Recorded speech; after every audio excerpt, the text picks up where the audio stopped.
So, good evening. I thought long and hard about how to start this thing, but let's just get it started. Welcome to episode one of the Story of Life podcast.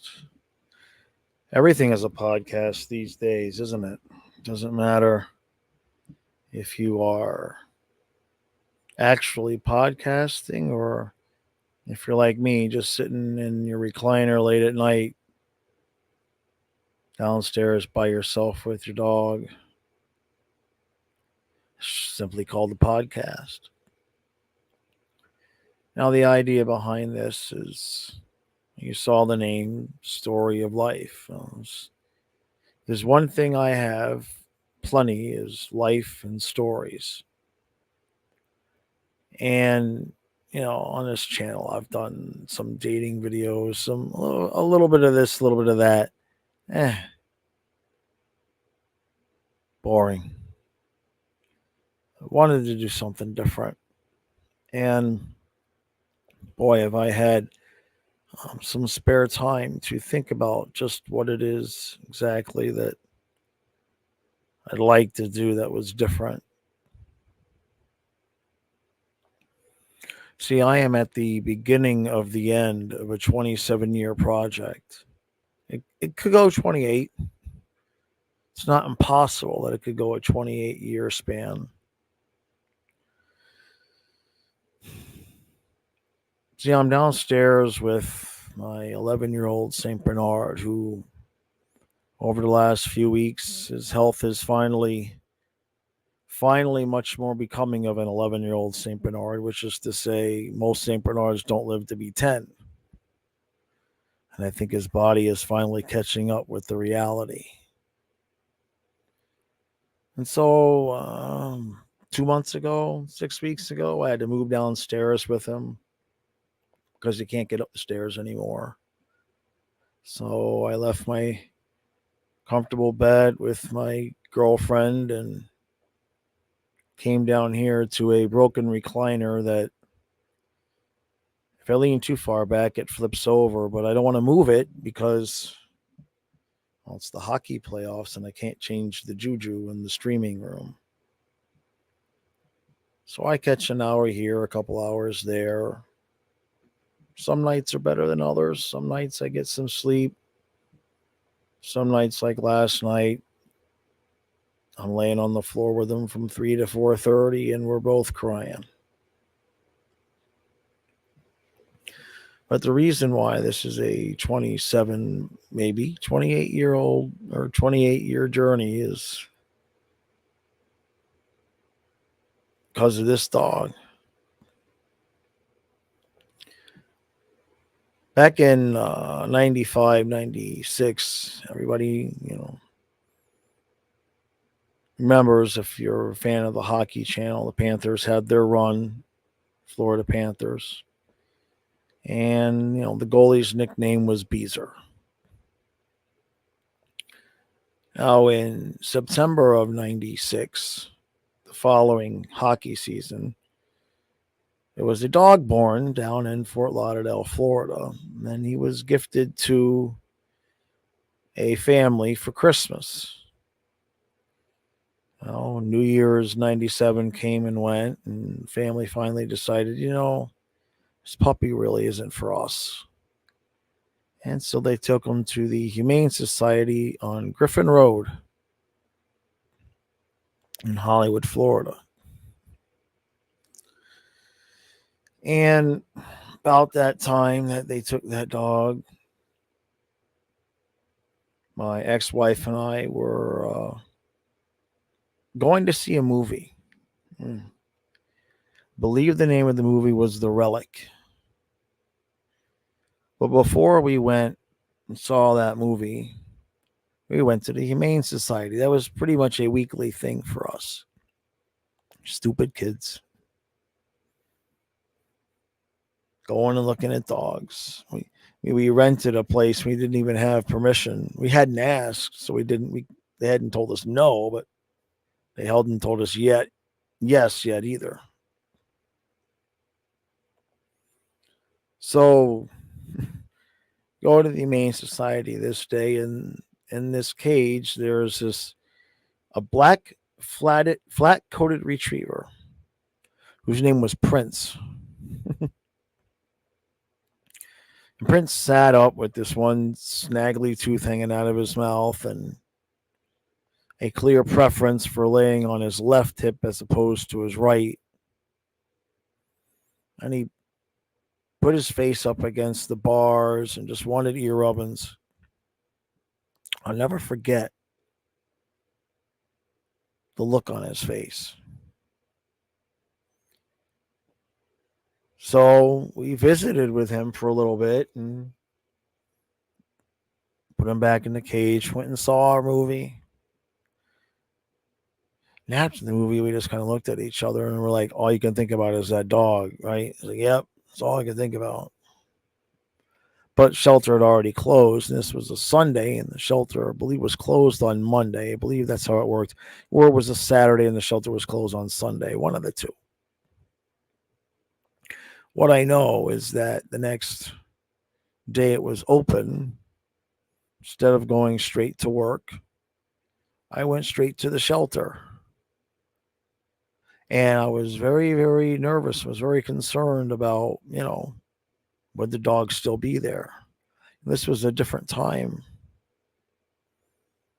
Humane societies back then still, it's a lot more common to just put animals down when they didn't find a home.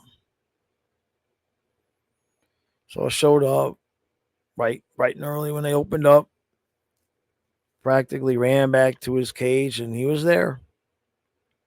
There was no pending adoption. There was nothing on his cage. I said, all right,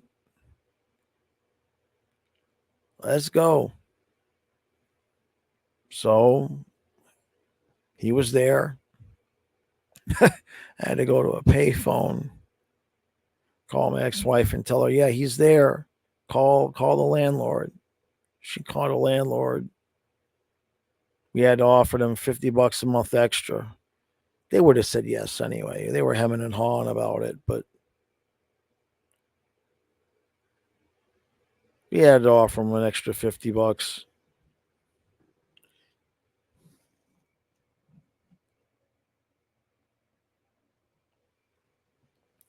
And so put him in the car, took him home, and we named him Beezer after the Panthers goalie. And I had a good year and a half, 2 years with him before we got him a buddy, a Nikita named Corbin. And he had a good long, lot of good times. A lot of good times. And then kids started, one kid was born, 2 kids were born, 3 kids were born. Beezer's getting older. 2007, he was 11. And it was decided that I would go to massage school because what we were doing for a living at that point on eBay just wasn't cutting it. And after about 4 months of massage school, I came home one day and Beezer could barely walk. He could barely get up and come over to see me when I got home. And he hadn't really exhibited anything more than what we thought was normal dog aging at this point. And he could barely move. It was Halloween. I had to call my ex. She was already over at my parents with the kids. I said, I think we're losing Beezer. She asked me why. I explained.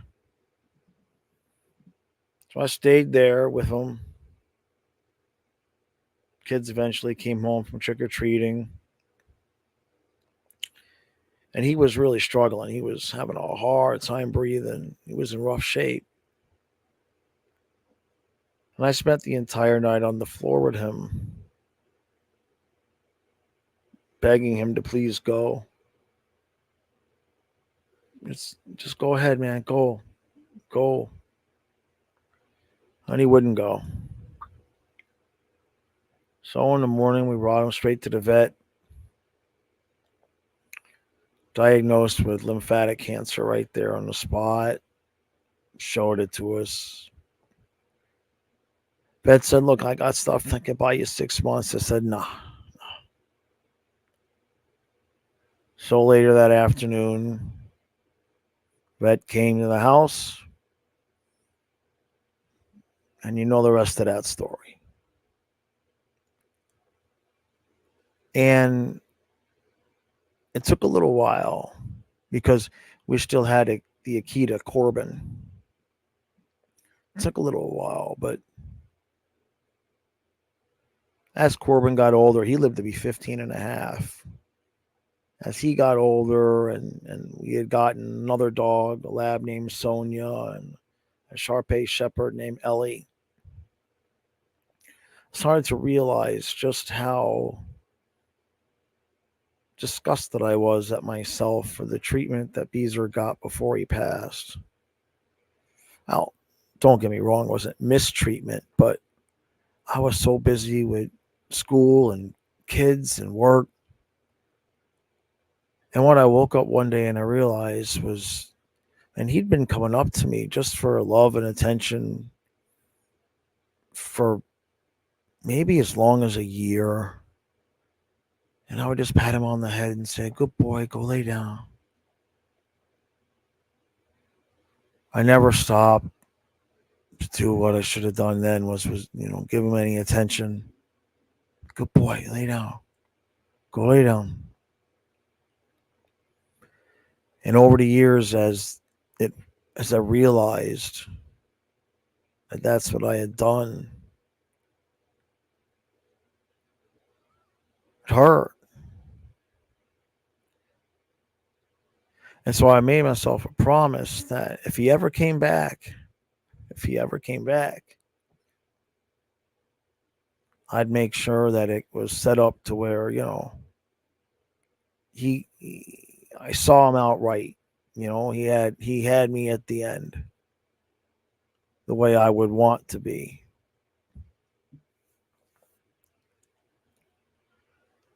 Now life brings you crazy moments.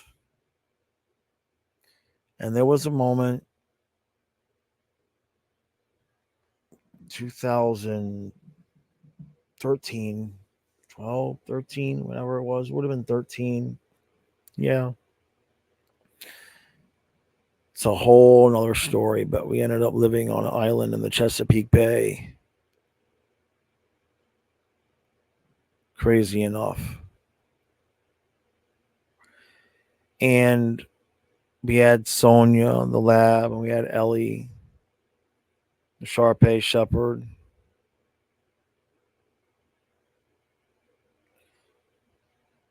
And then we had Logan, who was a Mastiff mix. To make a very long, sad story short,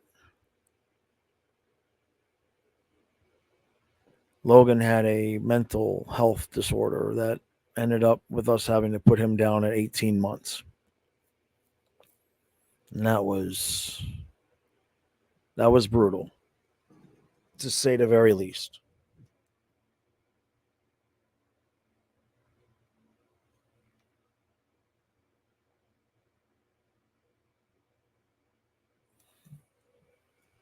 And so,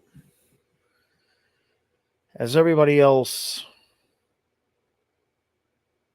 you know, missed Logan, not that I didn't miss Logan, but, my job was to be okay for the other two dogs.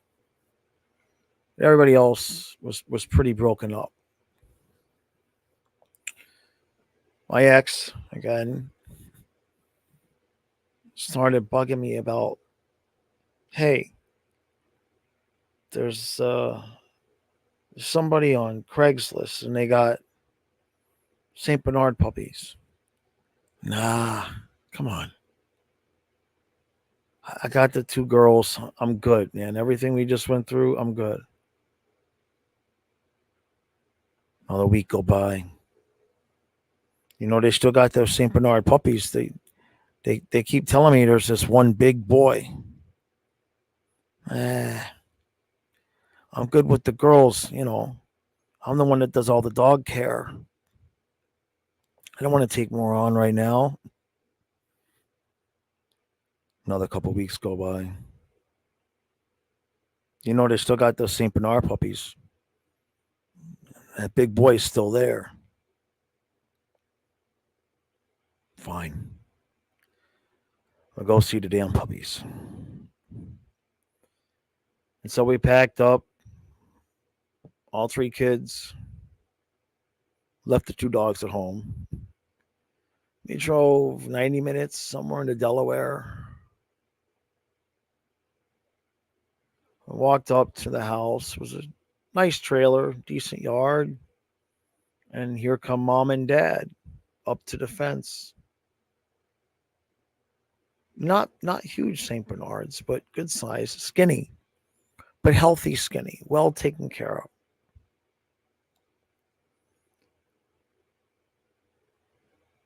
And now comes the part where some might believe, some might not believe, but that's okay. It's my story to tell. So we walked into the house and they had the puppies in a bathtub.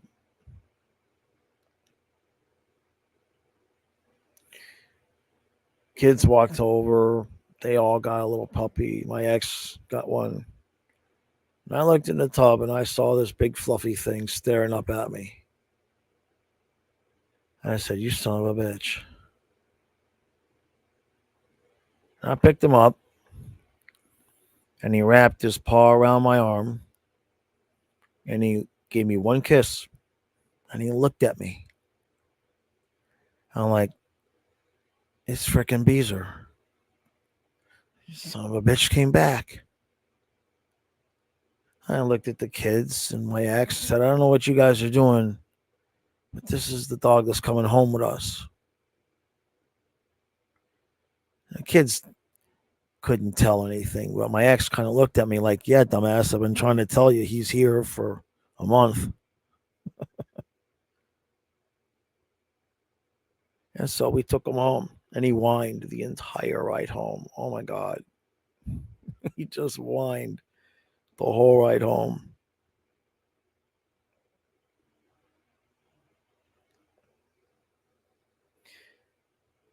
And so years go by again. 2020 comes. You know what my memory of 2020 is? How effed up that whole time period was. It was a couple days after Thanksgiving. And we were having to have Sonia, the lab, put down 11 and a half. And as I was sitting there and they were doing the thing, they come to the house. It was two nurses. And as she's going, I'm bawling my eyes out. And I'm apologizing to the nurse because my mask came off. That's what I remember about 2020.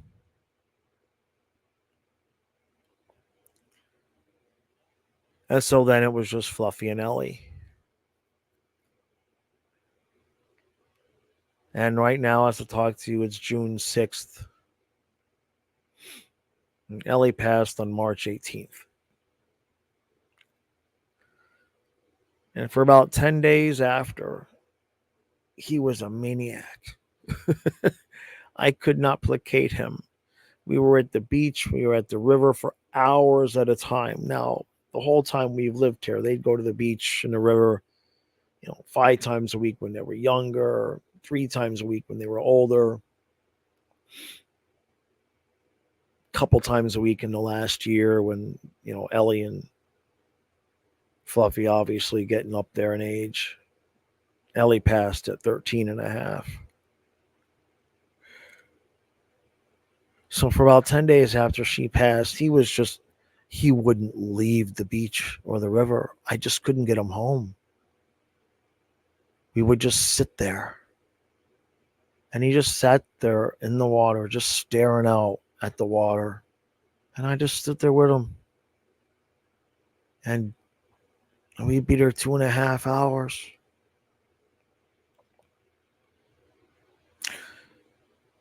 After that 10-day period, he could no longer get up the stairs. But it wasn't so much of a I couldn't do this anymore. It was more like I was only going upstairs for Ellie, Dad, you know, because Ellie could climb the stairs on her own. And I would always help Fluffy up.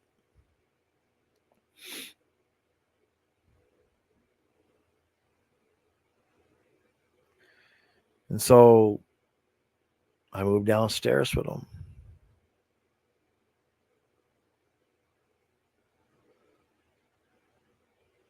And now I get to finish what I started 27 years ago.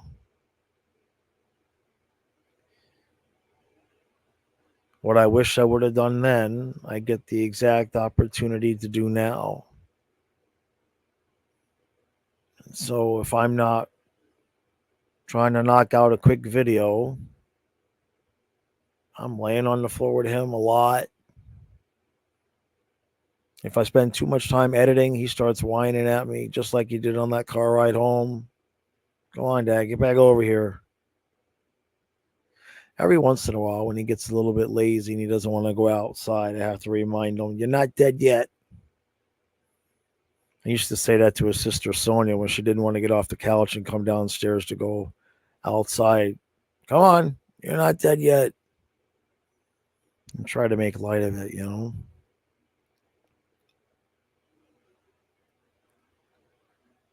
That sounds like a sad story, but it's not.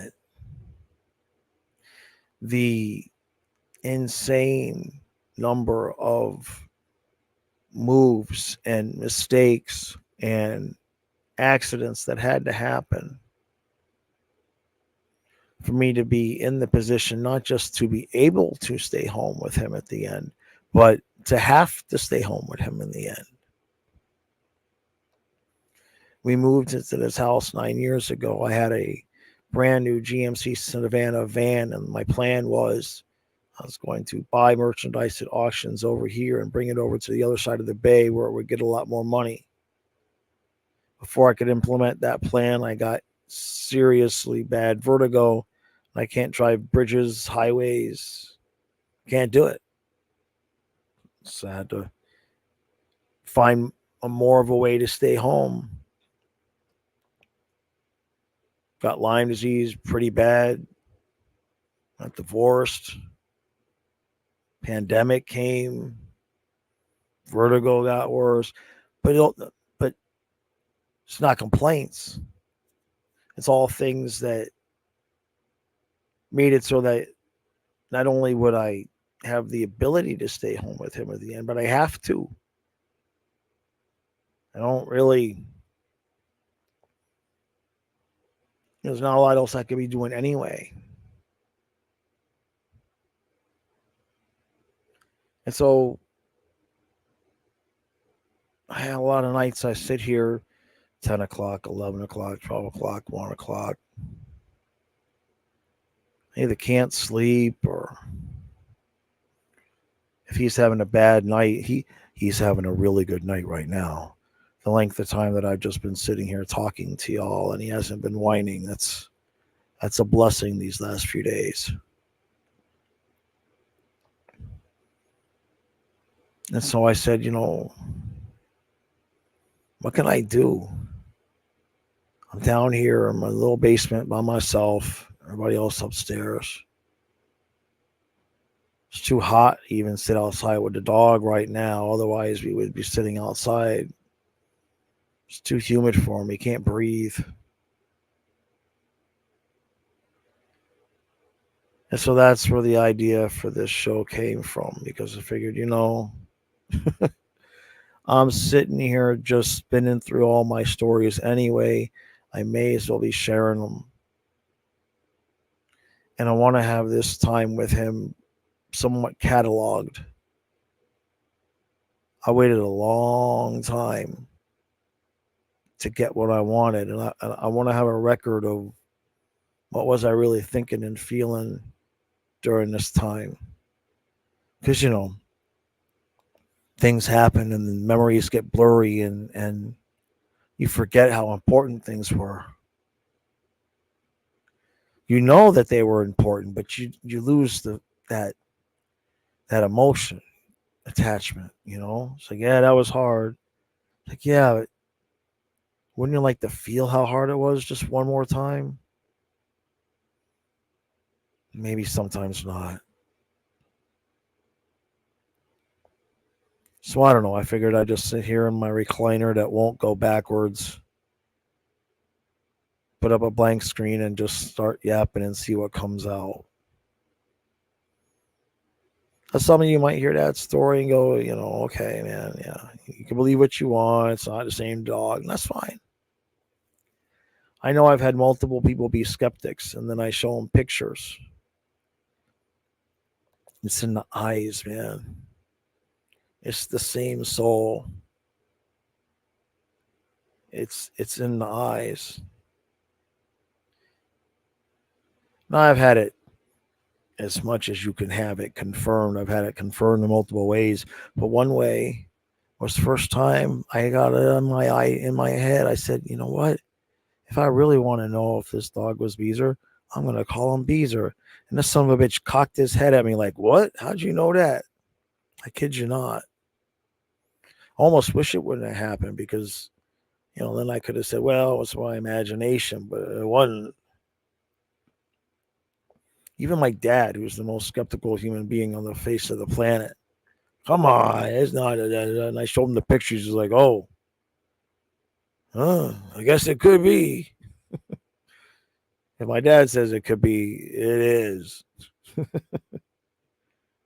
Uh, anyway, long time to wait for a dog to come back so you can have some time at the end with him. I thought it was going to be longer. I mean, on one hand, it's like, what are you crazy? It's an 11-year-old Saint Bernard. How long did you think he was going to last? Well, I was kind of hoping for 12. And it's not impossible, but, you know, it's going to be a miracle. My birthday is August 22nd. And I think at this point, from the way I see he is right now, I would consider it a miracle if he was still here August 22nd. And at that point, I'll be 53 years old. And I will have had dogs since the age of 26. I really don't have much adult life experience of not having an animal. And certainly, I don't have much of a memory of not being worried about an animal when I left the house. You know, as they get old, they can't, it's not just that they can't do what they used to do, but, like I have to help them up a lot. And you just see that look on his face. He's like, God damn it. The hell's going on? Inside, he still wants to chase the bunny. And some days he can hop chase. And sometimes he takes a couple of trotting steps and he just sees the bunny in the yard and he says, oh, dang it. I can't go get that. The bunnies don't even run from him. That's how sad it is. The bunnies don't even run. They're just like, hey, what's up?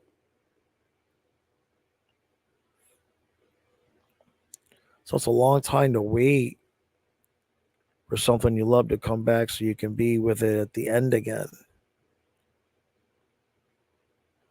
And it has been my main focus in life for so long. I don't know what I'll be when he goes. Like everything accidentally and purposefully designed in the last 10 years at least. It's all been designed for this period of time. I don't go anywhere. I don't do anything. And when I say that, I mean it. Some months, the only time I leave the house, go to the post office, come back.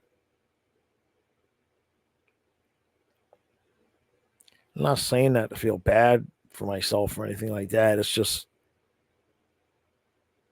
that's my life. And then one day, just snap of a fingers, and it 100% changed. 100% changed.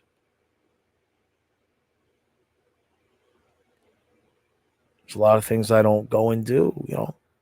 Go to Thursday night auction with Kyle. No, I can't leave the dog. Not that long. I try not to leave him very often now because he gets so excited when I get home. His heart rate goes up. I got to lay down with him, get it to slow down. It's a thing.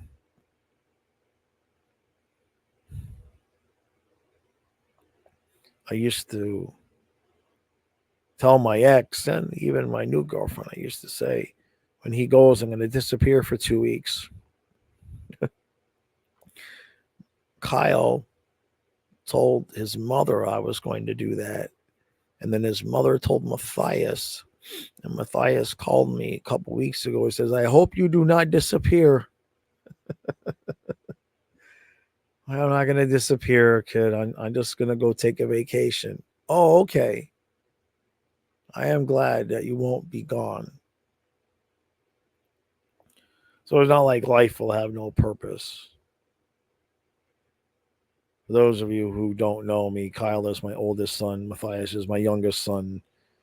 And they're both, well, Kyle is more Asperger's, but Matthias has autism. But they're good. They're good to go.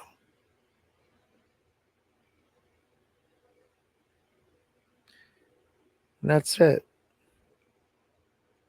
A couple times a week, 2, 3 times a week, whatever it is, I'll just pop on, tell a story.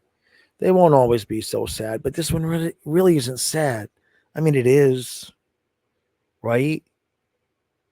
But number one, I get to do what I wanted to do, right? I wanted this, so I'm getting to do it, so I can't be sad about it. And number two,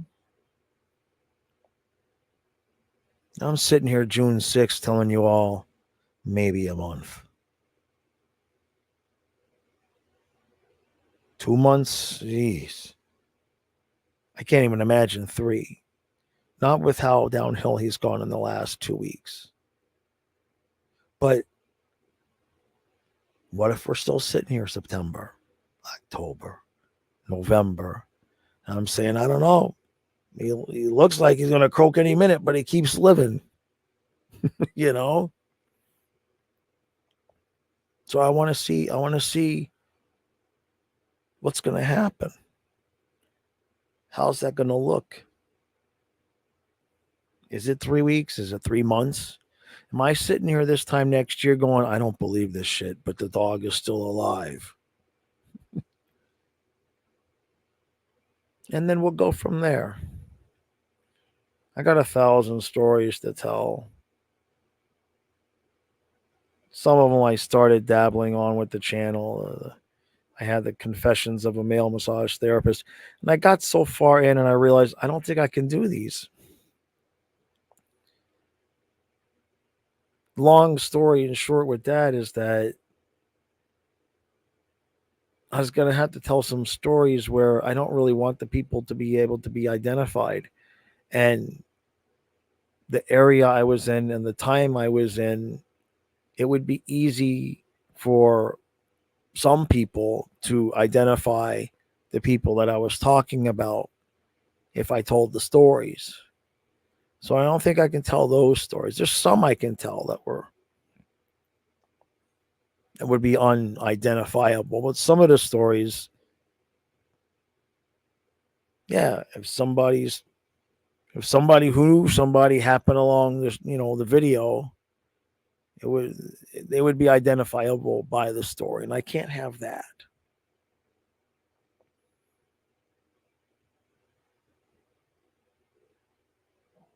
I got the story of why my nickname is Jaws, and I used to tell him a lot on my hockey podcast, but this is a little bit different. And maybe it'll help me sleep. Maybe it'll help him sleep. He's snoring over there. He hasn't stayed quiet this long in quite some time. So maybe just him going to bed to the sound of my voice, maybe that'll help him get some sleep. Or maybe he wakes up as soon as I close the laptop. I'll let you know.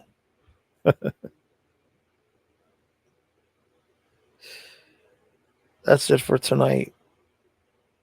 Some might be longer, some might be shorter. I'm tired. And that's it. Next time, we'll have cookies.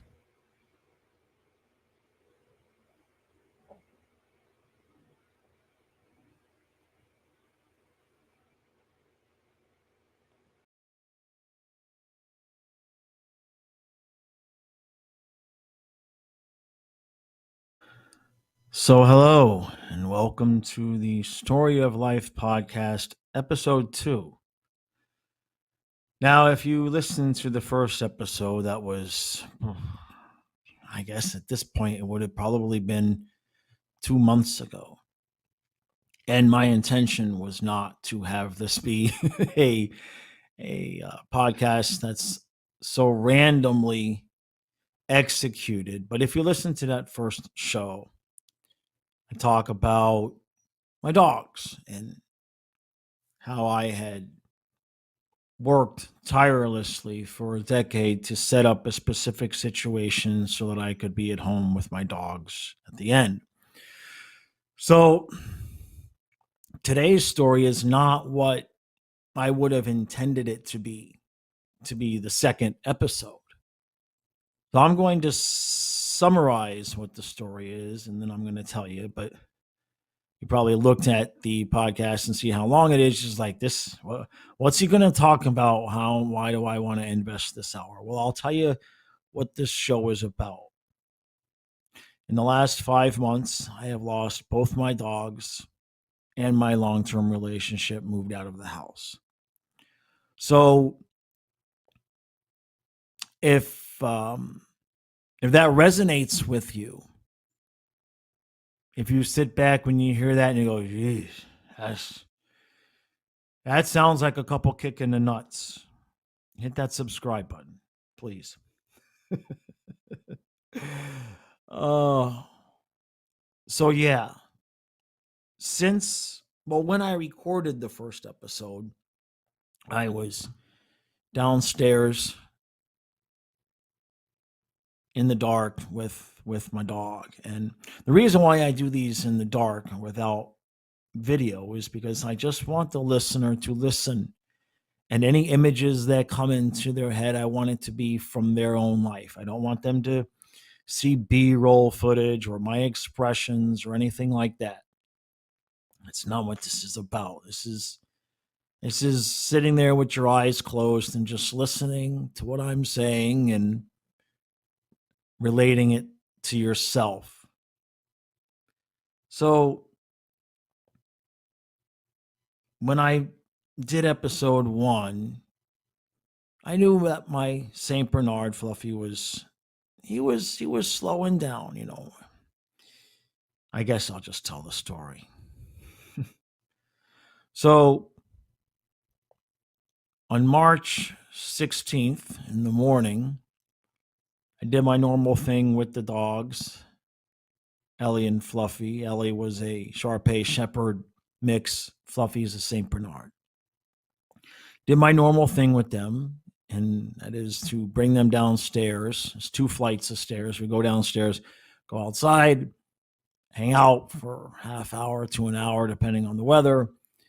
And then when it's time to go inside, I have to walk them around the property instead of just going up the stairs because they really had trouble walking stairs. So there's 3 acres. And so I would bring them through the house, out the front door, the side door.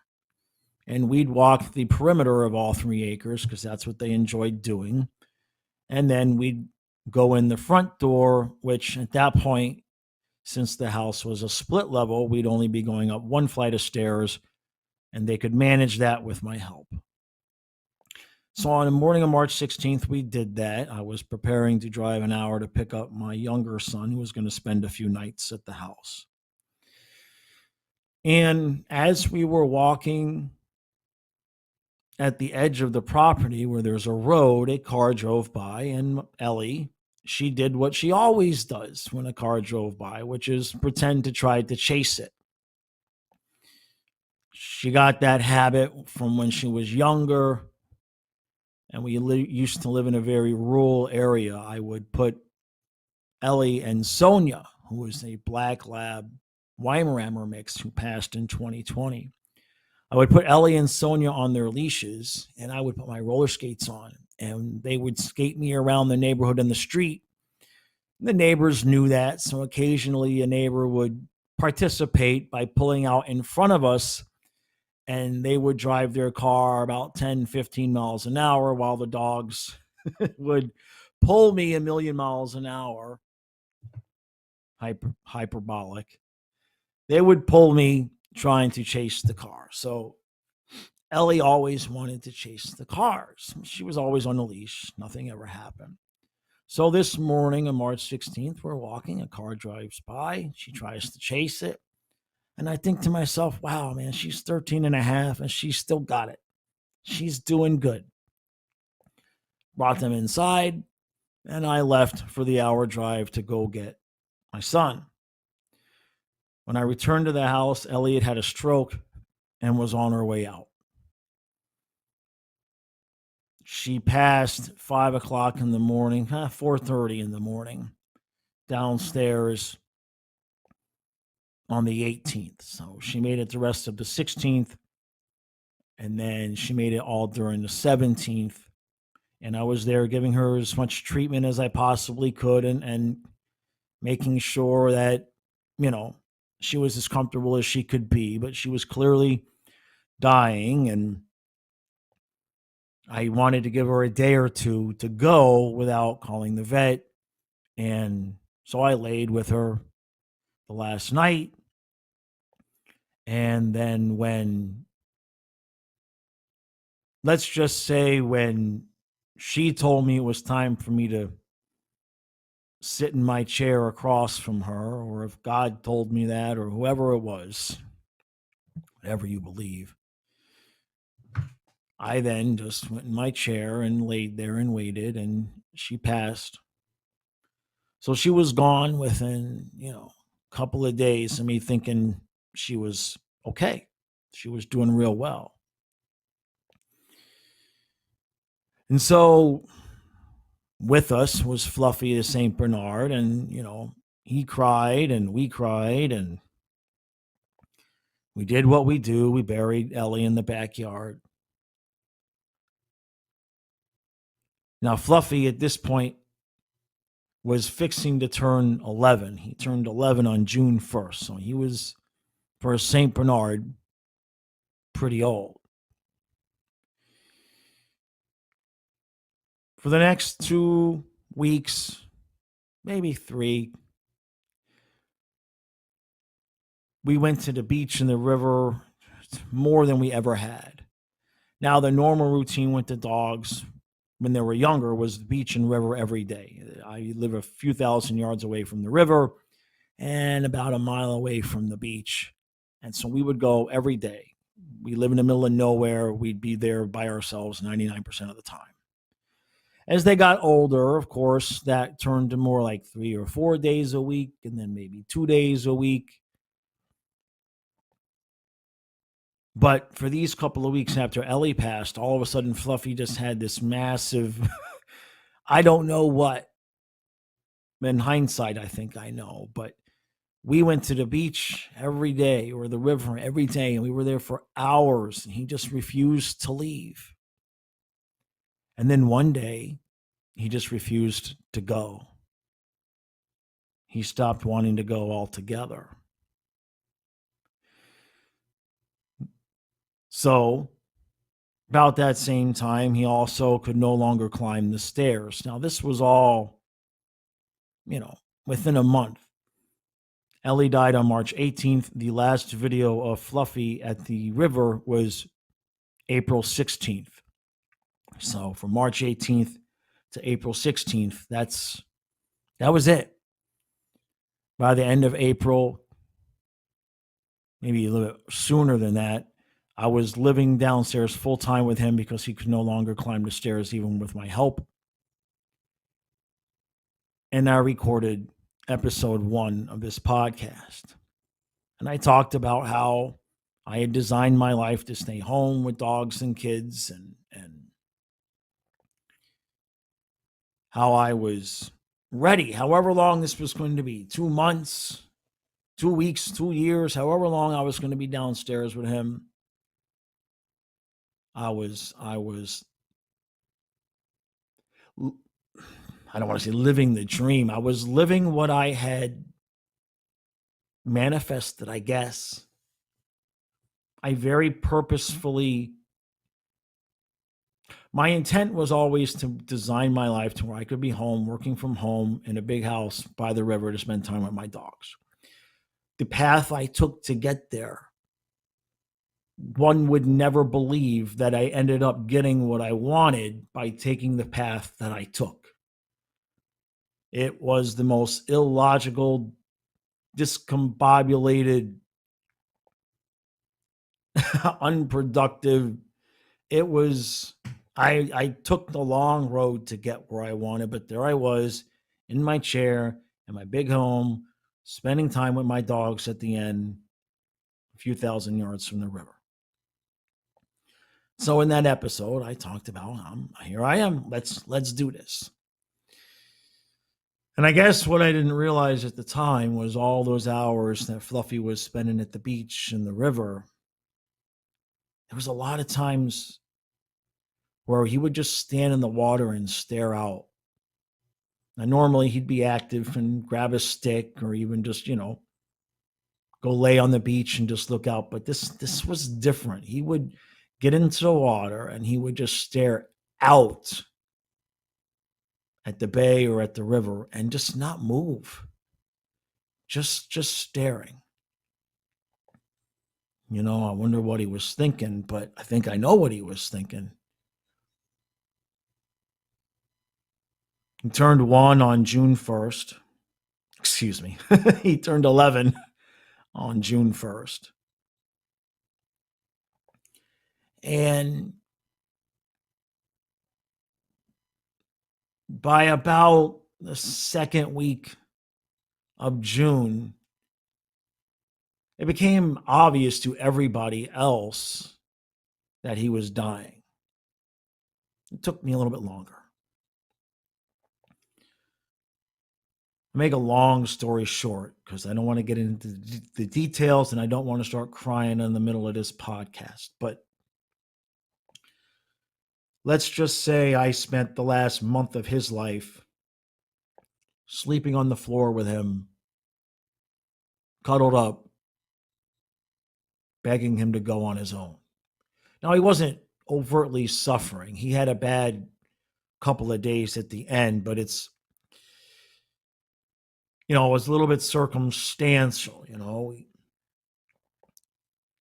Where we live, you can't just call the vet and they come that day or the next day. So the vet would need 3 or 4 days notice. So you're trying to time it.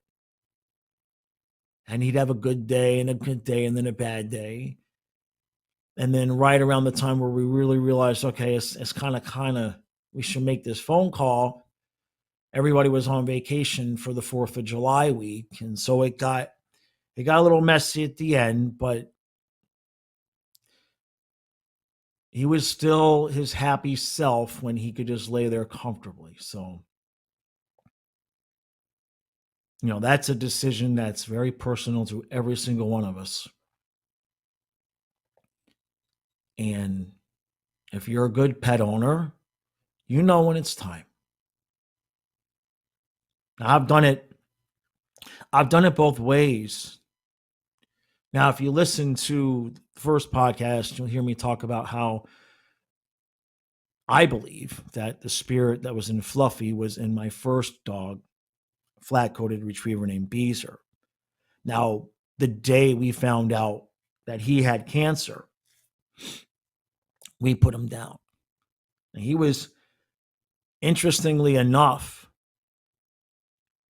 that I think that it was the same spirit in both animals.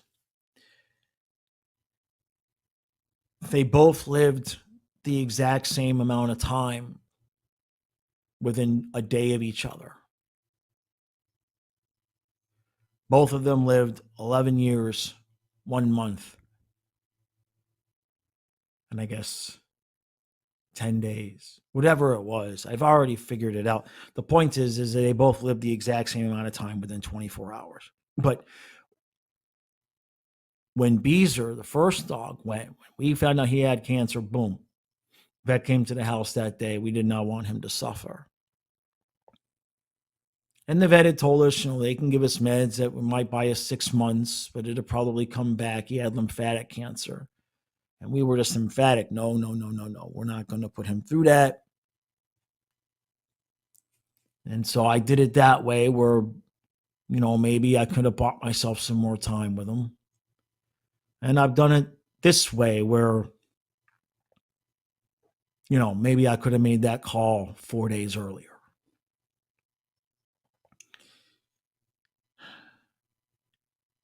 I don't know which way is the right way. I guess whichever way you do it is the right way in that moment. And so while I was dealing with that, my relationship was also falling apart. Now, it had been a difficult relationship. I'm not going to get into every detail, but I'll just give you the basic structure,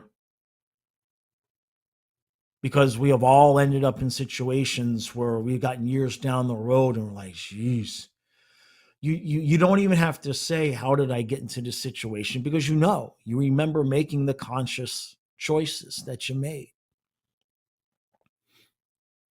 So I met her, Karen was her name, still is her name. I met her not long after my ex-wife moved out of the house. And which was fall 2018. By spring of 2019, she had moved in because I had gotten so sick with Lyme disease that I could not function. And I spent the better part of 2019 recovering. I was in rough shape. Lyme disease can kill you. And had it not been for her coming in and the doctors and medical people that she knew, I don't know what would have happened. It wasn't an immediate onset case of Lyme. I had Lyme undiagnosed since 2009. That's a whole nother story. I have vertigo. I can't drive highways and bridges. And the point is that within a few months, she was living with me. So 2019 was spent getting healthy. And then we all know by the beginning of 2020, that's when COVID hit. And as I began to get healthy at the end of 2019, that's when we started to realize, I don't know how compatible we really are. I was real compatible with her when I was sick and listless and unenergetic and had very, very little interest in sex. But me being, well, at that point, I was 47. She's 10 years older than me. But the thing of it is that let's put it this way. I am 52 going on 42, and she's 62 going on 72. The disparity in what we want in life and our energy levels became too much. So as I got healthier, we started to realize this might not be a great match. And then COVID hit. It's like, okay, well, we'll just do the best we can here. Nobody's kicking anybody out of the house or anything like that during the middle of a pandemic, right? Okay. November of 2020, that's when Sonia died, my black lab Weimaraner. And, within a couple of months, within 3 months after that, Ellie became very attached to Karen because Sonia and Ellie had been together for a very long time. And so I made another conscious decision, even as the pandemic was, as we were getting back to whatever normalcy we were going to get to. I said, yeah, we might not be a great match, but I'm not going to rock the boat while the dogs are alive because, at that point, Ellie was 11, 10. She was getting older. And, both dogs had already experienced, my ex wife leaving, my youngest son leaving, my daughter moved to Florida. So they had already experienced, in my opinion, enough loss, enough loss. And so again, I made the conscious decision to say, okay, we'll just do the best we can. And, the results of COVID led both of us, me and Karen, to have to file bankruptcy. I had a very successful Amazon business, and that business model just literally no longer exists. And so, you know, when you have business debt and that business goes away, you have no choice but to file bankruptcy. So we muddled through as best we could, me building my YouTube channels and her building her health coaching business. And we've both had moderate success. But it was not an easy relationship. We are extraordinarily incompatible. We don't see eye to eye on too many things. We really don't see eye to eye on the bigger things that a relationship needs to be successful, and your boundaries around the opposite sex, and empathy, and when it's time to bring up a complaint and when it's time not to bring up a complaint, which leads me to how things ended. You see, even back when I was with my ex-wife and I had the 3 dogs, we had 3 kids. Both boys had autism, daughter in the middle. You might hear the garbage men picking up the garbage out here. So life would get pretty stressful. And I would say, when the dogs die, I'm taking 2 weeks and I'm disappearing. I would say that. When they go, man, I'm that's it. I don't know where I'm going. I'll be safe and I'll be back. But for 2 weeks, nobody's going to know where I am. And I would say that. And of course, it would piss people off. And I would say the same thing, to Karen. So when these dogs go, man, I need a break. I need a vacation. And then when Sonia died, I kind of would think about it and number one, I'm not going to have the money to go anywhere. But number two, I don't want to just leave everybody alone to deal with, the trauma of having a dog die. I don't want to leave them by themselves. I can't be that selfish. So somewhere in those last couple months, when we figured out that Fluffy was going, I said, look, and I said this to Kyle, my son, as well. I said, I know I always say I'm going to go away for 2 weeks and disappear. I'm not going to do that. I said, but what I am going to need is a couple weeks to just be as left alone as humanly possible. If I approach you, that's fine, but I just need a couple of weeks to just be by myself and to, just treat it like I'm not there unless it's something you really have to talk to me about. At this point, I'm 52 and I have not been without dogs and kids as a responsibility since the age of 25. That's a long time. That's my whole adult life. And so I had designed things purposefully that when Fluffy died, he'd be the last dog for now. And so that I could take a breath. So I just said, okay, I just gonna need a couple weeks. And so Fluffy passed July 10th. Passed July 10th. A couple of days ago on August 13th, the truck with the possessions from my girlfriend left the house. And at that point, she'd already been gone for 2 weeks. So what happened? Well, as is the case in a lot of relationships, Karen had checked out emotionally for the most part long before the end. And the the day that Fluffy died, my son and I did what we always do is dig a hole. This was the first time my son had helped me dig the hole. I had to do it for all my other dogs, but my arms aren't what they were, and so Kyle had to help me. That's a big hole. That's a Saint Bernard's a big dog, so we did that, and we put Fluffy in his final spot.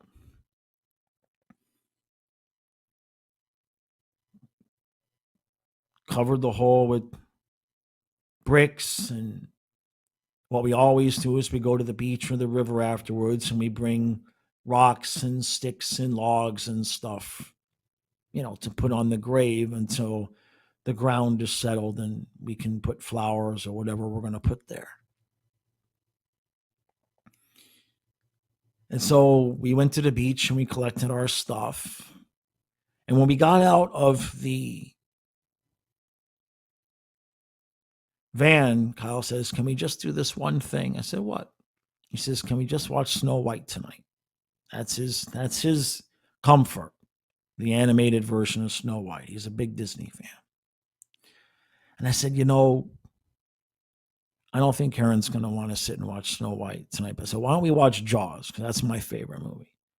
I said, she'll sit and watch Jaws with us. Let's do that. And then tomorrow, I'll watch Snow White with you. Okay. So told Karen, we sat, we watched Jaws that night. I half fell asleep. But she let me just lean up against her and fall asleep. Next morning, I woke up and I went fishing. And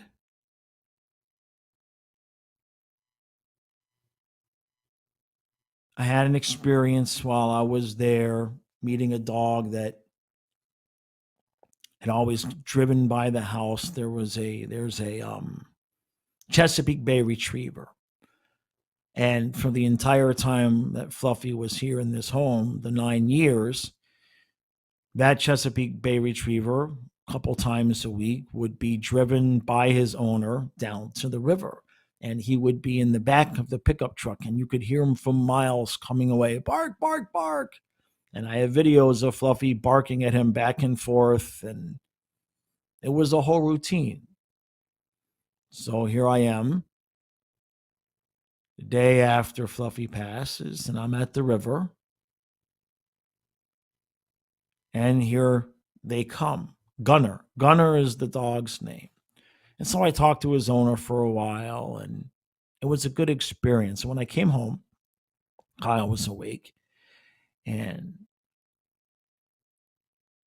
He said, Karen had a dream about Fluffy. She wants to talk to us about it. I said, okay, good.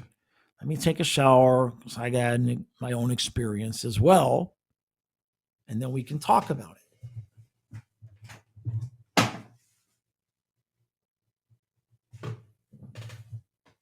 And so we sat that morning for about an hour, and I told her my story about Gunner. She told me the dream that she had about Fluffy and where she saw him. And it was very comforting because it was a location that Kyle and I knew exactly where she was talking about. She didn't know the story. So it really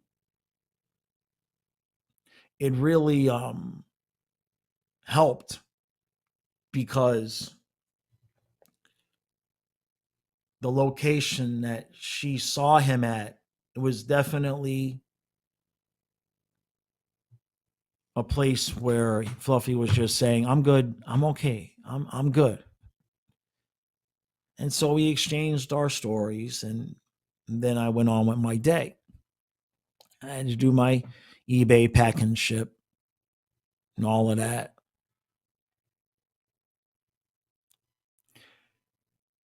And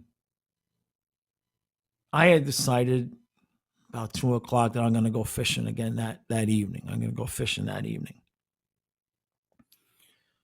And so I told Kyle, I said, look, if you want to watch Snow White, let's do it now because I'm going to go fishing. And that was the last moment of peace that I had since then. Because in Karen's mind, I had told her I was going to need 2 weeks of quiet. But now I was watching Snow White with Kyle. And that angered her. That really angered her. She felt hurt, like I was purposefully excluding her or ignoring her. Of course, she didn't know the story about how, Kyle had wanted to do it the night before, and I said no because I wanted to include her, but that never mattered. Context never mattered. And so I got to properly mourn for Fluffy for about a day. And then I spent the rest of the time dealing with my now ex-girlfriend's anger.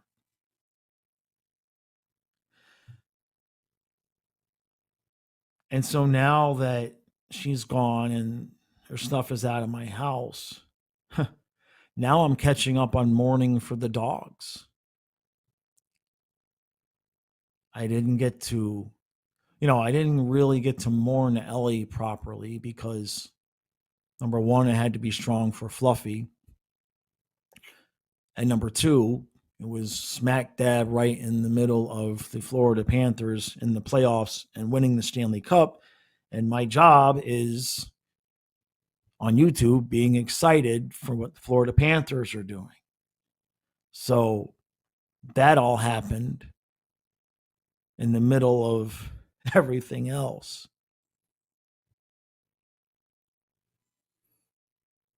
And so as we all do after things, you start to have realizations.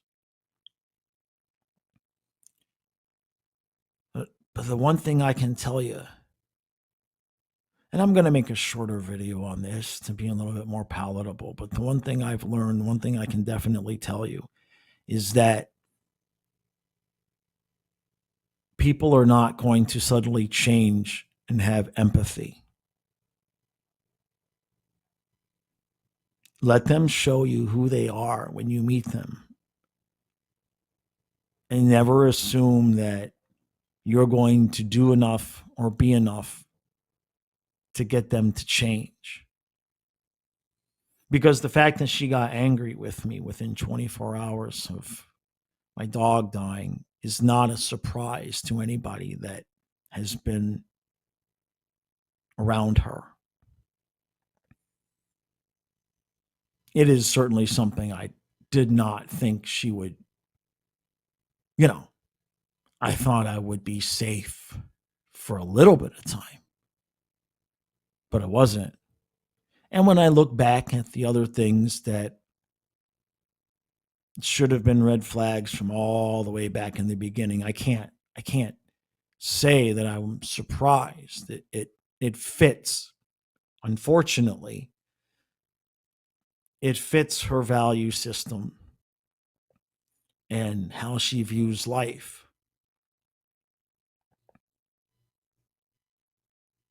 They're not going to change. They're going to show you who they are early on.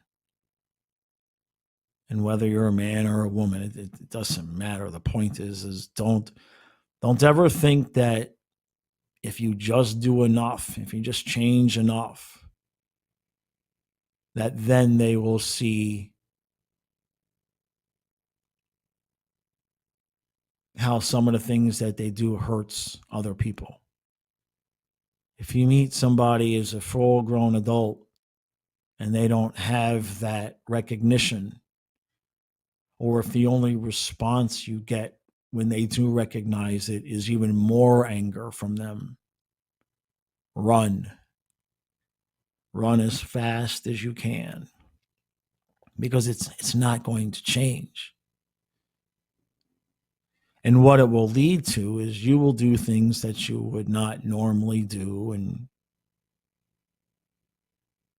to try to get them to, man, don't you, how could you do this? Don't you understand this? No, they're living life from a completely different perspective. And you're never going to change that. And that's okay. Not everybody is meant to be with somebody. Some people are meant to be alone. So, I sit back now and I look around at my house, and every room in the house is just an absolute disaster because I met her so soon after my ex-wife left, and my ex-wife took most of the stuff. I didn't care. And before I could really fill the house with anything that was my own, I met Karen, and it was circumstantial. When we met, I was going through my divorce, she was going through her divorce, and she had to leave her home. She had been in the same house for however long, 15 years, whatever it was, might have been 20, and she had to leave. She was, conditions of the divorce. So she was having to move anyway.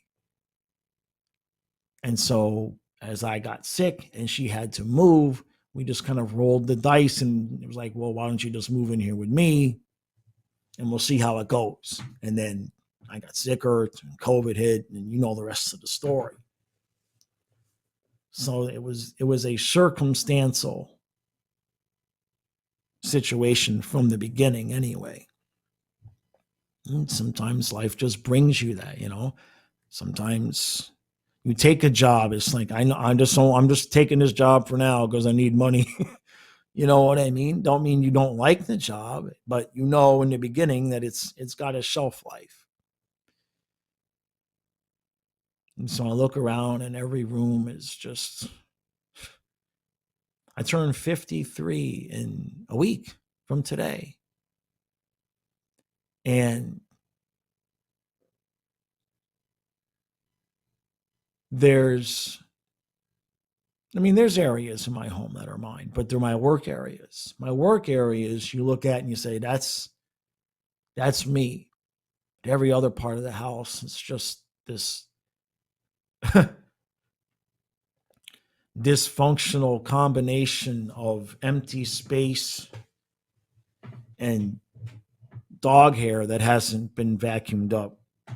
You have 3 dogs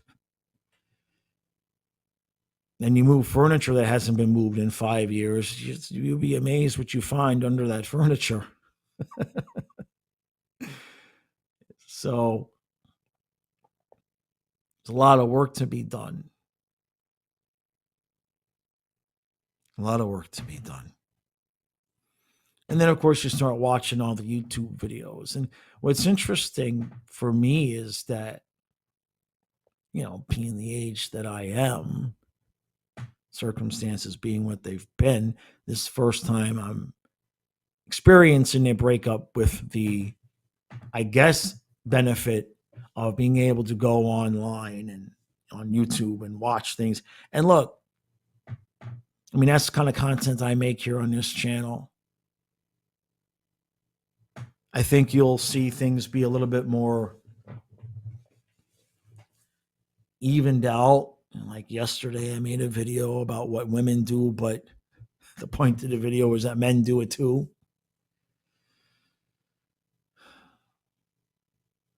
So much of relationships, so much of life is just people reacting to other people.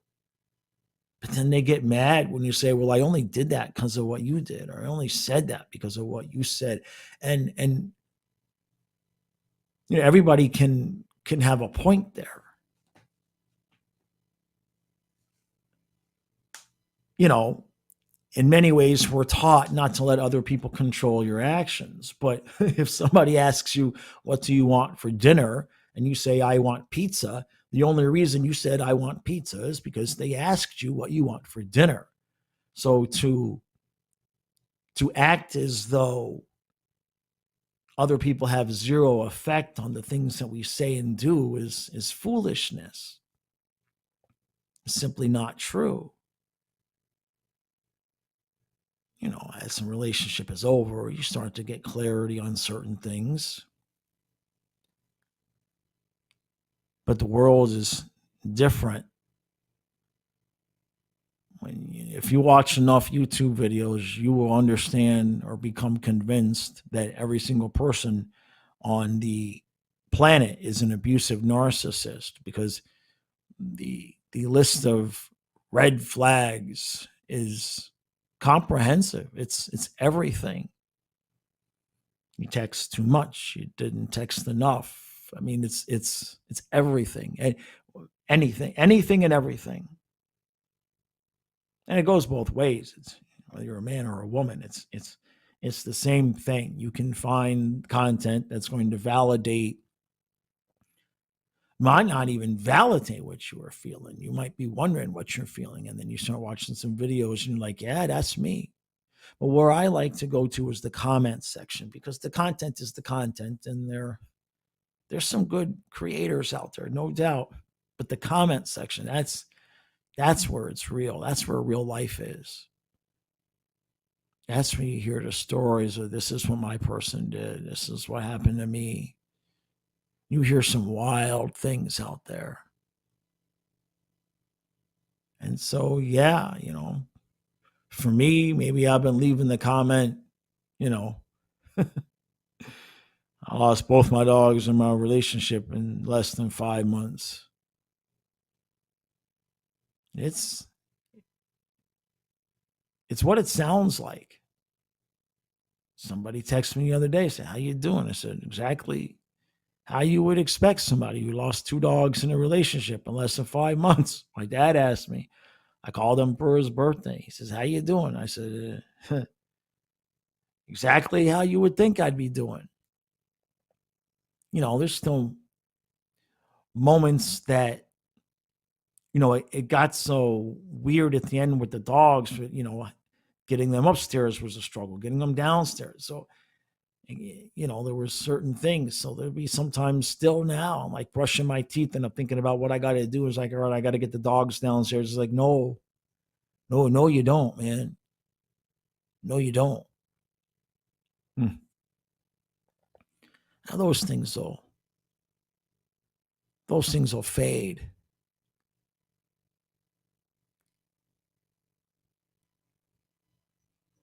But so far, what have I learned? What's the lesson so far? Oh, the first thing is what I said. People will show you who they are. Listen, watch, pay attention. They're going to show you exactly who they are.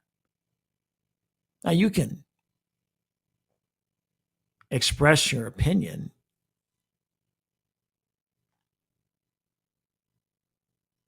but if their reaction to your opinion being different than theirs is incredulousness, this might not be a match.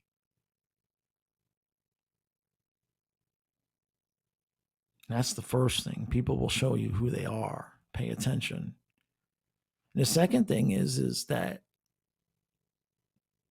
sometimes you get exactly where you want to go in life by taking a path that you would have never taken.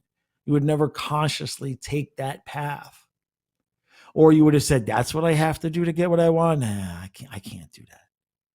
There's no way I can deal with that. Like if you would have told me 6 months ago that, all right, you're going to have to lose both dogs in your relationship, I said, no, I can't handle that. Who can handle that? But I did. I am. So the point is that don't think about it. What do you want? Get it. What do you want? And go get it. Just don't think that you are going to control the way it comes to you, because you can't. And a lot of times, the more that you try to control it, the longer that road gets. You don't know what, it depends on what you believe, whether it's God organizing things, the universe, a simulation, doesn't really matter. It's all the same result. But you don't know what's being put together behind closed doors that's going to eventually affect you. So when life presents you with something, now if it's something you absolutely do not want to do, that's a different situation. But when life presents you with an opportunity or a challenge, or you have to make a left turn or a right turn, the one reason that you don't want to let hold you back is fear or concern and worry about, well, if I do this, how is this going to get me where I want? If I take this job, how's that going to lead me to the money that I want? You'd be surprised. Take any situation in your own life right now that worked out in the end the way you wanted it to be. Was the journey what you would have chosen? Was the path to get that thing the way that you wanted it to take? The way that you wanted it to be? Would you have chosen that path in the beginning? Pick something that you had massive success in, or even just moderate success, and think about the road you had to take to get there. If somebody had told you at the start of the road that that was the road you were going to have to take, how many times would you have been like, never mind? The more you fight it, the worse it gets. That goes for where you're trying to get in your life, and it goes for relationships and compatibility. It's either there or it's not. People, not me specifically, not us specifically, but relationships in general, people will say, well, go to counseling, go to. Now, if you have really big issues that you're singularly needing to work through, that, you know, counseling can help. But in the context of a relationship, I mean, you can salvage things, but most of the time, how you communicate is how you communicate. How you interpret information is how you interpret information, especially once you get to a certain age. And many times, the only thing that's going to change a person is they have to. They got no choice. I'm keeping my mouth shut, but I'm laughing internally at some of the things that Karen is now saying to me now that she's gone, the things that she's doing, the things that she's so proud of herself for doing were all things that I suggested to her that she would get angry at me for suggesting them. And she's doing them all now, and she's very happy. Has she said anything about, I know you suggested this, I should have listened to you? Anything, any acknowledgement? No. In fact, it's quite the opposite. She's acting as though these ideas are just coming out of thin air. And maybe they are to her because, when you're angry with somebody, you don't really hear what they have to say, right? How many times have you been in an argument with someone and they accuse you of saying things that you're like, what? I never said that. Or they don't remember anything that you said. So maybe that's what it is. But the point is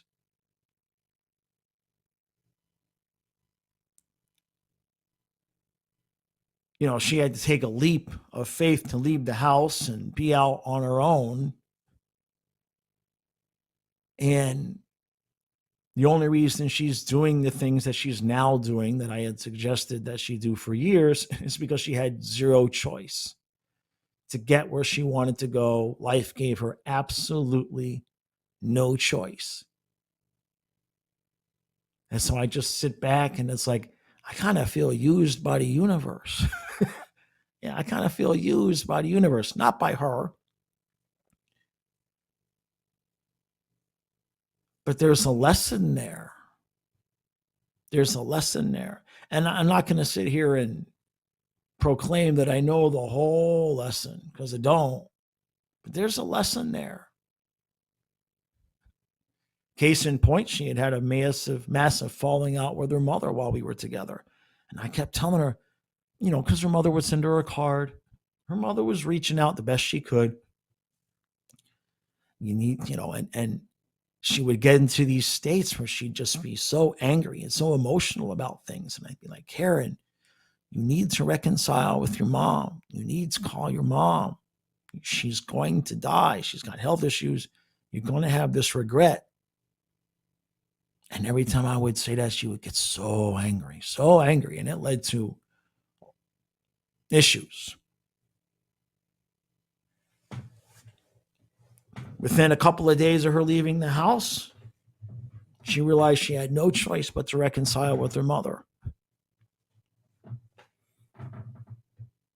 And her mother said exactly what I said she would say, which is, I'm just was waiting for you. I'm fine. I still love you. And so there's a part of me that looks at that and I'm like, there's all manner of different emotions going through my head that way. I wonder what would have happened to the relationship had she reconciled with her mom while we were still together. I wonder if she even remembers the countless times that she was angry at me for suggesting she should reconcile with her mother. I wonder if she would get angry at me now for saying, I told you should reconcile with your mother. There's other specific things, but that illustrates the point. What's this, the saying, you can lead a horse to water, but you can't force it to drink. Oh, my horse would buck and kick me when I tried to lead it to water.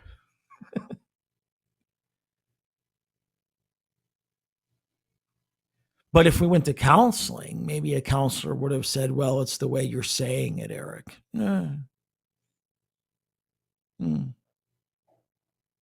It's not like I just randomly walked around the house saying it. It was usually in response to her having a very emotional breakdown and verbalizing that she didn't know what she did wrong or she didn't know what she needed to do. And I know the whole thing, a woman will say, well, she's not trying to get you to fix her problems. I understand that. But, when you're in a relationship with somebody and you're sitting there seeing them suffer, to me, certainly to a man, it feels neglectful to not try to give suggestions. And then when those suggestions turned out to be exactly right. Well, as a man, I don't feel vindicated. I feel like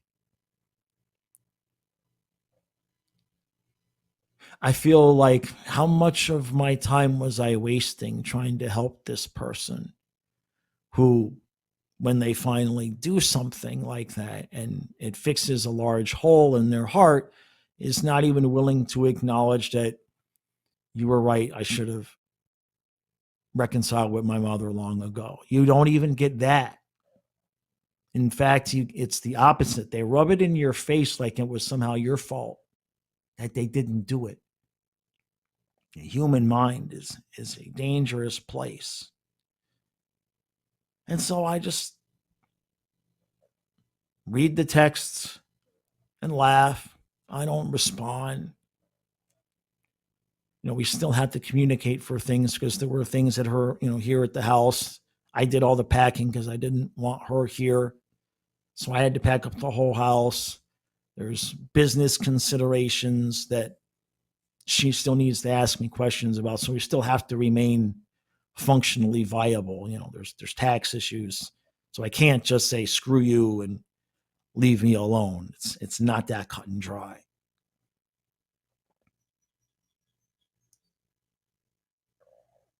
And you see right now, this is the part why I don't film the video, because I'm sure when I'm telling that part of the story, some of you, male or female, are sitting there going, yep, I've lived that. I've lived that thing where I was telling somebody I loved for years, this is what you need to do. And then when they did it, it was somebody else's idea, or was, in this case, life forced her to do it. And so good. It's not so much that I need credit. It's not so much that I need her to say you were right. It's more of an acknowledgement of the energy that I spent just trying to help. But I circle back to what I said. People will tell you who they are, not just by their actions, but listen to their stories about their past. If you are relationship number 6, 7, 8, and they all ended extraordinarily terribly, you might want to think twice about that.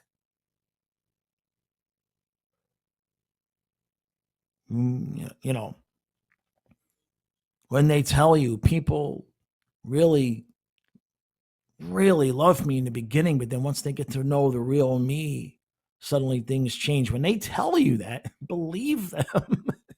Believe what people tell you about themselves, not just in relationships. When I meet somebody new that might be a potential relationship person, I tell them, look, I apologize in advance. I'm going to know things that I should not know. Now, whether you call that psychic, whether you call that intuition, picking up on the energy, I am not married to the explanation. An imaginary example would be if you move into my home and you have a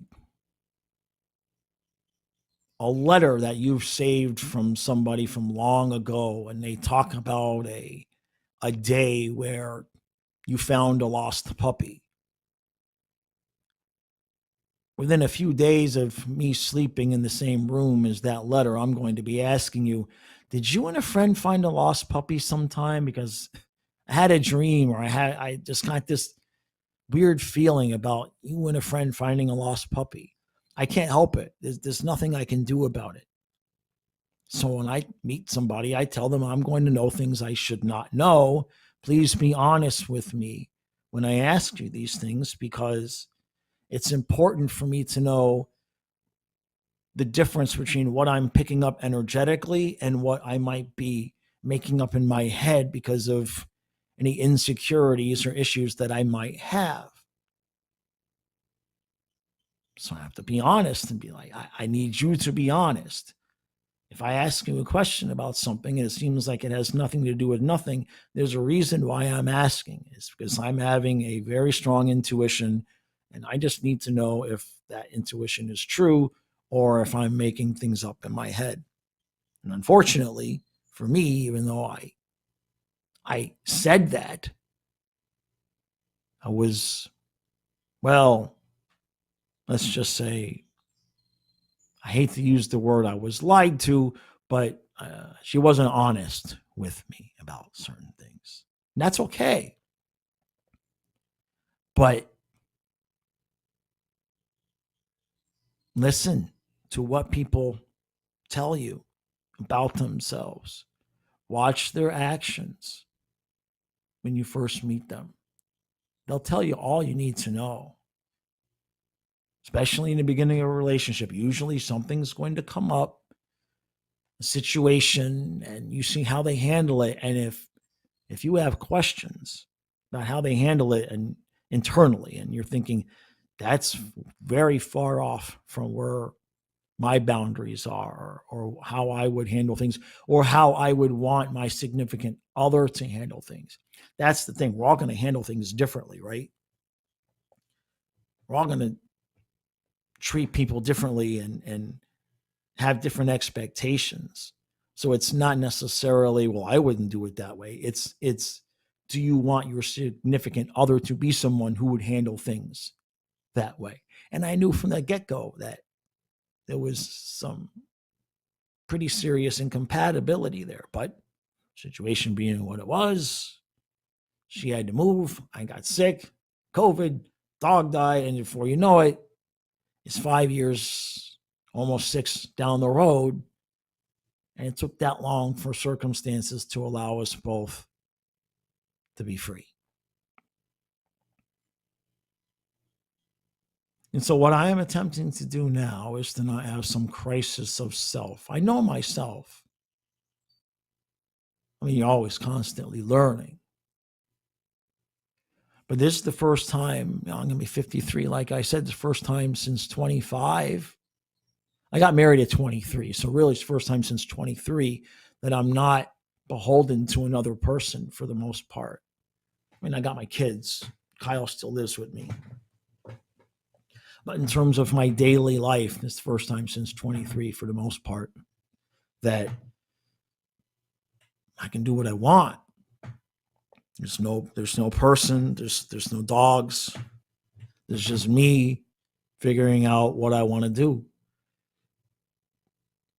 And you have to look at your life because, like I said, I designed my life on purpose to be home with the dogs and the kids and everything like that. And so that has led me down a road of certain things that I do with the YouTube channels and selling on eBay and all of that.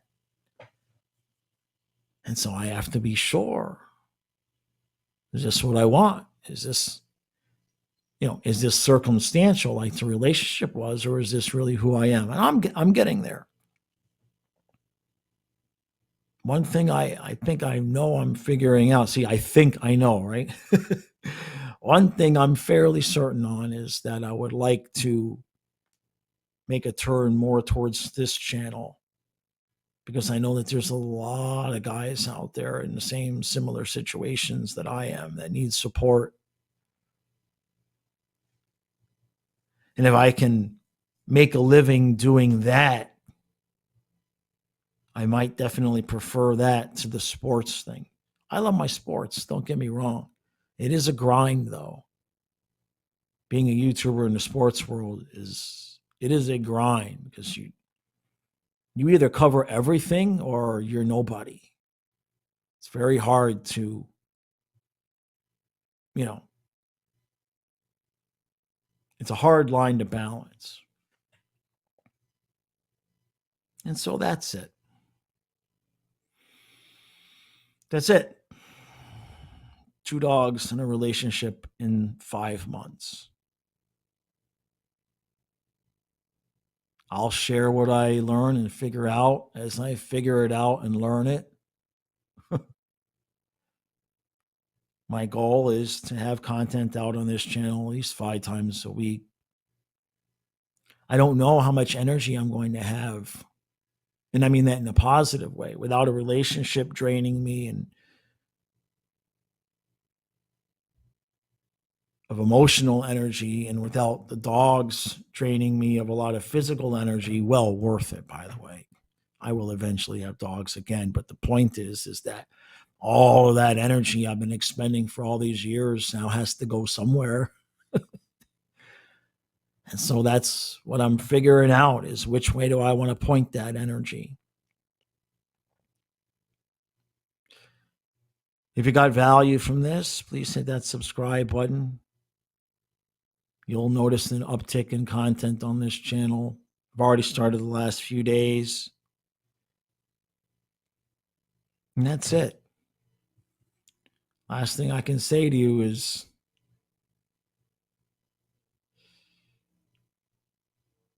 no matter what, no matter what, no matter who you're going to be, no matter who you're going to be with, no matter what the situation is, and appreciate the small moments, because that's all it is. The anticipation of those big moments come, and then all you do is remember the small moments anyway. That's all that life is. So welcome to the Story of Life, episode 3.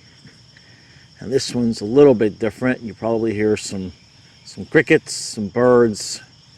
You might eventually hear a car drive by. I'm sitting outside, and I'm outside by the graves of all 3 of my dogs.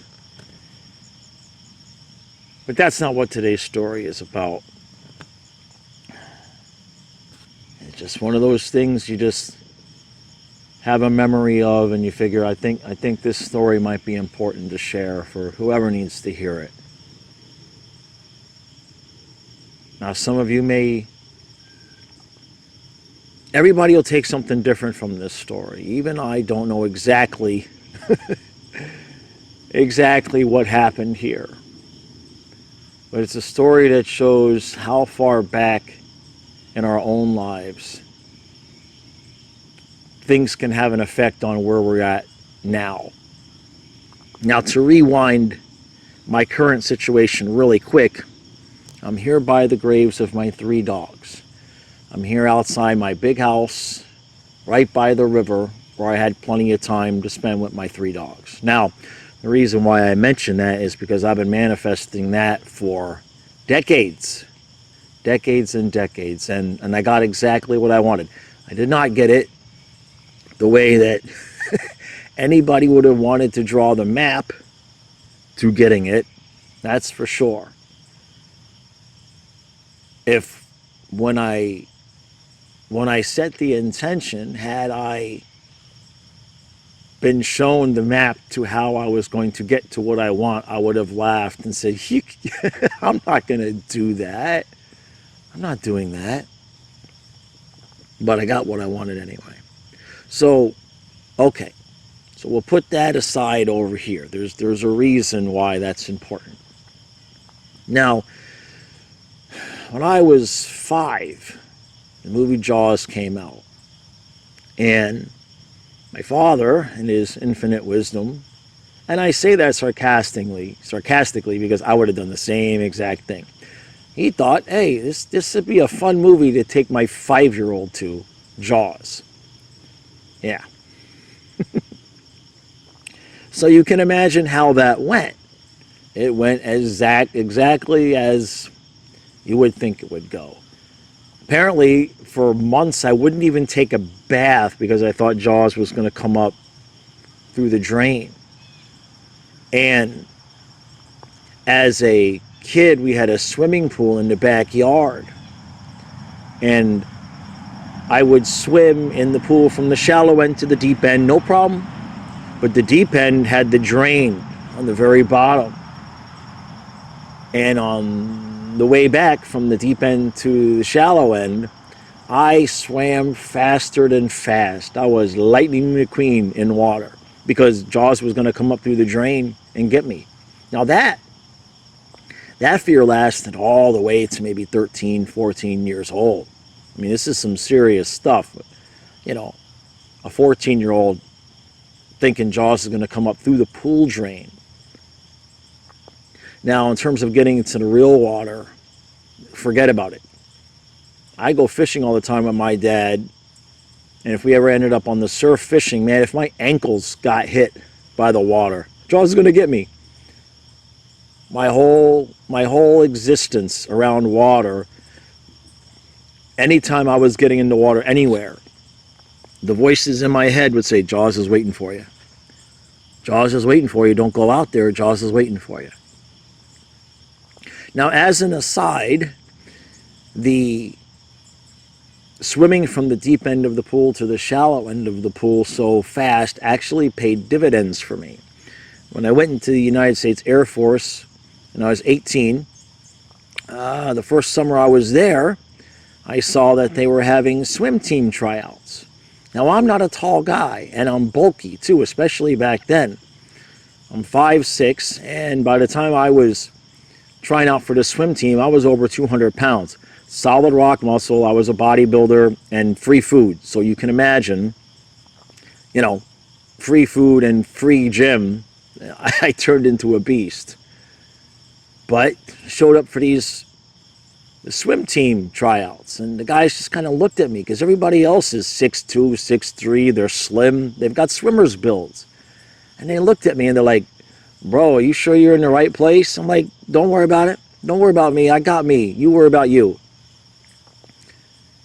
Long story short, they put me on the front end. It was a 4-man relay, and they put me in the first leg because for those first 50 yards, ain't none of them could swim as fast as I could swim because I had been speed swimming since about the age of 6 in my pool because Jaws was going to get me. So that was a unintended benefit of that trauma. So as the years went on, nothing ever changed. Never crossed my mind to even think about getting over the fear of the water. And while at the same time, I knew that I wanted this thing. I wanted this big house by the river so I could spend time with the dogs and the dogs could, play in the water. And then I never put A and B together about, you think Jaws is in a puddle. I'm a grown-ass man thinking, I don't care where I'm getting in the water. I'm worried about sharks. And look, I grew up in Florida, right? So if there wasn't alligators, there's sharks in that intercoastal waterway. Those bull sharks will get anywhere.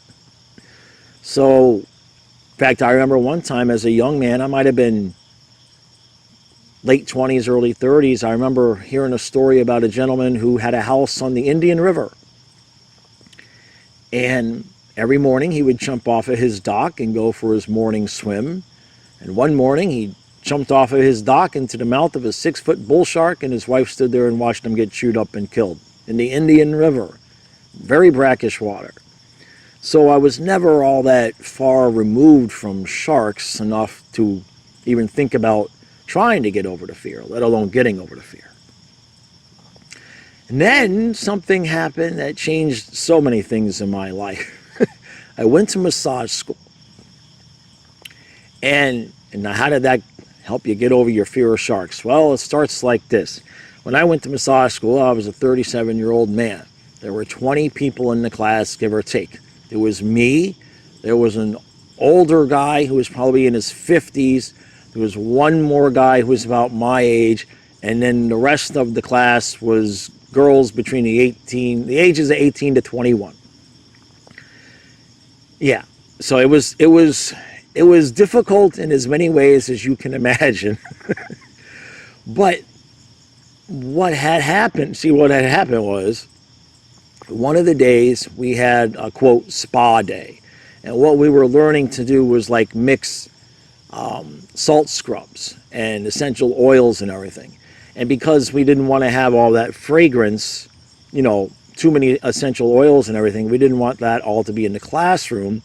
The teacher decided to hold the class that day at the beach. And so we're out there, and there's, we're all out there, and let's just say the girls in their bikinis and us guys are in our t-shirts, and there's a bunch of massage tables lined up on the beach, and of course passerbys are coming up and saying, hey, what's going on here? It was an interesting day, but as the day got on and it got warmer, and people started going into the water, and by people I mean the 20-year-olds in the bikinis, I decided, well, this sucks. And I was able to get in almost to like half my shin, like not my knee. Like if the little wave lapped up and touched my knee, I was backing up. I wasn't real vocal about my fear of sharks. Luckily, it was low tide, so I tried to make do with as best with the situation as I could. I wasn't going to be the old man standing on the beach with 15, 20-year-old girls saying, come on, don't be chicken, come in the water. That wasn't going to be me that day. Now, that's not what got me over the fear, but that's what got me to start thinking, maybe I should get over this fear. This is kind of stupid, because the other two guys were just out there swimming. And so, after I graduated massage school and I started carrying around my table, because I was doing house calls, and a lot of the clients I had were beachside. And so what I did was, if I had a couple of massages on the beach, instead of going straight home, I would grab my boogie board and start learning how to boogie board as a way to get comfortable in the water. Now, how did I just suddenly decide, okay, I'm going to be okay in this water? Well, it's hard to describe. If you've ever had a fear that's held you back,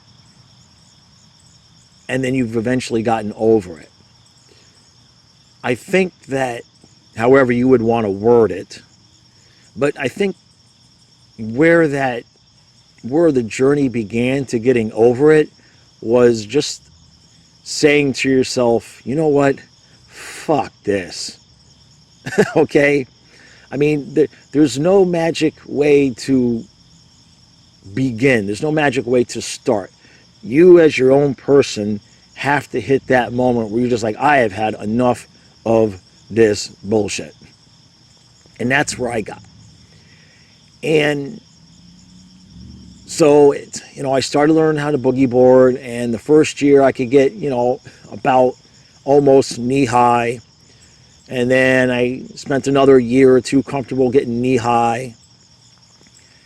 And then I spent another year getting comfortable being waist high. But when you're boogie boarding, when you want to catch a wave being waist high, the water's almost a little bit too high for you to really jump up, at least for me. So I was comfortable being waist high, but I didn't need to be waist high.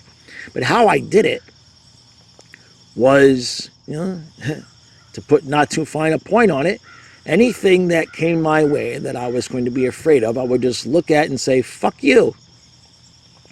Because, if you have a fear of the water, the ocean especially, you could be in ankle deep water, but if a piece of seaweed rubs up against your foot, you're running.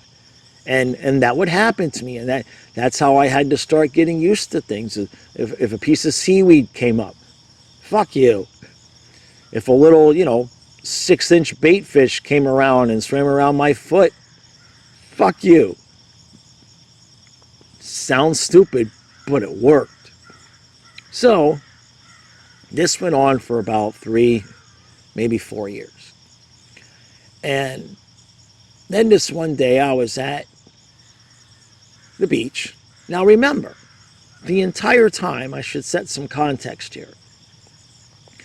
The entire time growing up, like I said, anytime I would go into the water, little voices would say, Jaws is going to get you, don't go out there. Jaws is waiting for you, Jaws is waiting for you. And even when I was learning how to boogie board and I would see the surfers, they would go out there, and those were the real guys, right? And girls. But that same little voice in the back of my head was, don't go out there, don't go out there, Jaws is waiting for you, Jaws is going to get you, Jaws is waiting for you.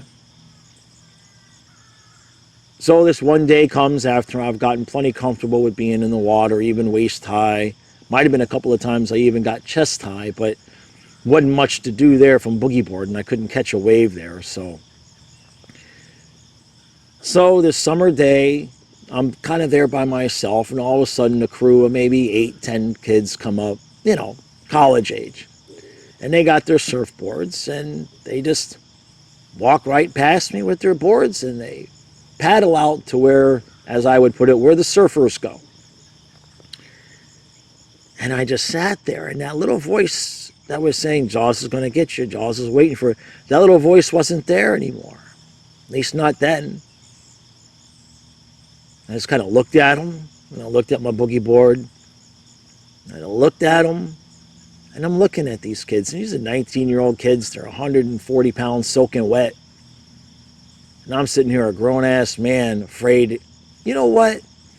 I had enough of this bullshit. I've had enough of this bullshit. There is no reason why I cannot go out there, get on my boogie board. Ain't no sharks. Look, there's 10 of them out there. There's 10 people out there. They're all having a good time. Fuck this. And so that's what I did. I got my ass up and I went out there where the surfers are. And I knew I wasn't really going to be able to catch a wave on the boogie board, and I was still standing in water that I could stand, but it was pretty much neck deep. It doesn't get that deep out here. But, the water was 5 foot deep. Anything can be in 5 feet of water. So I stood there, and I tried to catch a wave a couple of times, but this was more about just being free of that fear. And I'm looking to the left, not really any waves. And look over to the right, not really any waves. Look back to the left, look back to my right. And as I look back to my right, about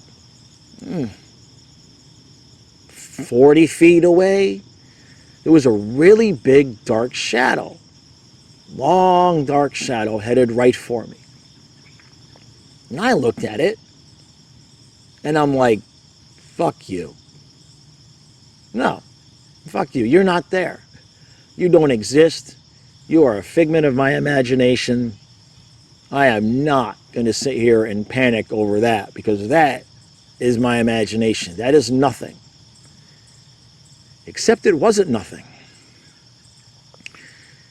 Before I knew it, I'd got knocked off of my feet,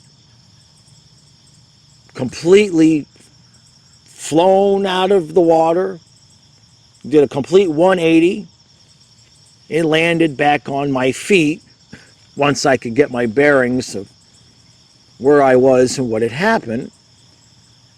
And then when I looked, there went that long shadow, only now it was to the left of me. And just at the tippy top of the water, I could see the fin. And I just kind of stood there. And I replayed the incident in my mind 100 times inside of 10 seconds. And I just rewound it. And I fast forwarded it. And I played it. And I stood there and I realized, well, Jaws was waiting for me. This son of a bitch was waiting for me. By the size of the shadow, solid 6 foot shark. Solid 6 foot shark. Fat, too. And he had just slammed into my hip and knocked my ass right out of the water so violently that I just basically, my feet went out of the water and my feet went back in the water. I just did a complete 180. And so I didn't want to panic. Surfers were there. They didn't know anything. It wasn't, I didn't scream or anything, so nobody would have known. I wasn't that close to them. So I walked in, and I just stood there right where the sand meets the water, kind of leaning on my board a little bit. And I'm just incredulous. I'm just like, did that just happen? That had happened. He was waiting for me. The damn shark, my whole entire life, that little voice in my head had been telling me, don't go out there, Jaws is waiting for you. And the son of a bitch was. And then, as if to just make sure that I wasn't imagining things, just to make sure that what I think just happened actually did just happen. I stood there and I thought about it, and I said, if I don't get back in the water now, I'm never going to get back in. If I just go sit in my towel and then go home and don't get back in the water, I'm never going to get back in the water. I said, okay. So I made up my mind to get back in. I reached down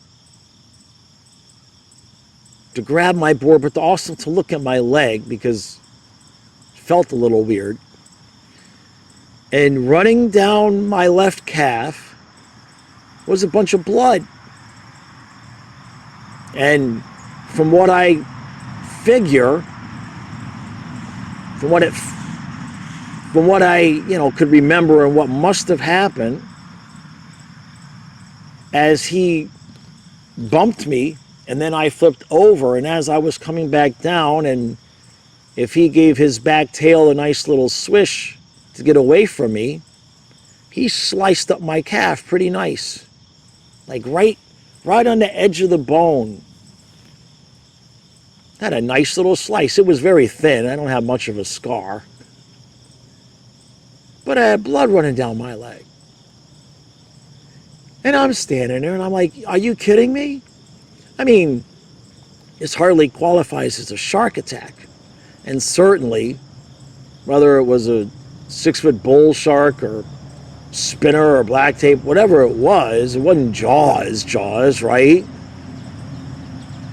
There's a lot of bull sharks where I was, but there's also, spinners, but that's not the point.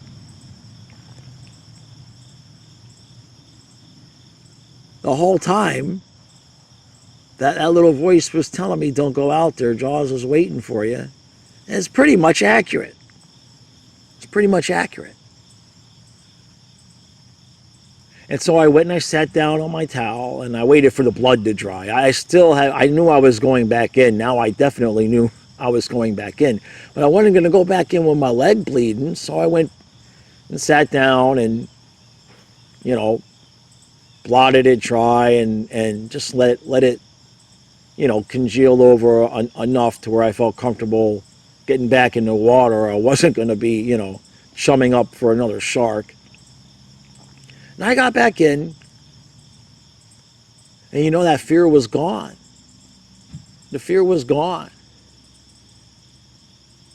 The fuck you turned into whatever. It just kind of turned into whatever.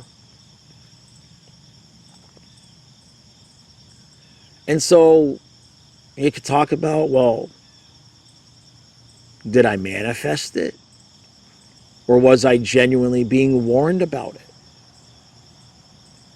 Who knows? Right?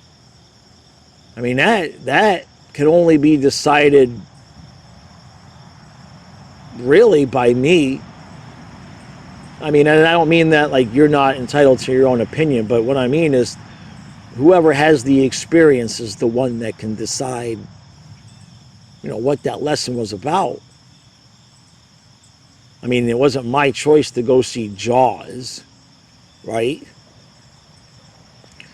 But just like the fear of the shark had led to me being such a fast swimmer, the other thing that it led to was when I finally moved here and I had the big house by the river with the dogs, I didn't have any fear of getting in the water. I just walk right in, and if I'm up to my chest, wherever I am, I don't even, the fear is gone. There's no fear. Now, what's interesting is anytime over the course of the last 9 years, while I've been in the river, and I've been there with the dogs, and I've even gotten a little bit of like a, a flash of being concerned about, something being in the water with me. That same voice that told me that Jaws was out there waiting for me has a very specific story for me. And I only mention it here because if it ever happens, I want a record of me having mentioned it. But that same voice that told me Jaws was waiting for me would tell me I'm safe here in the river with the dogs, but one day after they die, I might have an experience with a shark while I'm in my kayak in the bay. It seems oddly specific. I live in Maryland, for those of you who don't know, so the river is just a tributary of the Chesapeake Bay, and the bay is about a mile down the road. So that's not, that's very possible that that could happen. But what's interesting about it is that I welcome that now. Like all those years, Jaws is coming to get you, don't go out there, that it caused me fear. But since the incident, can't really call it a shark attack, right? I got bumped. I got knocked on my ass, and I got cut. But it wasn't by his teeth. But now when I think about, well, if I'm out there in my kayak and I have an experience with the shark, I'm not afraid. I don't quite know if my attitude is bring it on, because I don't want to manifest it that way, going, come on, let's do this. I don't know that that's exactly the attitude I want to have, but it's pretty close to how I feel about it. There's a movie, I think it's Up. The old man, multiple times in that movie, he says, what more can you do to me? Yeah, well, in the last 6 months, both of my last 2 dogs have died. My relationship ended. The family cat died. And a couple of days ago, my second mother, my brother from another mother's mother, passed. So it hasn't been 1 month in the last 6 months where I haven't had a bunch of loss. And so when I think about being on my kayak in the bay, if a shark wants to have a dance, let's go. What more can you do to me? Oh, they could, right? A bull shark could take my leg. That would screw up my day. And I don't have a fear of death by shark anymore, because I don't think that was the purpose for the fear. The purpose for the fear, I suppose, was so that I'd be comfortable in the river water when I got what I asked for. And, it's just a tributary of the Chesapeake Bay, like I said. I've never seen or heard of any sharks that came into the river, but I'm sure at some point in time, a shark or two would have wandered in. It's just mathematically impossible for it to not have happened. I remember one time, this was a few years ago, just out of nowhere, I don't even know what happened, the YouTube algorithm just started bringing me videos about, look at this shark, it was in the river. I was like, will you shut up? I don't want to see that shit. It's funny how that all happens. But to think back to whatever motivated my dad to take me to see Jaws at that age led to the fear, which led to so many different experiences so that I could get over the fear, so that I would be comfortable in the water that I wanted to be in with my dogs throughout the last, 9 years of their lives.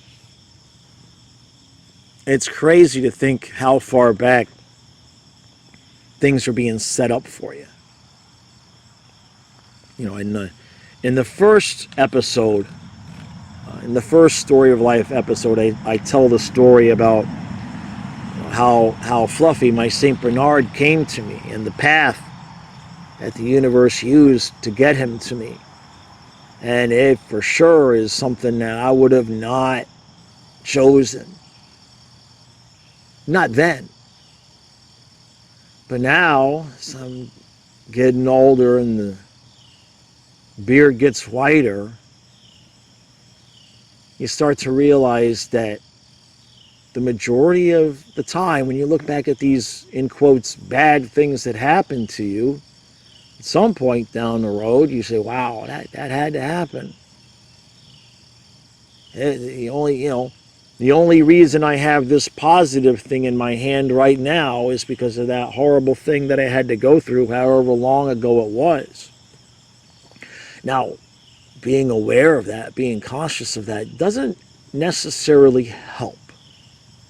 And what I mean is that what I just laid out for you, the loss that I have had in the last 5-6 months, it's like, whoa, I can't. It's hard to sit here and think in a year from now or in 2 years from now, you're going to be going, I'm going to be feeling that this was a good thing. My dog's dying? How am I going to think that's a good thing? Except that's literally the first episode. A dog passed, and it ended up being the result that came from that ended up being something significantly positive in my life. So even now, when I think about everything I've gone through in these last months, I mean, I'm mourn and I'm sad and all of the things. There's some songs I just cannot listen to at this point. But everything about my life so far tells me that at some point I will look back on this time now and say, I didn't see how that was going to work out, but holy crap, all this positivity and this great thing that I have in my hand now is only because of the things that happened back then. But the hard part, when you know that, when you've lived it and you say, okay, I know this music, this is something terrible, which means something good is coming. Well, that's only half the battle. The other half of the battle is waiting. Waiting. See, when I was watching Jaws, or when I was getting over that fear of the shark, I wasn't even consciously thinking that this is going to benefit me sometime down the road. I was only doing what I needed to do for myself in the moment. And, the time between when I saw Jaws at 5 and got over the fear at 40 was 35 years. The time between when I got over the fear and I was standing in the river with the dogs without the fear was about another 5 to 6 years. And at no point during either of those journeys was I conscious or waiting, or conscious of waiting for, okay, that was a bad thing. Here comes the good. Where's the good? So the awareness has not made it any easier, because now I sit here and I look at my watch and I'm like, that good thing could come anytime now, right? Y'all going to send the good thing like we're coming today, right? We're coming today, right? It's like I would like to be able to pay my bills. Hello? Is there anybody home? Anybody? Crickets. Crickets. Absolute crickets. But when I look back at the times that I just talked about, the 35 years in between Jaws and getting over the fear, and the 5-6 years in between getting over the fear and being in the river with the dogs, at no point was I standing there looking at my watch going, okay, let's go with the good thing, because I wasn't really that aware. Now I am. That makes it a lot harder. Because now I'm consciously aware of, okay, I mean, both dogs and my girlfriend gone. It's like, I am 100% aware that the universe has cleared the decks, but how long am I waiting for whatever they cleared the decks for to show up? There was one time I waited 35 years, the next time I waited 5 or 6 years. Sometimes it feels like I won't survive waiting because now I know that I'm waiting for something. It was almost better when I was unaware. I think that's why people that consider themselves spiritual or awake, I think that's why sometimes it feels like things are more difficult.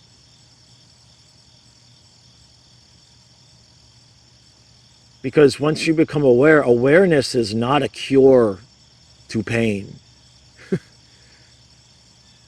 fact, it's an accentuator, to be honest, because, when bad times come, you're half dealing with the emotions of the trauma, while the other half you knows that, okay, that means something good is going to come. And that messes with your mourning process, right? It's like, how can I sit here and mourn for the dogs while at the same time saying, well, I know something good is going to come of them passing. That's crazy making. So, what's left? The biggest fear in my life was the shark. I had the experience of that. Apparently, I have another experience coming. I have no reason to doubt that would happen. Now, I could avoid that experience. I could just simply never go in my kayak in the bay. But I have a feeling that if I tried to avoid that experience by staying in the river, that would be the one day that the one shark just happened to mosey on into the river and accidentally tip my kayak over. I have zero confidence that I can hide from that. Like I said, it wasn't my decision to go see Jaws. I was 5. I don't know what comes next. I know that it seems as though the more clarity I ask for, the foggier things get. Sometimes the universe or God is only going to be there to support your decisions. They're not going to be there to shine a light on which decision you should make. Now, I suppose if you approach it from the attitude of you're going to be supported no matter what decision you make, that can help. Sure.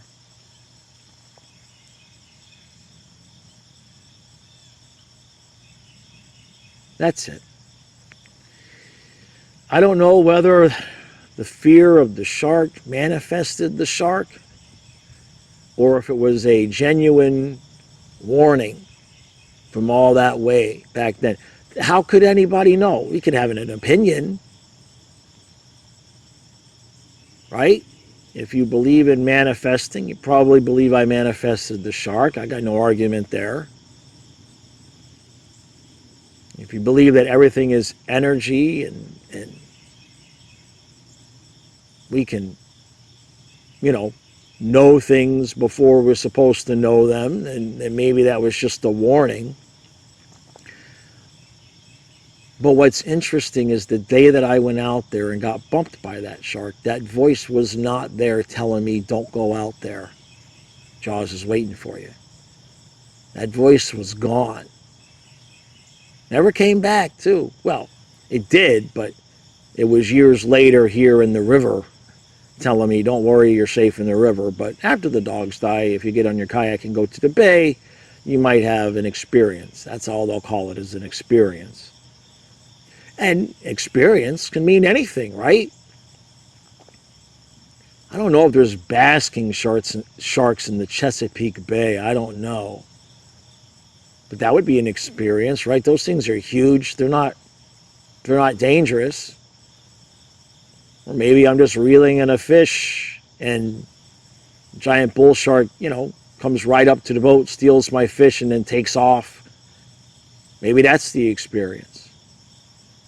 Or maybe a jet skier runs by, tips me over, tips me into the water and right into the mouth of a shark.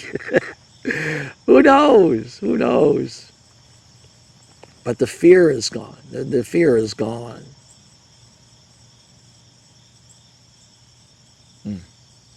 That's it.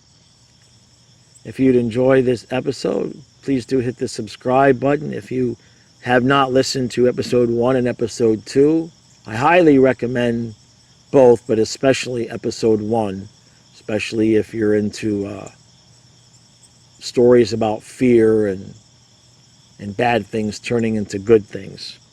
That one's a doozy. That's it. Hopefully I can get episode out 4 in a little bit of a quicker time than I've managed in between these episodes. We're getting there. We're getting there. Okay, so welcome to another episode. I believe this is episode number 4 of the Story of Life podcast. I'm trying to get better at doing these more often. Now, you're going to hear the crickets. It's 5 in the morning, 4:35. It's early. It's not early for me. I have a habit since the dogs passed. I have a habit. A lot of mornings I'll wake up between 3 and 4 in the morning and just not be able to get back to sleep. Just a habit I formed with both dogs at the end. It's not the subject of the video, but the point is that it could be 5 o'clock and it is not early for me. Sometimes I'm out here by 3:30, just sitting, walking. The point is that it's meant to be that you don't see any real picture. But you hear the crickets, don't you? I'm sure you do. So today's story is, I'll call it the story of eBay, but that doesn't quite do it justice. There's multiple lessons that you can take from this story. It's a story about what you can accomplish when you don't quit. It's a story of how you just never know what is coming for you, when it's coming for you. You never know what's going to save your ass. So,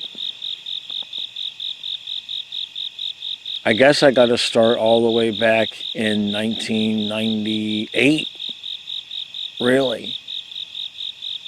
My ex-wife was pregnant with my oldest son, Kyle, and we'd had a falling out with my parents, or I should say I had a falling out with my parents.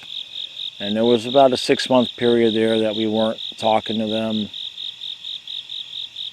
And then it got closer to where, we knew that baby was going to be coming out in, 3 or 4 months. And it was like, oh, geez, I guess we're going to have to reconcile this. So we did.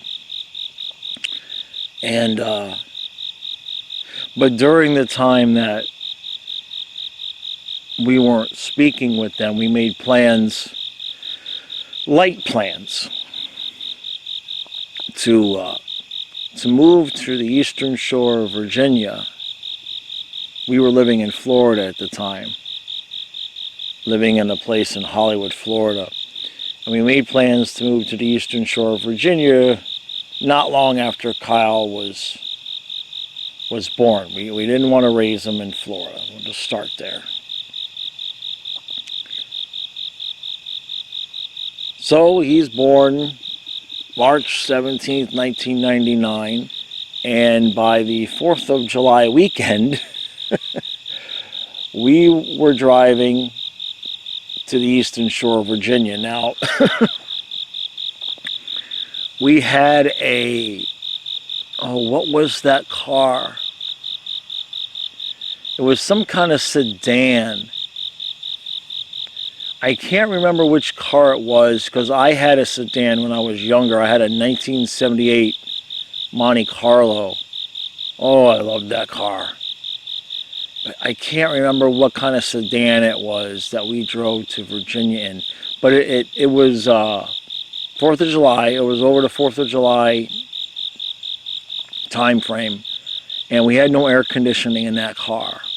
And we were driving from basically Hollywood, Florida to the Eastern Shore of Virginia.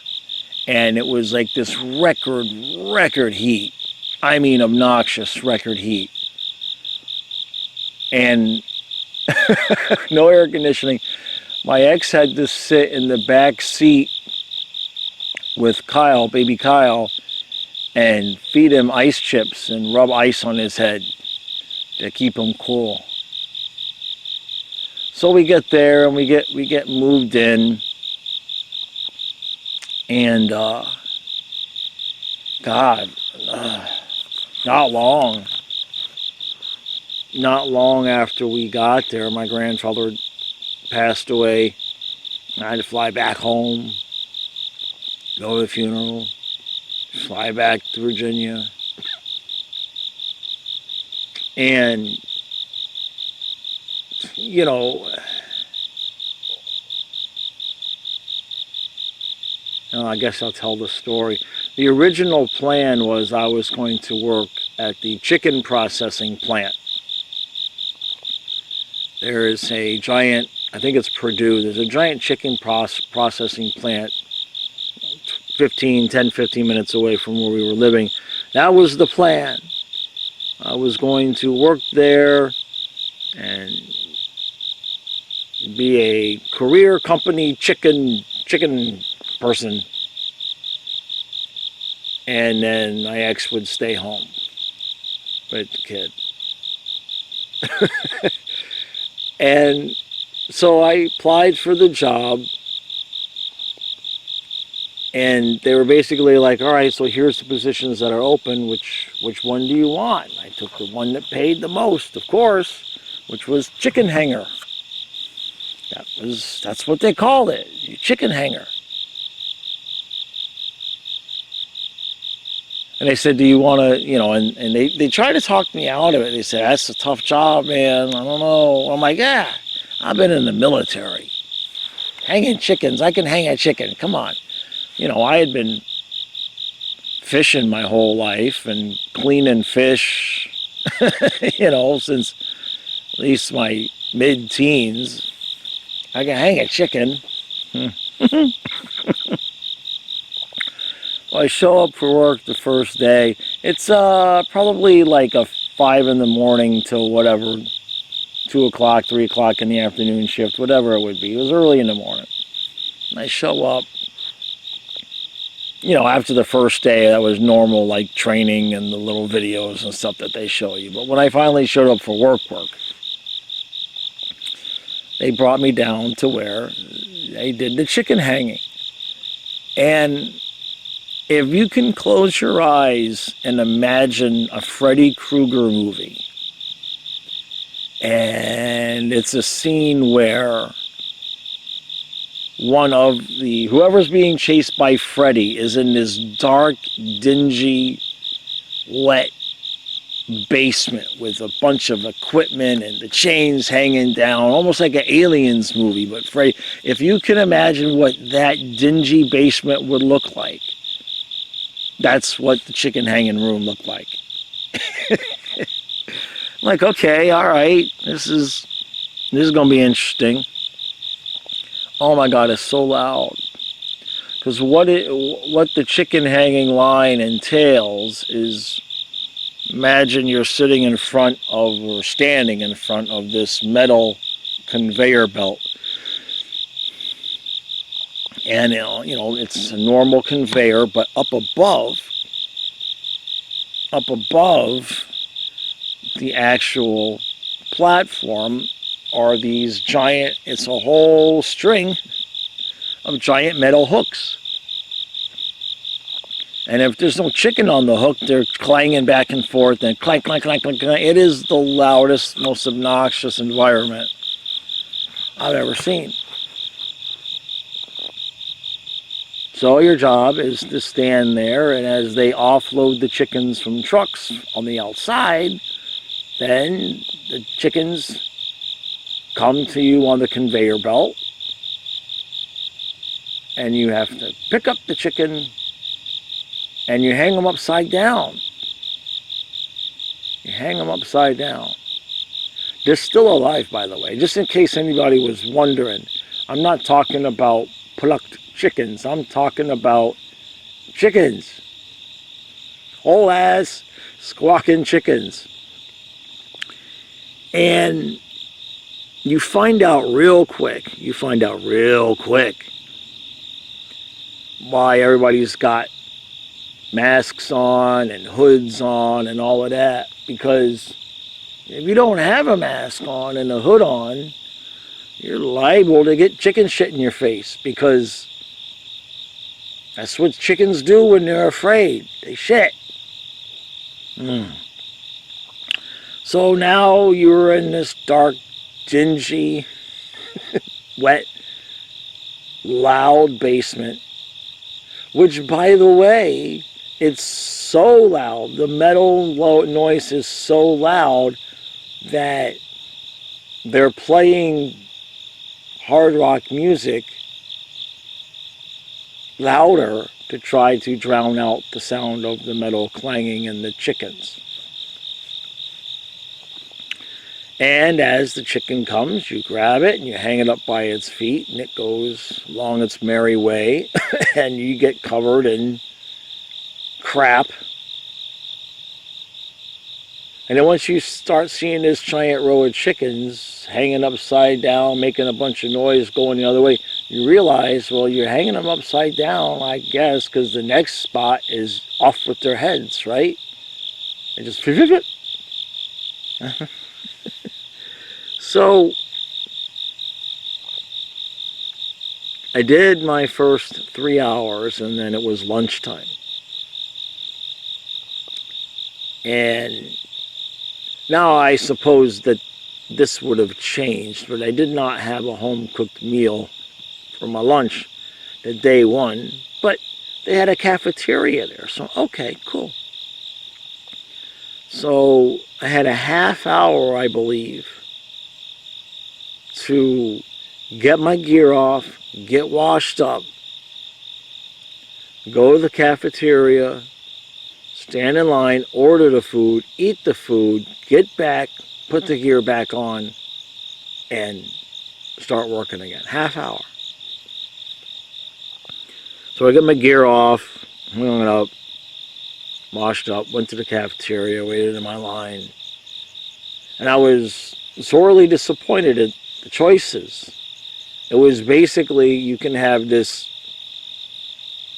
some kind of mystery meat, thin-ass burger. Maybe you could have this dried out piece of fried chicken, or maybe you could have a peanut butter and jelly sandwich. Hot dogs. I mean, that was what it was. It was, we're going to give you 5 choices that are quite possibly the most disgusting, cheapest choice that we could give you. You're still going to pay for it, by the way. You're still paying for it. It still costs you, you know, half of the money, maybe all of the money you made in your last hour. Maybe not all of it, but most of it. It's still going to cost you. And it was just, it was...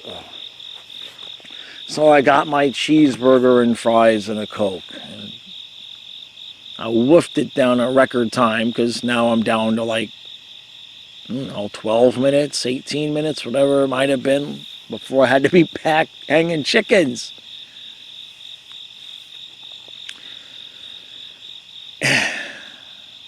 And I don't know if it was right after eating the burger. I don't know if it was coming on before I ate the burger. But within a minute, 2 minutes of eating that burger, I mean, between the work I had just done, between the being in the noise and all of that and the burger, I just had the blasting worst migraine I had had at that point, I think, in my life. And I knew I had Tylenol in my car. So I walked out. Still had time before I went back to work. I walked out. and I had my Coke with me. Might have been a Mountain Dew. I was big on Mountain Dew back then. And I went and I sat in my car and I took my couple Tylenol and I just felt like I was going to throw up, man. And I just never went back in. I just never went back in. I sat there for a couple of minutes. I said, nope. I started the car up, I drove home. And I walked in the door. By the time I walked in the door, the Tylenol wasn't working. And I mean, the headache was just incredible. It was nausea. I went into the bathroom, I started throwing up. And my ex is just like, ah, shit, that's not good. That's not good. So,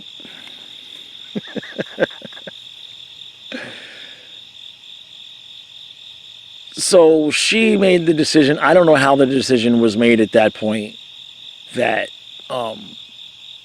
she was going to go try to get a job at a bank. She had been a bank manager and all of that. And this would be a story that would play out over the marriage, over the course of all the of the entire marriage. Was she'd want to stay home with the kids, and then after about 5 hours, she'd like, okay, I need a job. I'm gonna go get a job, and I would. It was. So this was just the first of many times. So she went, got a job at a bank. No, she got a job at waste management during the day, and then I ended up getting a job at the Comfort Inn working at night. So it wasn't like I wasn't working. It just I wasn't hanging chickens. Got a job as a front desk clerk at the Comfort Inn, the overnight shift. Like I would get there at like 11 o'clock at night to start. That was rough. I'd be up with Kyle most of the day. She'd get home, eat dinner. I'd go to bed at like 7 or 8, and then have to wake up at like 10:30 to go to this overnight shift. And Kyle, it was a mess because Kyle was not a sleeper. If Kyle slept 45 minutes at any given point, day or night, it was miraculous.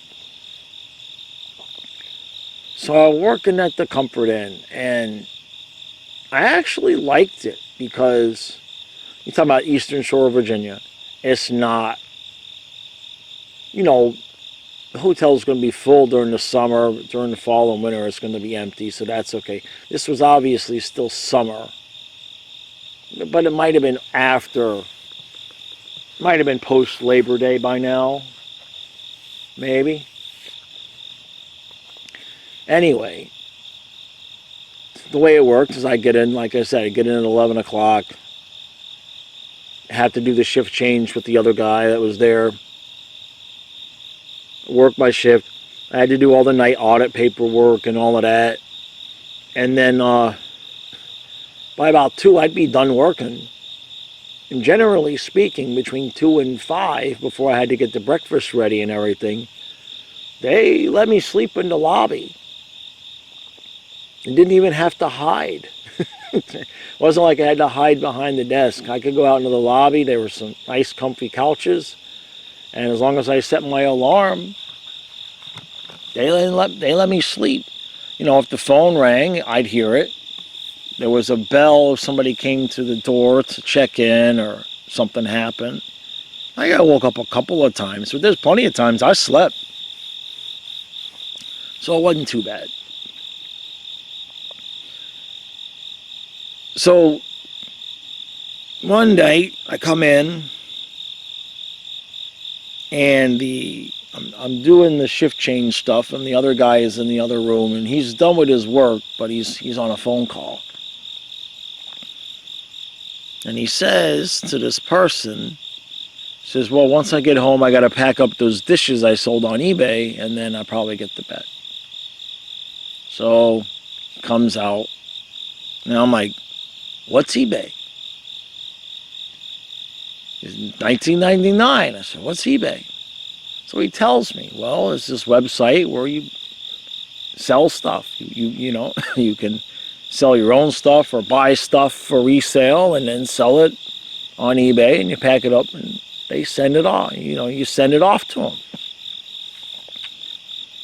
I didn't say anything else to them.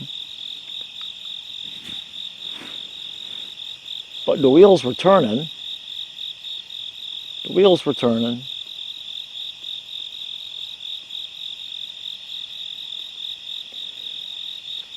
And so, again, I don't remember how it happened. I don't remember the order of things, but there's only one order that makes sense. Because I couldn't have done one part of the story without the first part. But somehow, even though we didn't have a computer, I don't know if we researched what eBay was. I don't know how. I don't know if we went to the library. I don't remember. But somehow I ended up convinced that this is what I want to do. And I had to call my parents and borrow like $1,000 to buy a computer.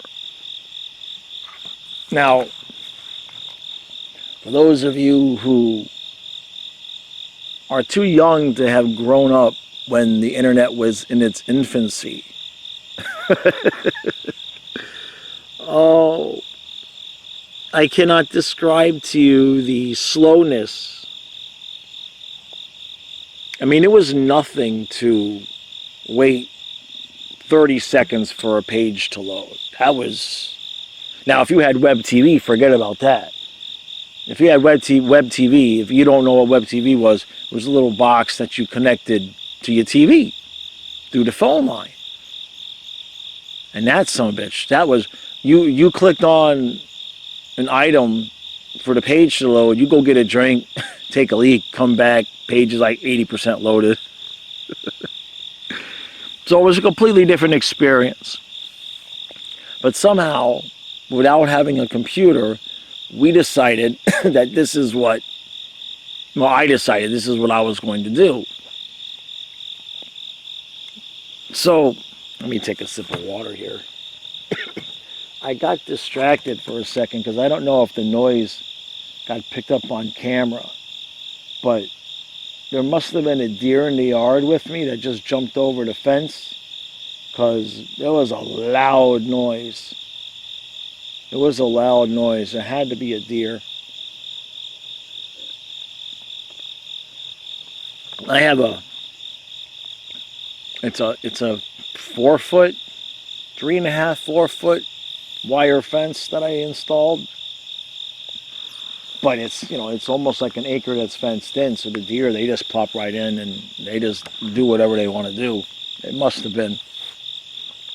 So, okay, so I call my parents. Hey, you know, give me money.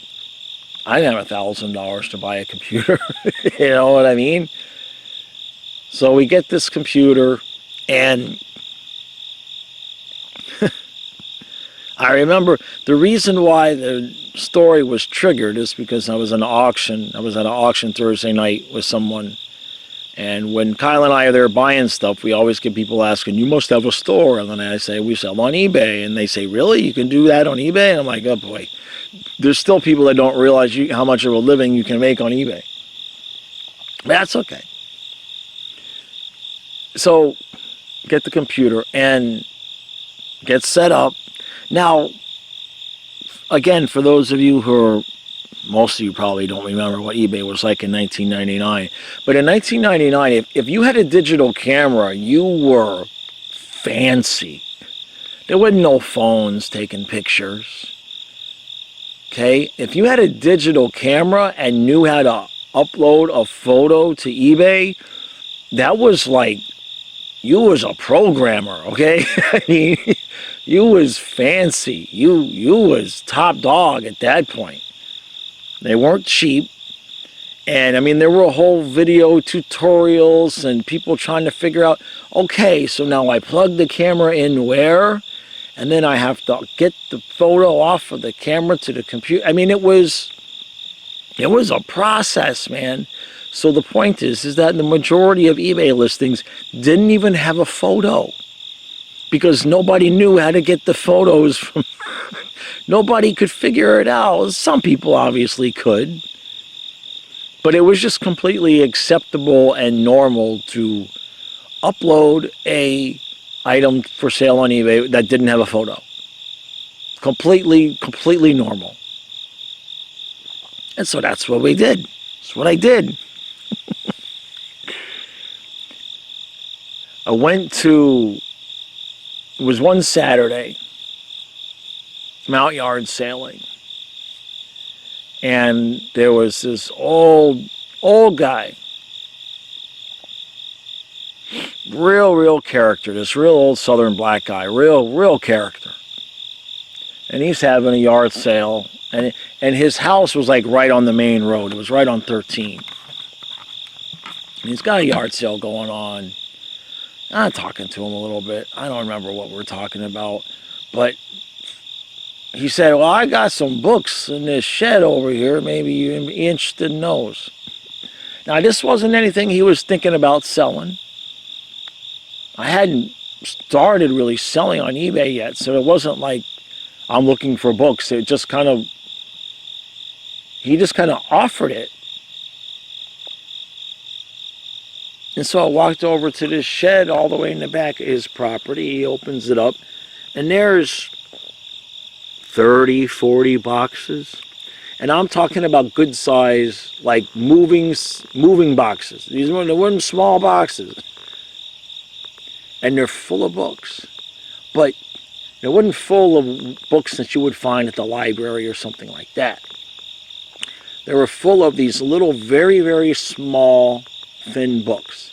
They might be 3 inches by 2 inches, printed on the rice paper. They, if you think about like what a hymnal would look like, very small, but they weren't hymnals. They were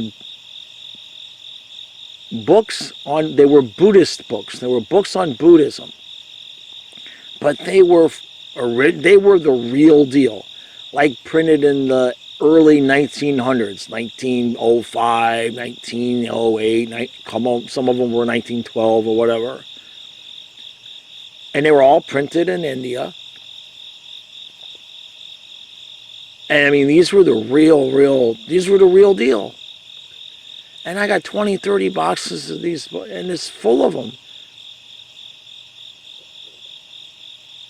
And he sold me all the books for $20. Now, he was griping about it. You're killing me with the price. Come on. I'm like, that's what I got. That's what I got. Baby seats in the back of the car. He's like, well, if you think you can make some money with these, all right. He sold them all to me for $20. I get them home. Now, again, for those of you who are familiar with eBay but not familiar with the way it was, there was no searching things by completed auction. I mean, you might have been able to do that. Maybe I could remember that. But, you know, if you had a very common item, you could probably do that. But these books, you had no idea. And here's the kicker. It didn't matter anyway. Because the only format that you could sell with on eBay at that point was auction. There was no researching it and saying, okay, this is worth $30 and putting a $30 buy it now on there. There wasn't even buy it now on auctions at that point. The only method of sales at that point was put it in auction, pick your starting price, and whatever it ended at, that's what it ended at. So I start listing these books. 7 days, 7-day auctions. And the books start ending. $50, $70, $80, $90, $120. Oh crap, that one only ended at $20 per book. I mean, they're just... So I'm just listing more. I'm like, this crazy. This was crazy. But you got to remember, it's 1999. By now it's probably 2000. We're probably into, excuse me, we're probably into winter and spring of the next year at this point. as we're really getting rolling with things. But there's no pictures. But it was, the markets had not been collected out, right? This was the first time anybody around the world that might have been wanting these books, this first time they were really available to that kind of market. And they had just been sitting in his old man's shed in the middle of nowhere on the eastern shore of Virginia. And so I was hooked. I mean, started going to auctions, buying stuff. We ended up moving back to Florida. That's a long story. It's this whole other podcast. We ended up moving back to Florida, but we moved to Melbourne, Florida. Got the house behind my brother Gene. Brother from another mother, Gene. I apologize for the coughing. It's humid. It's very schmutzy, and that causes me to have a little cough sometimes. So we moved back to Florida, and my ex had been working for Waste Management. She gets transferred to the Melbourne office. But she says, I want to stay home with Kyle now. Now you got to go get a job. I'm like, crap. I was doing eBay. I was having fun. So I go and I get a job. I got a job. It wasn't terrible either. It was, I think it was True Green, some lawn company. They come and you spray the yard for bugs and stuff like that. It wasn't bad for what pay was back then. I think it was like $26,000, and they gave me a truck, and I had a gas card. So it was good. As soon as I got the job, my ex was like, nah, I think I changed my mind. I'm going to stay at Waste Management. You stay home with the kid. As soon as I went and I got the job, I'm like, okay, I'm going to have a truck, because we only had one vehicle at this time. So I was like, okay. But at the same time, like within a day of that, in the neighborhood we had moved into, somebody was having a yard sale. And I walked over to the yard sale, and they had like 4 walkie-talkies. They were $10 a piece. And I bought one. I brought it home, and then I researched it. And I'm like, I can get $50 for this thing. So I ran back over, and I bought the other 3. And that was it. That was the last discussion of me having a, quote, real job, regular job. And that was it. And that was 2000. That was in summer of 2000 when that happened. And it is now fall of 2024. And I've dabbled in, I've always had the store. The eBay store has always remained. Now, at one point I became a massage therapist. There was about a year period where I did not sell anything on eBay because I was doing the massage, I was doing just fine. But my body did not like giving massages that often, and so I eventually ended up going back. But I had it to go back to, you know what I mean? And with all of the twists and turns of life and divorce and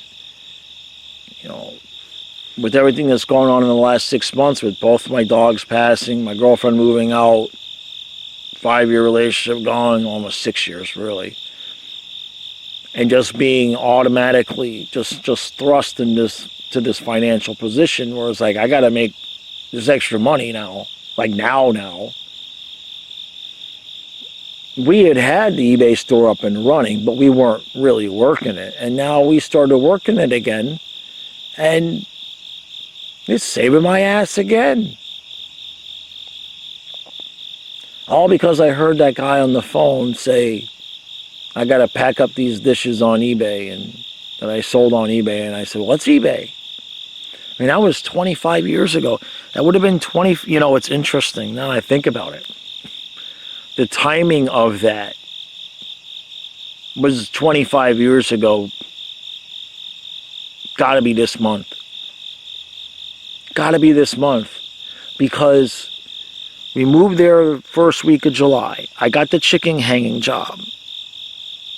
Let's say I quit that by the second week or third week in July. I'm sure I took a week before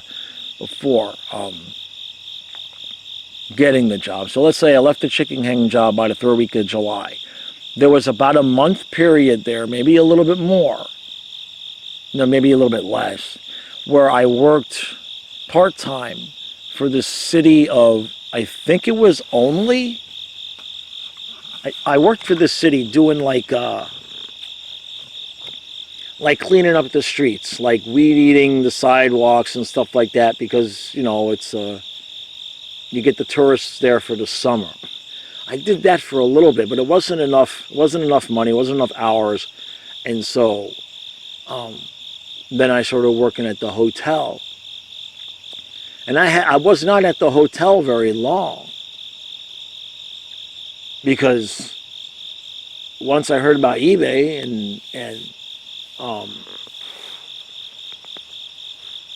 yeah, I wasn't at the hotel very long, because now I'm remembering once I learned about eBay and we got the computer and we found the books, I quit the hotel job.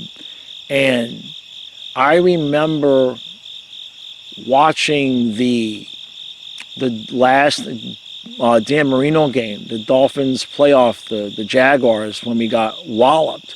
I remember watching that with Kyle during the day, and I know that I was no longer at the hotel at that point. So, I mean, that was pretty rapid fire. So it would have had to have been probably this month, September, 25 years ago, that I asked that question. And I just wonder if it was 25 years ago today. Like, it could legitimately be, I'd never remember the exact timing, but it could legitimately be 25 years ago today, and I'm just retelling the story. That's crazy. I'm just realizing that now.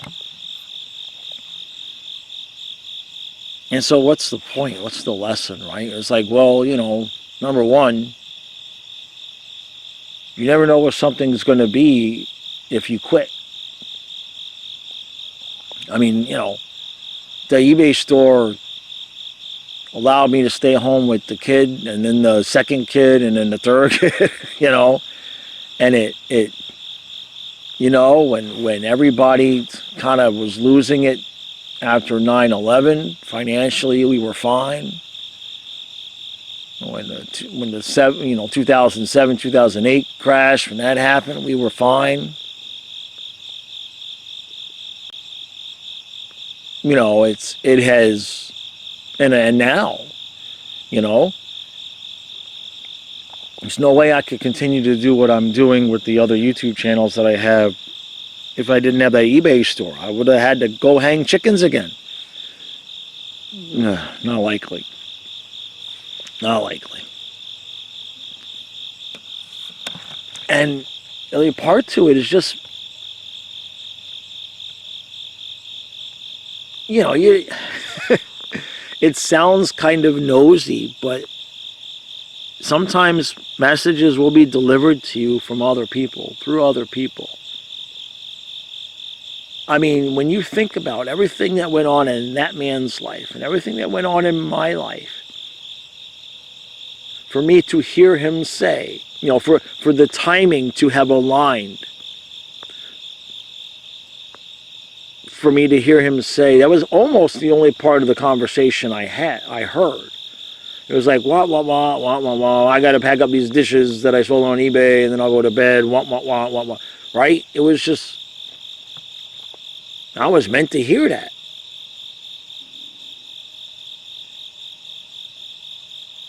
And so Kyle and I were at an auction Thursday night.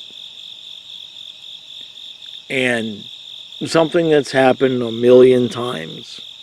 And it's not a complaint, but something that has happened a million times happened where if you've ever been to an auction, you know, you're engaged with the auctioneer, you're bidding, right?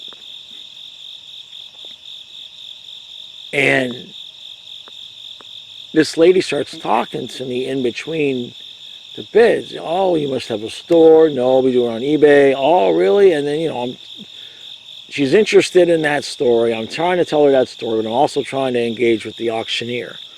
And there was a bunch of trays of collectible cars, new in the box. And I wanted them, so I was buying them one tray at a time. The last tray, I wasn't really... What ended up happening was, while she's literally talking to me, she's trying to talk to me in the middle of me looking at the auctioneer and bidding. And she's asking me a question. And I can't answer her because I'm in the middle of bidding. And I'm just like in amazement that, well, don't talk to me. I'm in the middle of, you know, it's like, it should be like a known thing, right? It's like a known... Like, you shouldn't have to tell somebody, if somebody's in the middle of engaging with the auctioneer, now it's not the time to start talking in their ear and asking them questions. But it happens. And so, long story short, is I placed my bid. And then he looked to the other person, and they were taking a couple of seconds to decide if they were going to up their bid. And she asked me the question again. And at the same time as she asked me the question, the auctioneer turned back to me to see if I was going to raise my bid because the other person had. And I looked at her and said, yes. The auctioneer took it as yes and jacked up my bid again another $4 or $5 and then went back to the other person. They said no. And so I won the truck. So I won the cars a little bit. I paid a little bit more than I wanted to. It wasn't a big deal.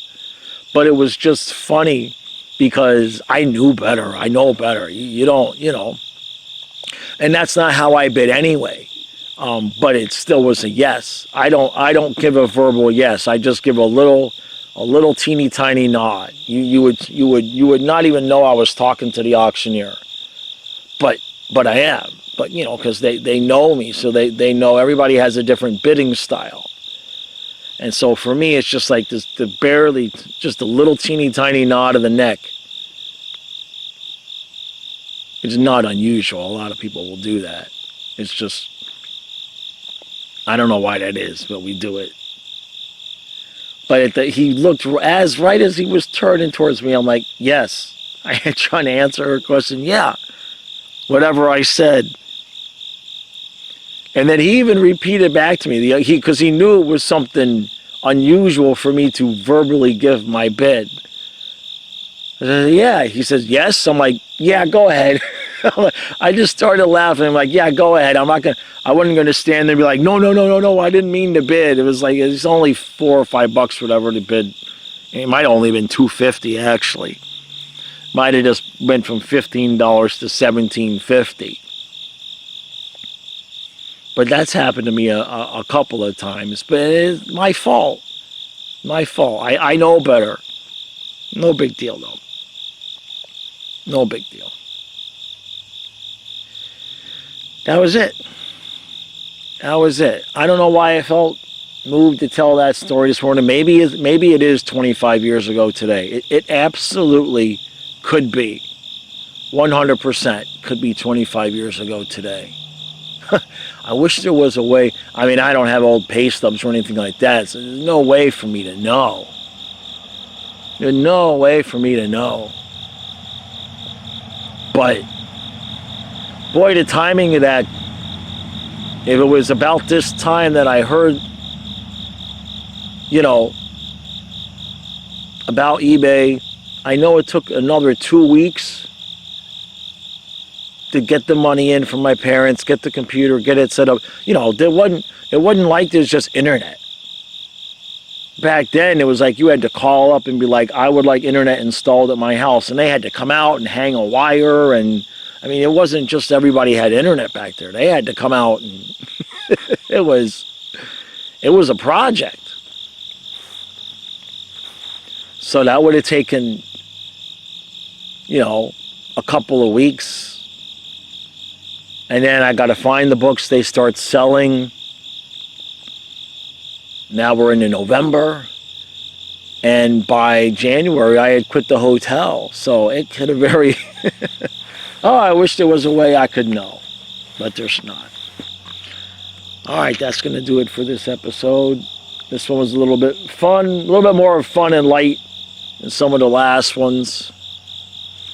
Hope you guys enjoyed it. If you did, hit that subscribe button.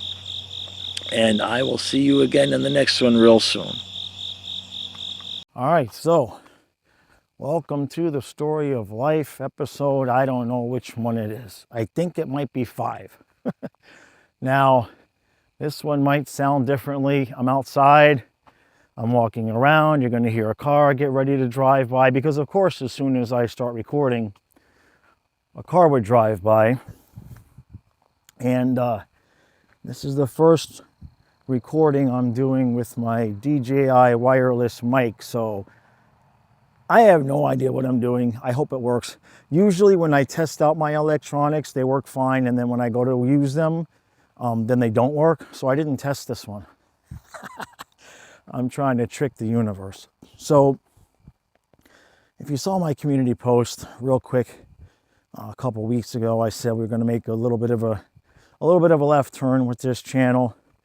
And I suppose that this episode will kind of take us in that direction. So what this episode is this is going to be two stories, one a little bit shorter, one a little bit longer, very related, and they pretty much, the point of the stories is not just to trust your gut and your intuition, not just to not let the voices of other people get in between you and your intuition, but how when you have the experience of listening to those voices at one point in your life, how it can serve you well decades, and I mean decades later. So, for starters, the first story kind of got triggered by a memory of Hurricane Andrew because there have been all these hurricanes that have happened in the last month. And somebody asked me on the hockey podcast if I had any hurricane stories. And boy, oh boy. But this one, it just is what it is. So when Hurricane Andrew was getting ready to bear down on everybody, it was my 21st birthday. And I had an apartment on Hallandale Beach. Well, just on the other side of Hallandale Beach, just before the causeway where you cross over the Intracoastal for those of you who are in Florida. And Andrew was supposed to come and hit right down the Dade and Broward County line. So basically, right over Hallandale is where the thing was supposed to come. And so I made the plans to go stay at my grandfather's house, who lived in Coral Gables.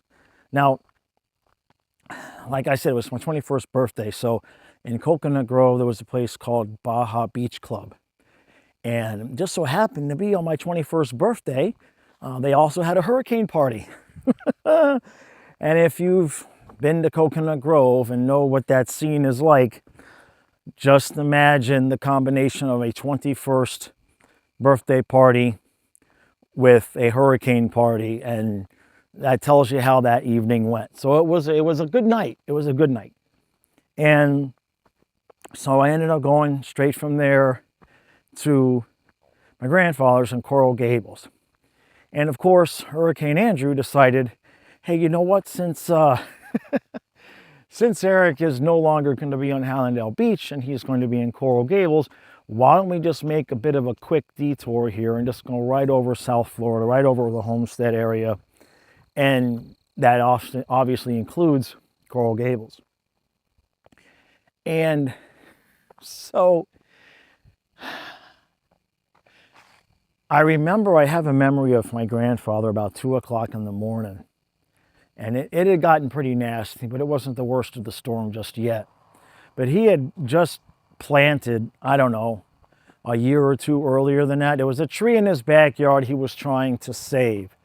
And so I remember about 2 or 3 o'clock in the morning, my grandfather outside in the backyard. He did not want my help. He said, "You stay inside."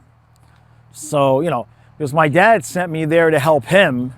And that was kind of funny because my grandfather, like any old man, he don't want the grandkids' help. He wants to do it himself. So he's outside at 3 in the morning in this howling wind, and he's got stakes and rope, and he's trying to secure this tree because he didn't want to lose the tree. And not to jump ahead in the story, but he did not lose the tree. So, but when I saw him outside, I said, you know what? I think once he comes in, I'm going to bed. I think I had seen enough. He doesn't need my help. And I mean that in a loving way. And so I went to bed, and now the room that I was in faced south.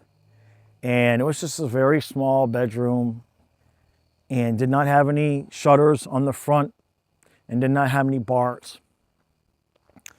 And this is the part where this is the part where I say, I know how this sounds, but it is what it is and was what it was. So about 5 o'clock in the morning, I'm sound asleep, and I just heard this voice. And it just said, "Get off the bed and get out of the room." Just this deep voice, "Get off the bed, get out of the room." And it woke me up. It woke me up, and if you've ever had this experience, you know what I'm saying. You were still in the process of hearing the voice when you were up off the bed. And so I got off the bed and I turned my back to the window and started walking towards the door, which was maybe 4 steps that I had to take. And by the time, before I could get my hand basically on the doorknob to get out of the room, I heard this crash from behind me.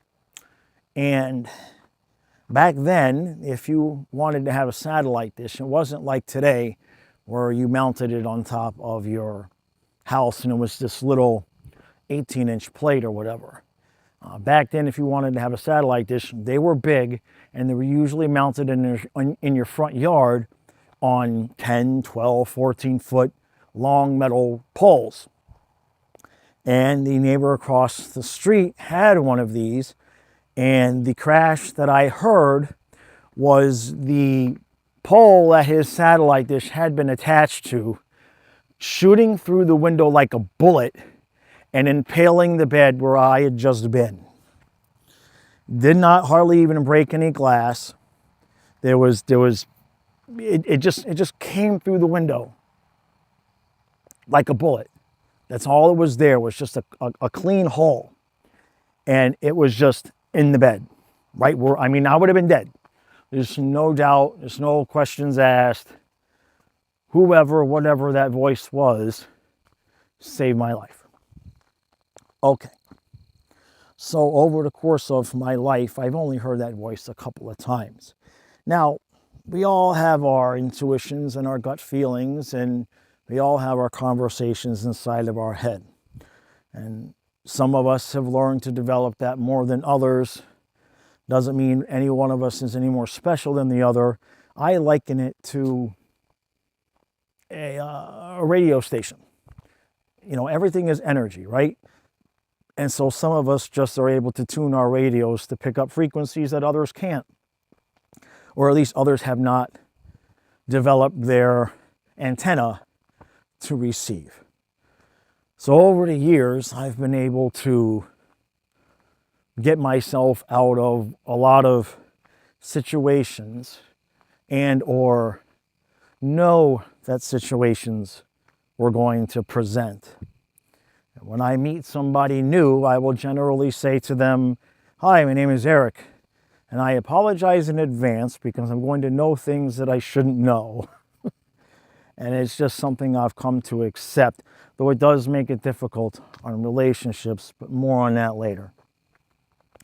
So now we're going to fast forward to February of this year, 2024. In February, my life seemed pretty normal at that point for what my life was. Both my dogs were alive. Ellie, the Shar-Pei Shepherd, was 13 years old, 13 and a half really. And Fluffy St. Bernard was going to be turning 11 in June. And my girlfriend Karen was living here at the house with me, and we were closing in on year 6 together. So everything at that point was, in quotes, normal for what I would expect my life to be. And I woke up in a sweat one night to that same voice.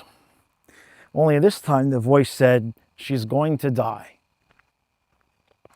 Now, because I had had this experience with the satellite dish during the hurricane, and because of other experiences that I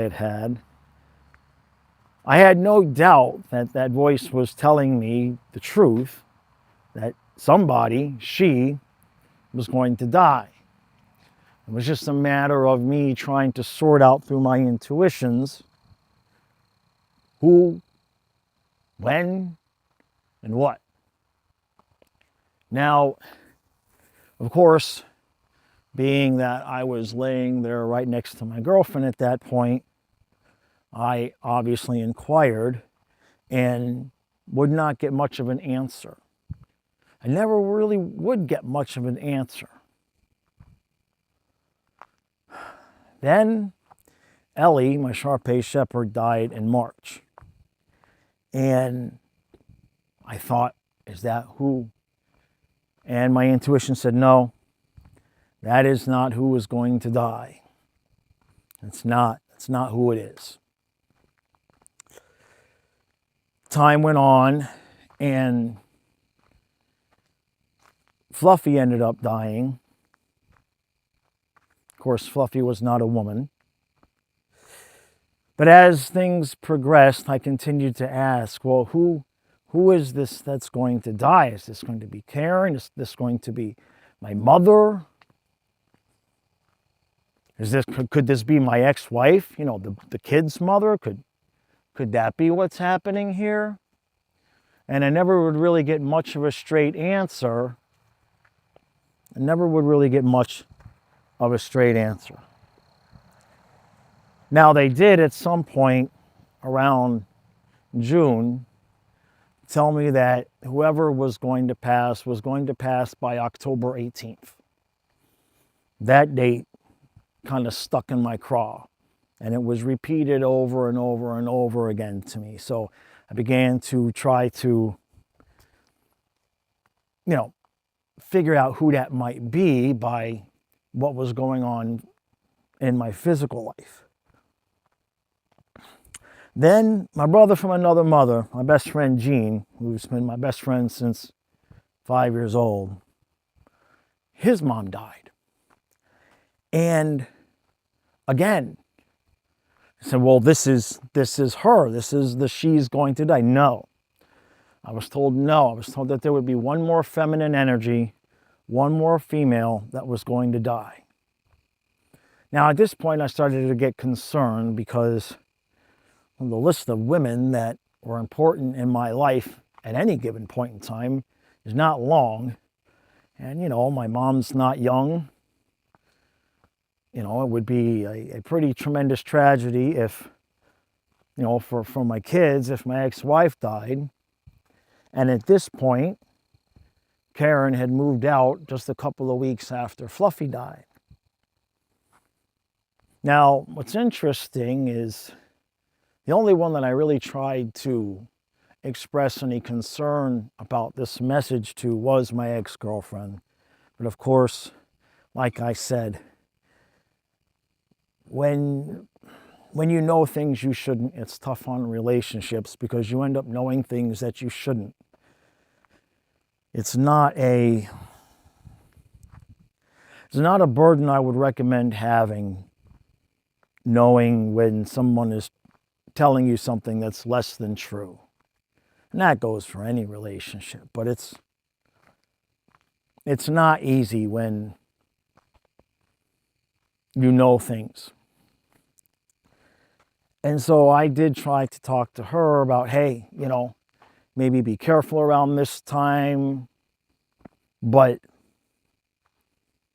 let's just say that was met with the same resistance that pretty much anything I ever said in that relationship was met with. That's fine. That's not what the point is. So as the date approached, we start getting to October 5th, October 7th. I'm still checking in. Is this Karen? Is this my ex? Is this my mother? The only thing that they would continue to give me, it's weird. I continued to hear names that ended with A. Carolina, Jessica, Melissa, that type of ending in a name. And it wasn't really in correlation to me asking about which woman was going to die. It was more like other subjects. But no matter, just this woman with the name with a at the end just kept coming up over and over and over again. So we get to October 14th, October 15th, 16th.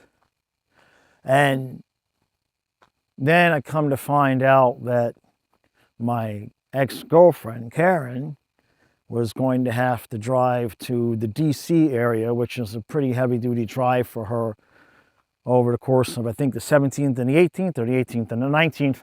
So, of course, I became a little bit concerned there that timing's not good. This is something I've been told in February, right? But it came through a voice that is always accurate. And so I sat there on October 17th, and I got a text from my brother Gene. He says, whatever you're doing right now, you need to stop and call me. I said, well, shit. That's not good. That's not good. So I pick up the phone and call him.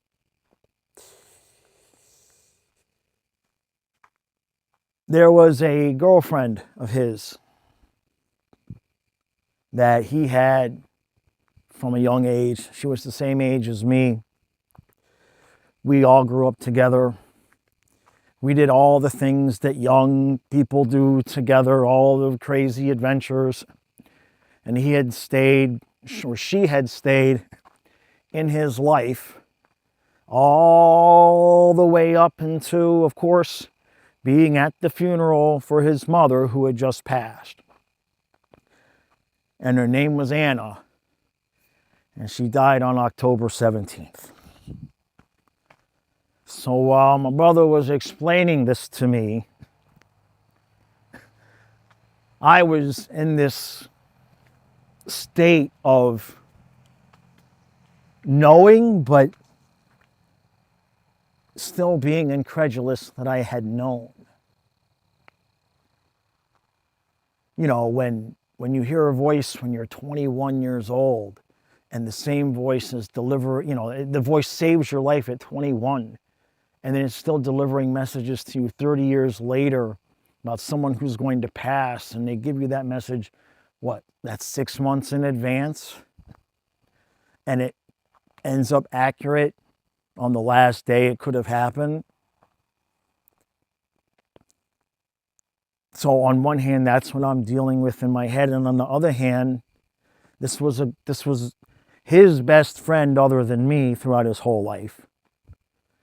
And I hung out with her and her parents. I mean, everybody was close.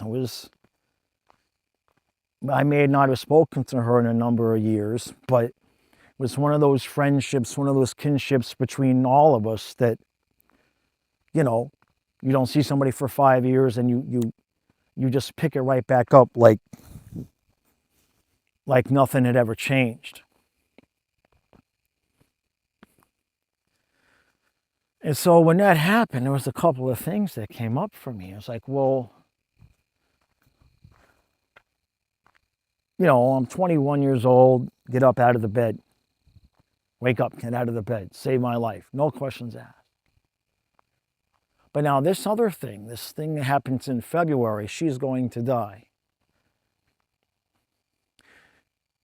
What I've yet to figure out, which I know the answer is there somewhere, but why not just tell me? And then I thought about it. Well, what had happened with Anna was about 10 days before she passed, she got up, stood up from her chair at home, fell, cracked her head open, and it had basically been in a vegetative state since then.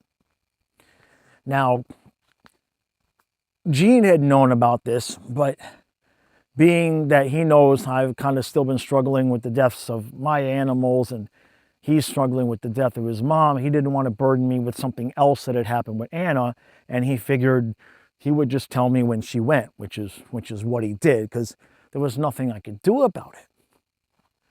And so I started to think, well, how would I have changed my actions? What things would I have done in that time period had I known that she was laying there dying and I could, correlate it to that message that I had gotten in February? You see what I'm saying? It's like, would I have felt responsible? Because that's happened to me before. There's been things that have happened that I've warned people about, and then when it happened, they kind of blame me about it.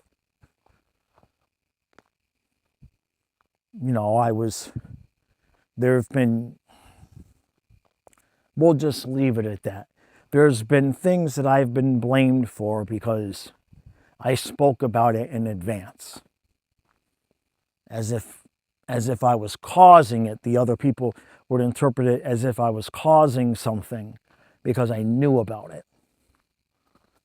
And then, of course, that would lead them to believe that, well, if anything bad happened to them, that I was somehow responsible. Like I said, it's a gift and a burden. So when I think about it, it's like, okay, well then, why did they have me even know that? That's the question, right? Why tell me that in February? Well, then you look at what happened in my life after that. Ellie dies. Fluffy dies. Girlfriend moves out. Jean's mom dies. All of these things happen. And I was sort of, with my dogs, I was sort of blind to, I know how it sounds, but it's just like I was thinking about it earlier today, especially with Fluffy, and I'm just like realizing that I thought that dog was ever going to die. You know what I mean? Like, he's an 11-year-old St. Bernard. That's rare as it is. And I just was realizing today, I kept telling people about this and how it doesn't feel real that he's gone. And then I realized why it doesn't feel real is because I don't have any other dogs. I've lost 6 dogs over the last 27 years. But up until Fluffy, whenever one passed, there was at least 1 or 2 other dogs left. So you're just like, all right, guys, let's go. Let's keep on living. Let's keep on doing dog stuff. But now there's no dogs. And, my daughter came to visit this last week, and I was telling her, it's like, it doesn't feel like they're gone. It feels like somebody's going to bring them home from the vet or something. And I think that's because there are no other dogs. And so then it hit me that when I eventually do get another dog, I think that is when the loss of, especially Fluffy, since he was the last one. I think I'm going to have a whole nother round of stuff that hits me when I finally do get another dog. But what I realized about that message in February, because especially with the dogs dying and then my girlfriend leaving, I don't want to get off on a tangent, but let's just say there's been a lot of things that have come up or that I have been made aware of that my intuitions have been correct about an overwhelming majority of things that I thought might be going on. And in the weeks leading up to October 18th, the message that I consistently received was that this would be my proof. That all of these intuitions and all of the things that I feel happened over the course of the relationship, that if the third female energy, the third female woman did pass by October 18th, the way I was told it would happen, that would be my proof that those intuitions were correct. And so then I felt the guilt, because for a couple of reasons. Number one, in case you didn't notice, when I was asking who was going to die, I wasn't looking outside of my own line of sight. My girlfriend, my mother, my ex-wife. You see what I'm saying? My. I wasn't thinking about, Jean's somebody or somebody. I wasn't thinking outside of me. So there was guilt there. And then there was a guilt of, well, knowing this was going to happen has now given me a tremendous amount of peace in knowing that the questions that I have about things that I thought were happening over the last few years, I don't have those questions anymore. I know that my intuitions were correct. So through her death, I have received a ton of peace. And that's what it's given me, is it gave me a tremendous amount of closure that I think I was never going to get, because generally speaking in relationships, people don't come back months later and start confessing things. So there's guilt there that I feel this peace but then I realized that, well, if they had told me who it was going to be, I mean, they gave me the hints with the last syllable being They never said Anna, though. It was every other in the world. Melissa, Jenna, anything other than Anna. And I was so focused on somebody that was in my direct circle that I never thought of it. And had I thought, well, what about somebody that Jean knows? I would have immediately thought of Anna and then said, oh no, and then found out a week in advance. But the thing of it is that when I look back at the timing, the messages that I received that said that if she died, that if a woman died, that would be the confirmation of my intuitions, those messages came after she fell on her head and was basically in a vegetative state, and I didn't know it. So the energy that was feeding me those messages already knew as she was dying.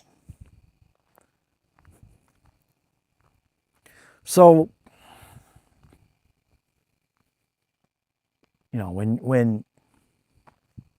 when you get that intuition, when you get that gut feeling, today it's a little bit different. In today's world, it's different, right?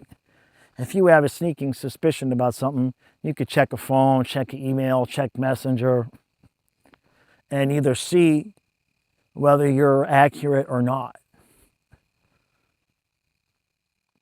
Or even if it's not a romantic relationship, generally speaking, people are kind of stupid about putting their life online. So if you have intuitions or feelings about certain things that you think that doesn't seem quite right, it doesn't take a whole lot of research these days to find out, yeah, I think that's not quite right. That doesn't match up. But what I can tell you is that for someone like me who developed that ability before there was no emails, right? There was no email in 1991 or 92, whenever it was, 92 with Andrew, I believe that's what. There was no email to tell me, hey, Eric, don't fall asleep on your grandfather's guest bed during Hurricane Andrew, right? There was none of that was happening.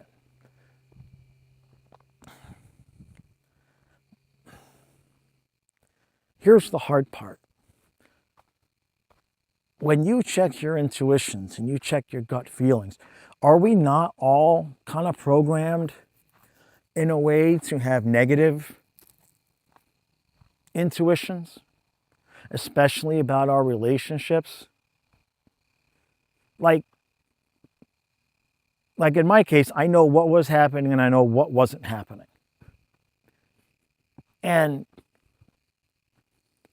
look, betrayal comes in all sorts of different shapes and sizes. What is betrayal to one is not betrayal to the other. The only thing that the only part that matters about betrayal is if a person feels betrayed, they were betrayed. That's, for that person, they felt betrayed. Nobody can tell anyone else what those boundaries are. So when you think about the things that you might have a gut feeling about, how many of them are positive, right? How many of them are positive? And what kind of trouble can it lead to? Long story short, one of the worst episodes that me and my ex-girlfriend had actually stemmed from me trying to put together a surprise video for her 60th birthday. Things stemmed from that basically ruined the trust in the relationship. I was asking questions to try to get information so that I would know who to contact to help me put together a 60th birthday video for her and have memories from her youth. And I just so happened to pick the wrong dude. And the hellfire and damnation that came as a result of that, because I unintentionally, intuitively picked the wrong guy, and she knew I'd picked the wrong guy, which led her to have behaviors that she probably would not have normally had, because she thought I was catching on to something, and I would only caught on to it after everything blew up, and all I was trying to do was put together a surprise happy birthday, 60th birthday video for her, because she would always complain that people don't buy her things or don't do anything special for her birthday.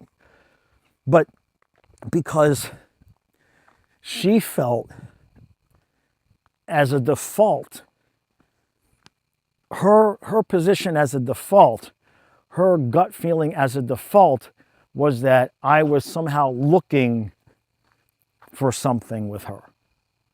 Now, oddly enough, that might have been because there were things to find, but that's a different story.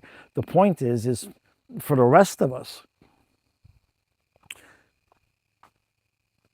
what's your default gut position about your relationship? What is your default intuition about your relationship? And then when you answer that question, I want you to ask yourself the next question, which is, how much of that default intuition is a result of watching any specific kind of content online? Or maybe having, ideas and thoughts put in your head from watching videos that maybe you wouldn't have had before, or maybe now you're like, hey, yeah, that person did that, so that must mean this, and this one did. I mean, you follow what I'm saying? A lot of damage can be done if that default position is sort of in protective mode, sort of looking out for things. We all do it. We all do it. And in many ways, it's just the product of the differences, especially for people my age. You know, when we grew up, you know, there wasn't any internet, there wasn't any, you know, when I was 21, I didn't have to worry about my girlfriend being able to be contacted by any of her exes or anything, and she didn't have to worry about me being contacted by anybody. You know, the world of social media now, if you had a fling with somebody, even if you just wanted to have a fling with somebody 25, 30 years ago, 5 minutes they can be in your messenger, giving you a phone call, putting you in a position. And if you're not a naturally, if you're not a naturally honest person, you may fall prey to that, and relationships are tough. It's tough when anybody can contact anybody. You know, you could contact anybody, somebody that you think, well, you've had enough relationships since then. Maybe now they don't seem so bad. You start circling back to, hey, how you doing? It's a bitch. It's a bitch, girl, and it's gone too far. But you know it don't matter anyway. So back to the story. So what's the point? Now I've done many videos on this channel in terms of the dating aspects and all of that, telling you to listen to your intuitions. But the second part to that is, if you are somebody who has strong intuitions, if you are somebody who has guides, if you know that you have energies that are looking out for you, and you've got years or even decades of experience of knowing that, hey, when I get that feeling, when I hear that voice inside my head, I know that's accurate. Don't let anybody else's voice get in between. That voice that got me out of bed that night, and that voice that told me that she's going to die by October 18th in February. I've had that voice called evil, all sorts of names, because, like I said at the beginning, and it's understandable, but people don't like it when you know things you shouldn't know. Even if it's just an intuition, and that's where it gets foggy, right?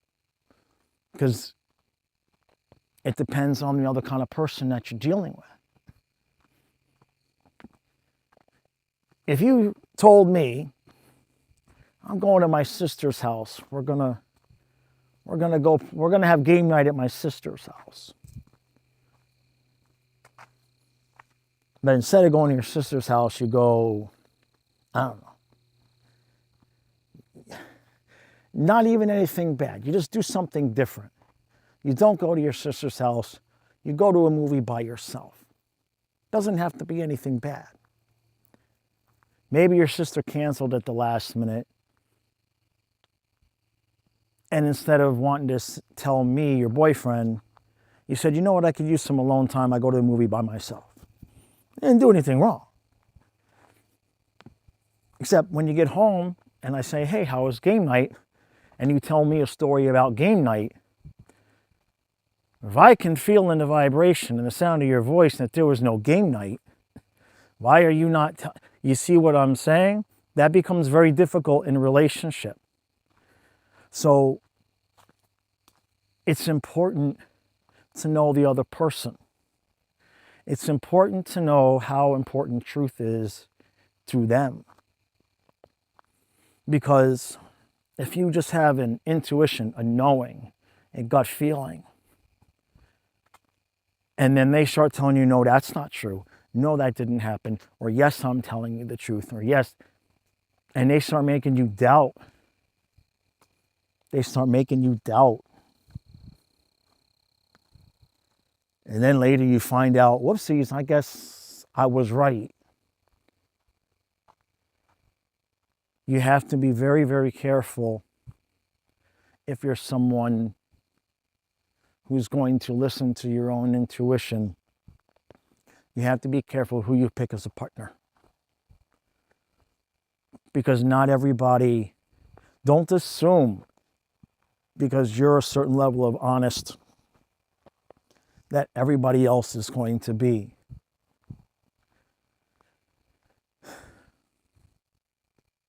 Don't assume that.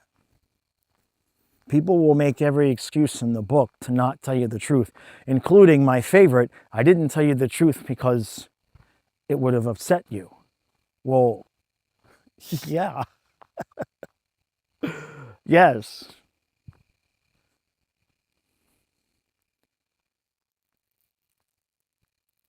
I wonder if this recorded. I guess we'll find out. I wonder what next, that's the thing. I wonder what the next message is going to be. Now, I know the things that I've got. I know the things that I think I know right now. Tick tock, tick tock, tick tock, just waiting. We'll see. But the last thing is that, for some of you, this may be too ethereal, too spiritual, too woo-woo, unsubscribe. Okay, have it your way. That's cool. What I know is that voice got me out of bed that night. That was a big-ass metal pole right where my chest was. Don't let anybody tell you. Don't let anybody tell you anything differently other than what you know. Because if you know it, you know it. And know it's not your fault. You didn't cause it by knowing it. If karma catches up with somebody, it's not your doing, it's not your fault. We can think we know things. We can have intuitions. We can have gut feelings. Karma, universe, knows. God knows. They know. Karma, if you don't believe in karma, I guess that's cool too. That's cool too. I don't know what to tell you there. But it always has a way of evening things out. Always has a way. These last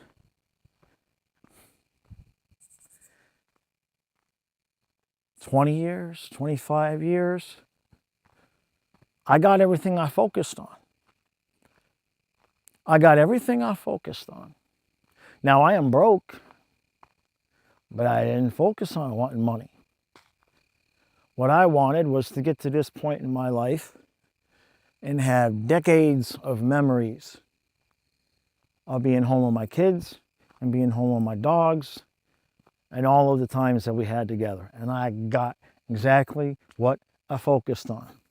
And the things that I did not focus on, the things that I was willing to sacrifice, I don't have those things. And that's okay, because I recognize it.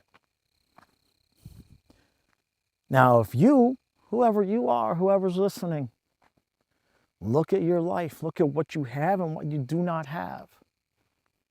And if you're comparing what you have to somebody else and saying, hey, how come you have this, I don't have this? Well, what have you put first and foremost the last 10, 15, 25 years? What's been your focus? What have you been willing to sacrifice to get what you have now? Because you have what you have now because that's what was most important to you. It's as simple as that. Doesn't matter who we are. Doesn't matter what we have, what we don't have. What we have right now is a product of the decisions that we've made and the things that we gave importance to. And the things that we don't have are the things that we said, well, I don't need that. Well, I can't handle that. Well, I don't know how I'm going to deal with that.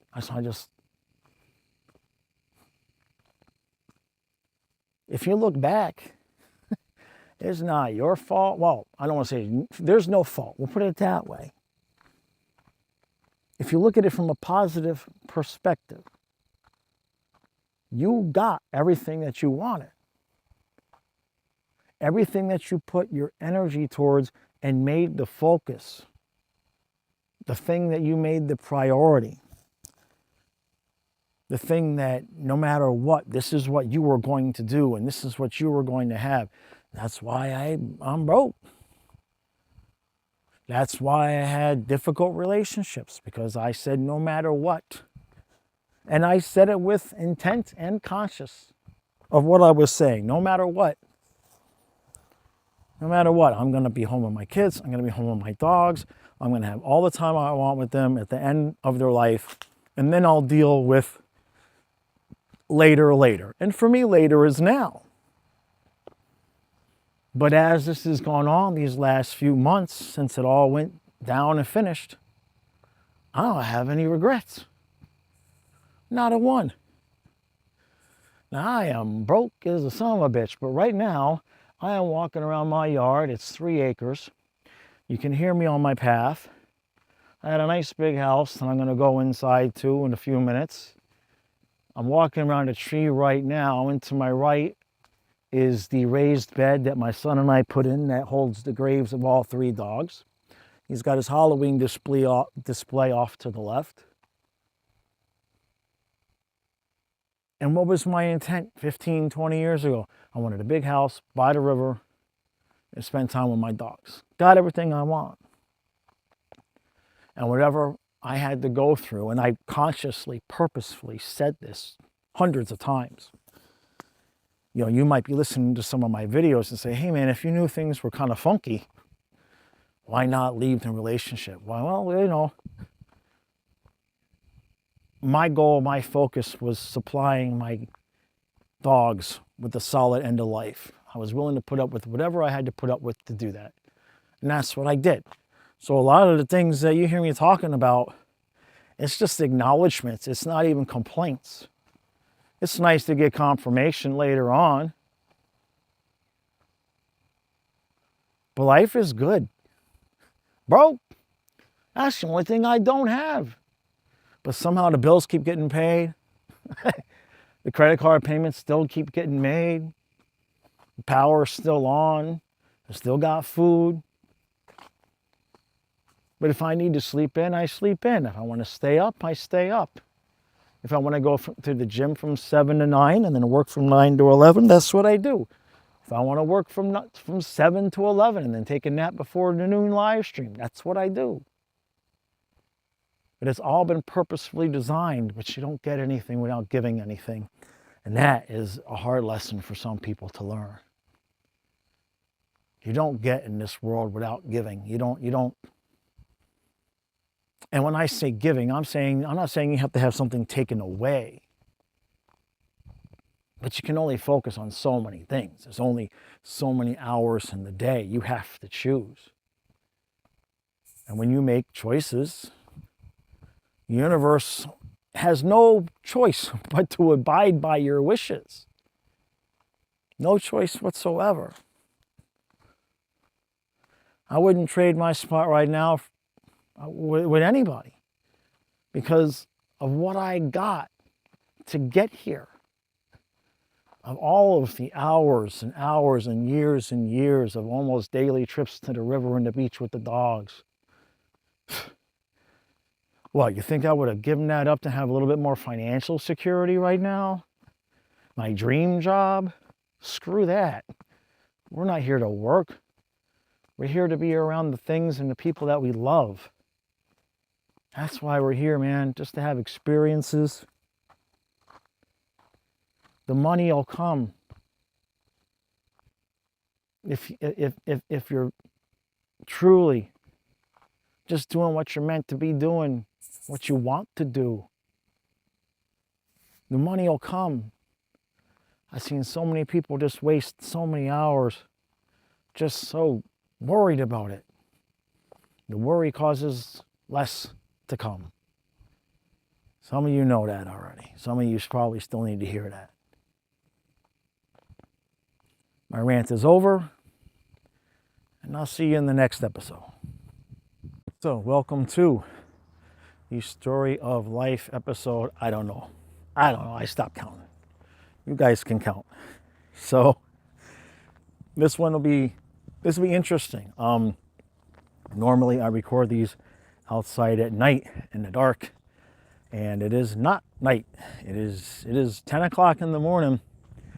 So the sun is shining pretty bright. You're going to hear some birds, and you probably hear a car or two drive by. I don't know how much this mic picks up outside of my own voice, but it works for me because I don't have to talk real loud for the mic to pick it up. So that helps me because I talk so much on camera. So the title of this video, I believe, is Lessons from Life number 1. And if you have been following these Story of Life videos, you know, long story short, in the last year, I lost both dogs and my 6-year relationship. And that ended a much longer cycle of 27 straight years of having dogs and 31 years of having relationships with maybe 3 months in between. With maybe about 3 months in between relationship number 1 and number 2. So basically 31 straight years. And I've known for a while that when the dogs passed, I was going to get another life. There was going to be an entirely new life that was presented to me. And yeah, it didn't waste any time. It did not waste, the universe did not waste any time rearranging my life as soon as my last dog died. It just, never underestimate the power of the universe to self-correct whatever direction that you are on. If it is not where you are meant to go, it will serve you with a violent course correction. So that's where I've been since the last day of July. And so that's 3.5 months, whatever it's been. And I'm blessed to have been able to,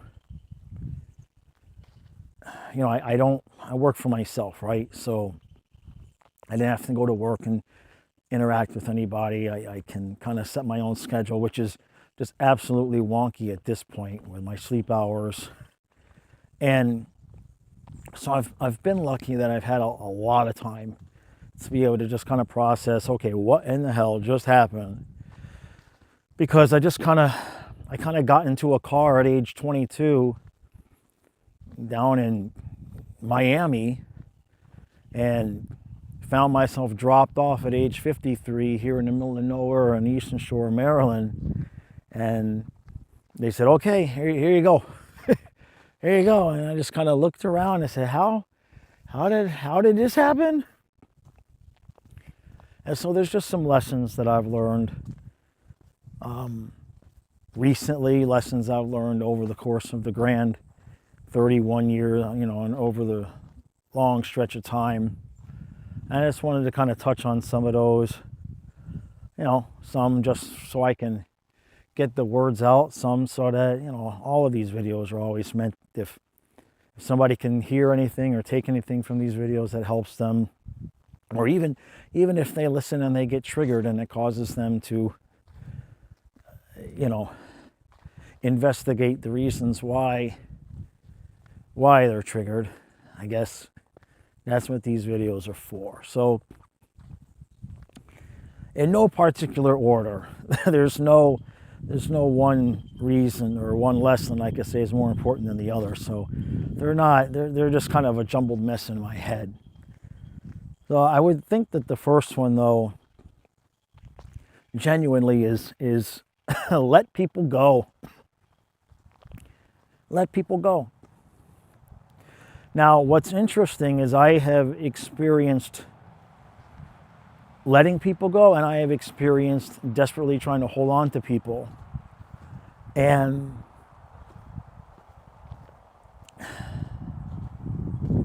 the people that I let go always end up coming back. Should I say always? Let me think about that. Oh, no, maybe not always.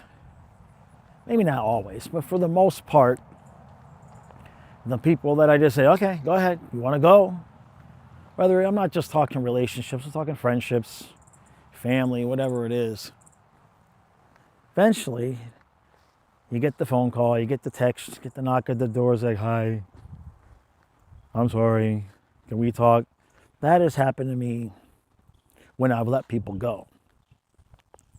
When I have chased after people, whether you're in a relationship and somebody is saying, well, that's it, I'm going to leave, or you've exited a relationship and you're trying to get them back or get some kind of closure, or whatever it is that you're chasing, don't bother. Don't bother. Because until you let somebody just go and have experiences elsewhere and realize that either they recreated the same set of circumstances again, or the other person treated them the way that they had been treating you, and then they realize, oh, I should maybe get a hold of this person and apologize or whatever.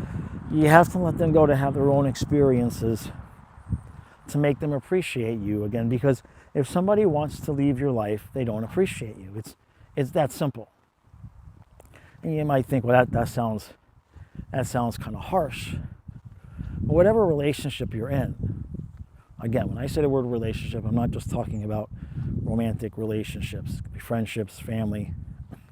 Whatever relationship you're in, if their boundary, so to speak, is, well, I'll work on it, but then I'm going to leave.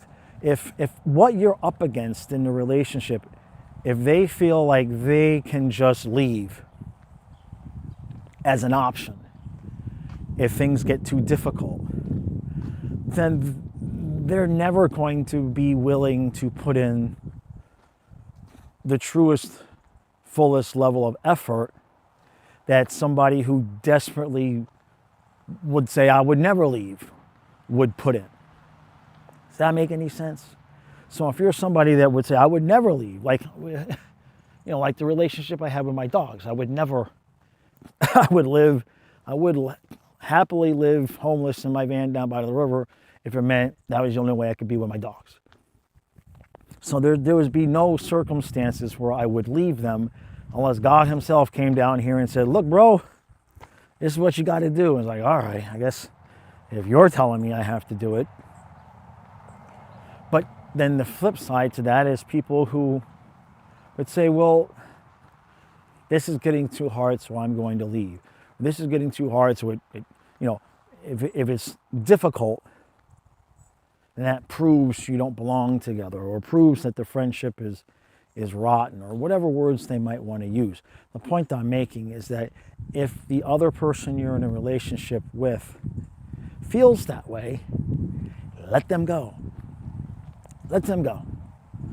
If they're so sure and so confident that they'll be fine without you, let them go find out whether or not they'll be fine without you.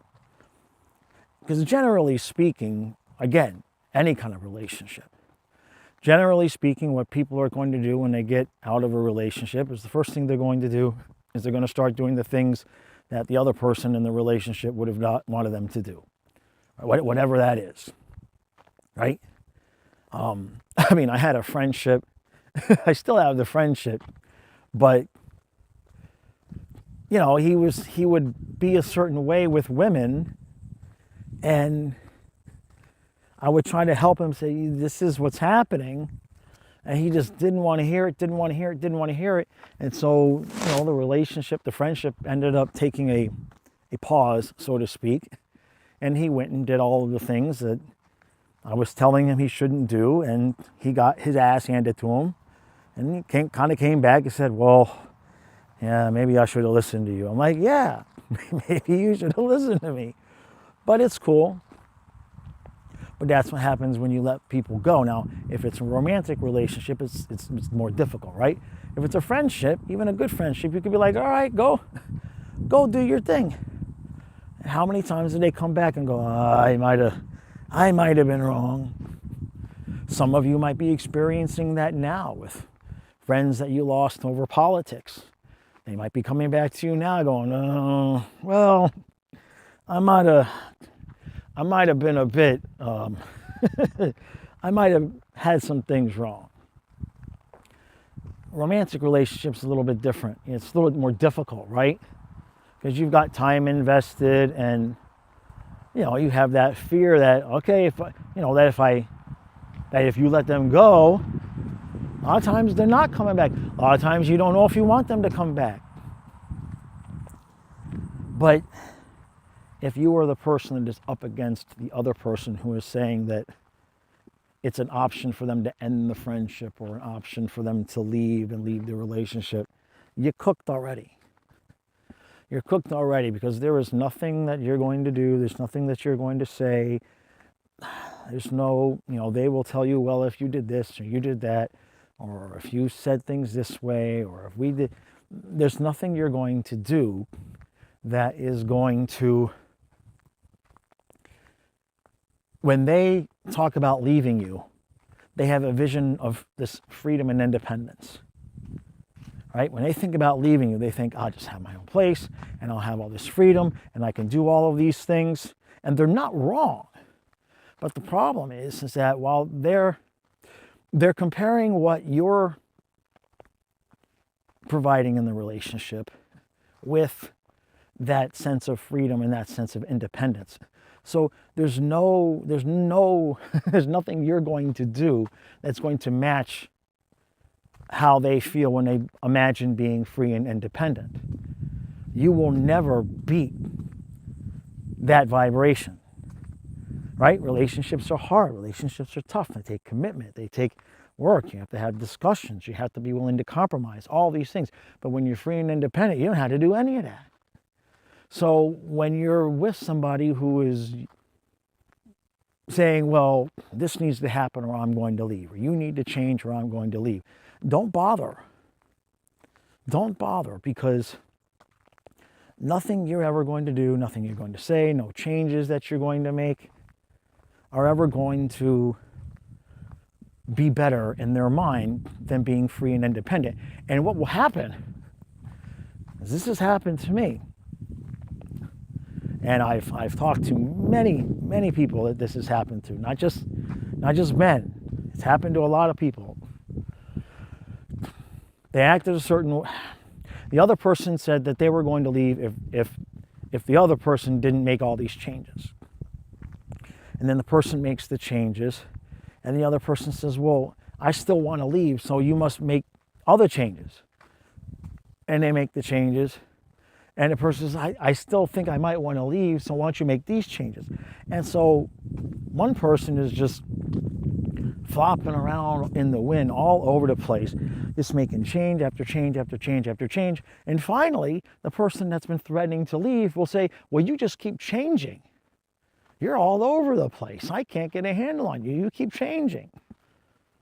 You don't want to be in that position where they have asked you to change and then they're complaining about how you've changed. You don't want to be in that position.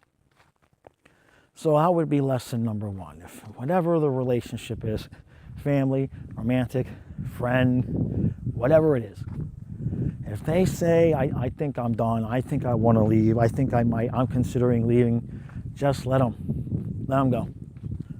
If they go out and they learn their lessons and they come back to you, you can have that discussion depending on what the situation was. But all you're going to do is give away all of your power and your emotion and your energy, constantly trying to make adjustments to make somebody happy who, reality, maybe they just want to be alone, and they don't want to say it, right? We're taught that we have to have somebody. We're taught that, you should stick it out through relationships and everything. And to the most, I agree with that in the most sense, but sometimes there's people that really just don't want all of that commitment. They don't want that level of intimacy. They don't want to share everything that they're doing. They want to hold those pieces of themselves behind, but they also want they want the cake without the icing.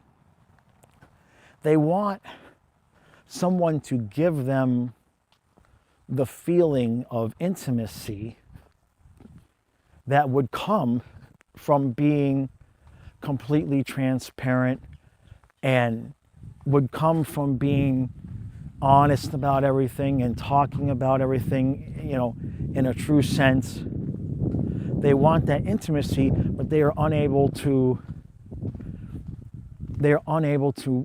lower the final wall, and they will still withhold pieces of themselves from the other person, while also kind of complaining that the other person doesn't see certain pieces of them. So it can be very, very difficult emotionally to deal with those types of situations when somebody is saying that they're just going to leave. And so lesson number one is, if they want to leave, let them. Now, lesson number two, and this is the one that this is the one I got my ass kicked. I got my ass kicked recently. And it's not what you would think.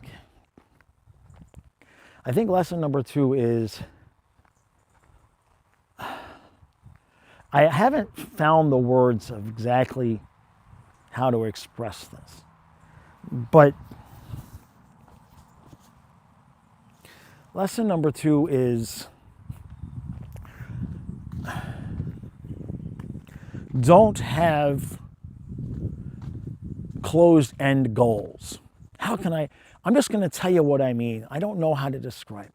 What I'm saying is that for decades, especially the last decade, my sole focus was making sure that I could stay home. I was working from home. I could pay my bills. I could be home with the kids and the dogs, especially as the dogs got older. And I would not have to go out and get a job, that I could be there with them. And I constantly said, I will put up with whatever in order to do that. And boy, oh boy, did the universe sent me whatever. Be careful with your language, and we'll get into that later.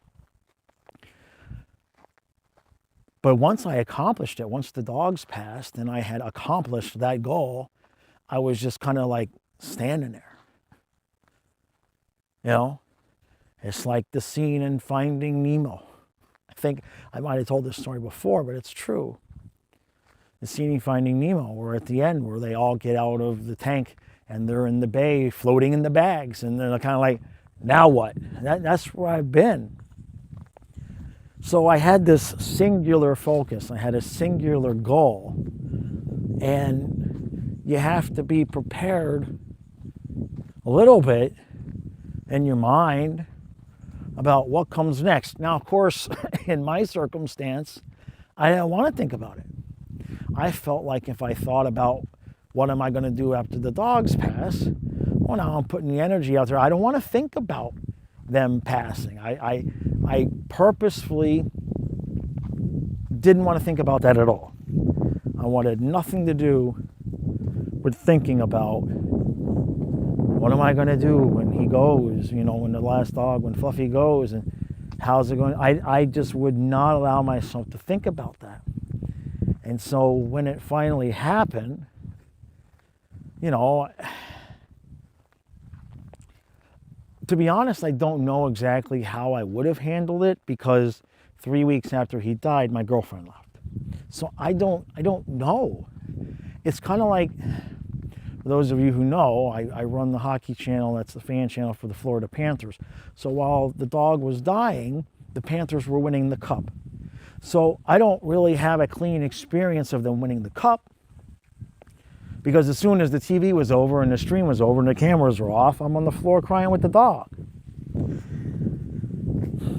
And I don't really have a clean experience of him passing, because I was still having horrible, horrible nightmares about him when my girlfriend left. And that's not related. In other words, she didn't leave because of the nightmares. I'm not blaming her for that, but I'm just saying that I was effed up. I was effed up. And so I don't have a clean experience of,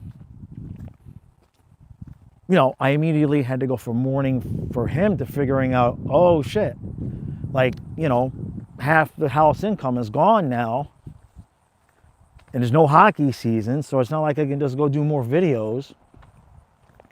So, I don't have a clean experience of either of those things. But what I know is that having that singular focus, and in addition to that, not being willing to really think about and plan about what am I going to do next, that was stupid. it was stupid, but it was also probably, for my circumstance, the only way I really could have gotten through that time. The last 5-6 years, it was just, between my girlfriend and I, we met in fall of 2018. And between fall of 2018 and summer of 2024, we both got divorced, we both filed bankruptcy, we both started new businesses. She lost 2 dogs and I lost 3. Oh, and I had to go through the illness of Lyme disease. So, the last thing I wanted to do during all of that was sit there and make a plan for, okay, this is what I'm going to do when Fluffy dies. It was just like, half the time when I thought about when he was going to die, I'm like, just bury me with him, because I don't know. I don't know, man.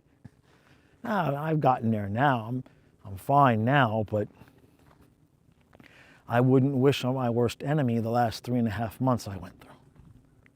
So I guess the lesson, don't have just one sole focus. If you're going to have just a sole focus, make sure that you have some kind of plan for what comes next, because if you have a singular sole goal, when you achieve it, if you don't have a plan for what comes next or an idea what comes next, you are just going to be like floating in the middle of the ocean in a bag, wondering now what. So that would be lesson number 2. Now, the next one, I got to get a sip of water here. This next one is going to be a little bit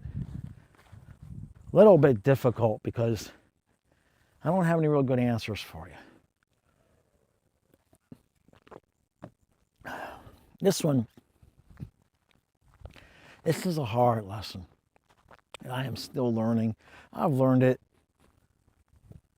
my whole life. The only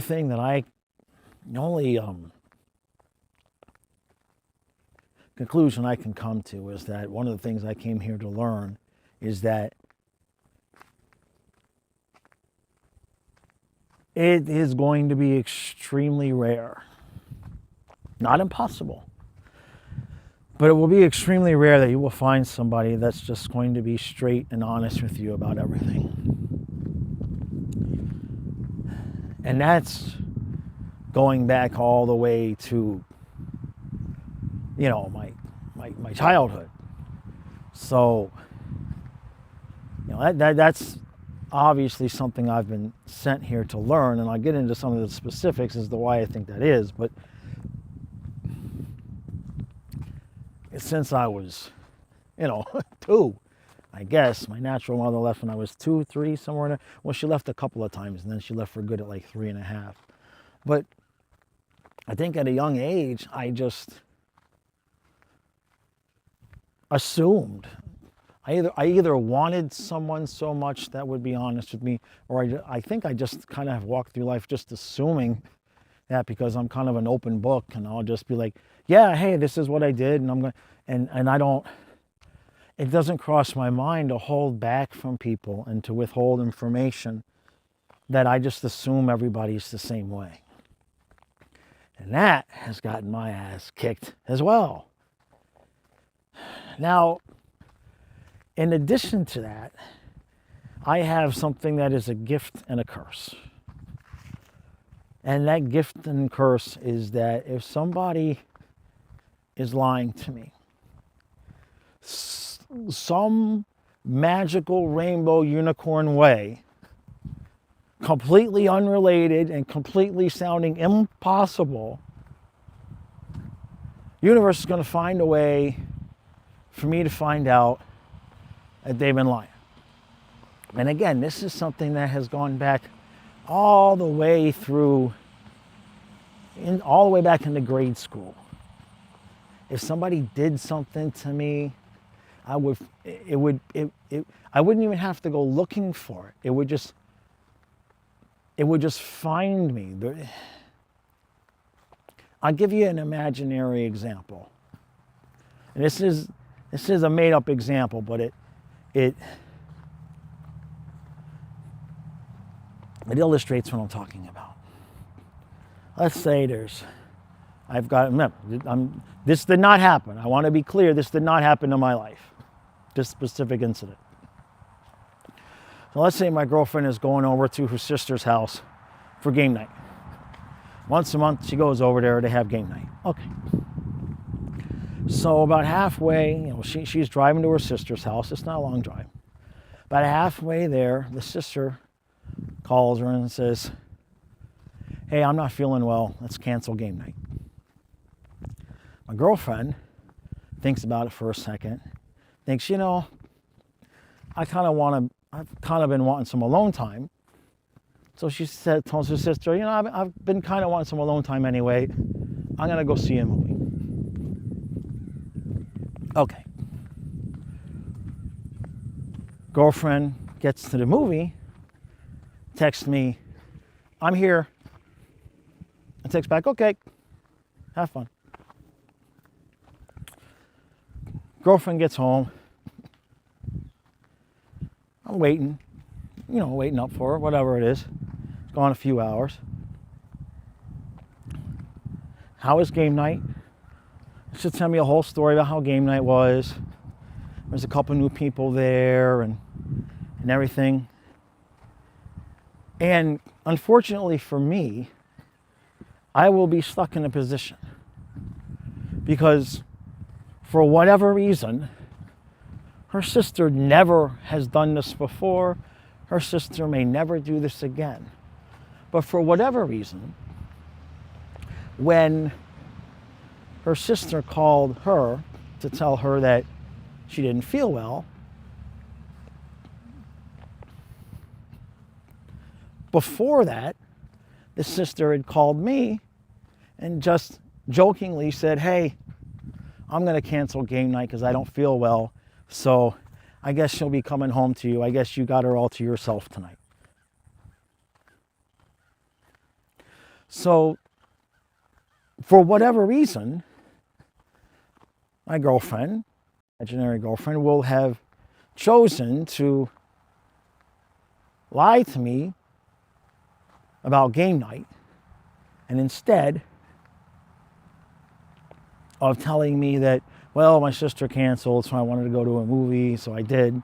Instead of telling me that, she will make up an entire story about the game night that I'm sitting there knowing never happened. And now I'm stuck. Because, well, what do? Do I really want to start an argument accusing her of lying about game night? You have to choose your battles, right?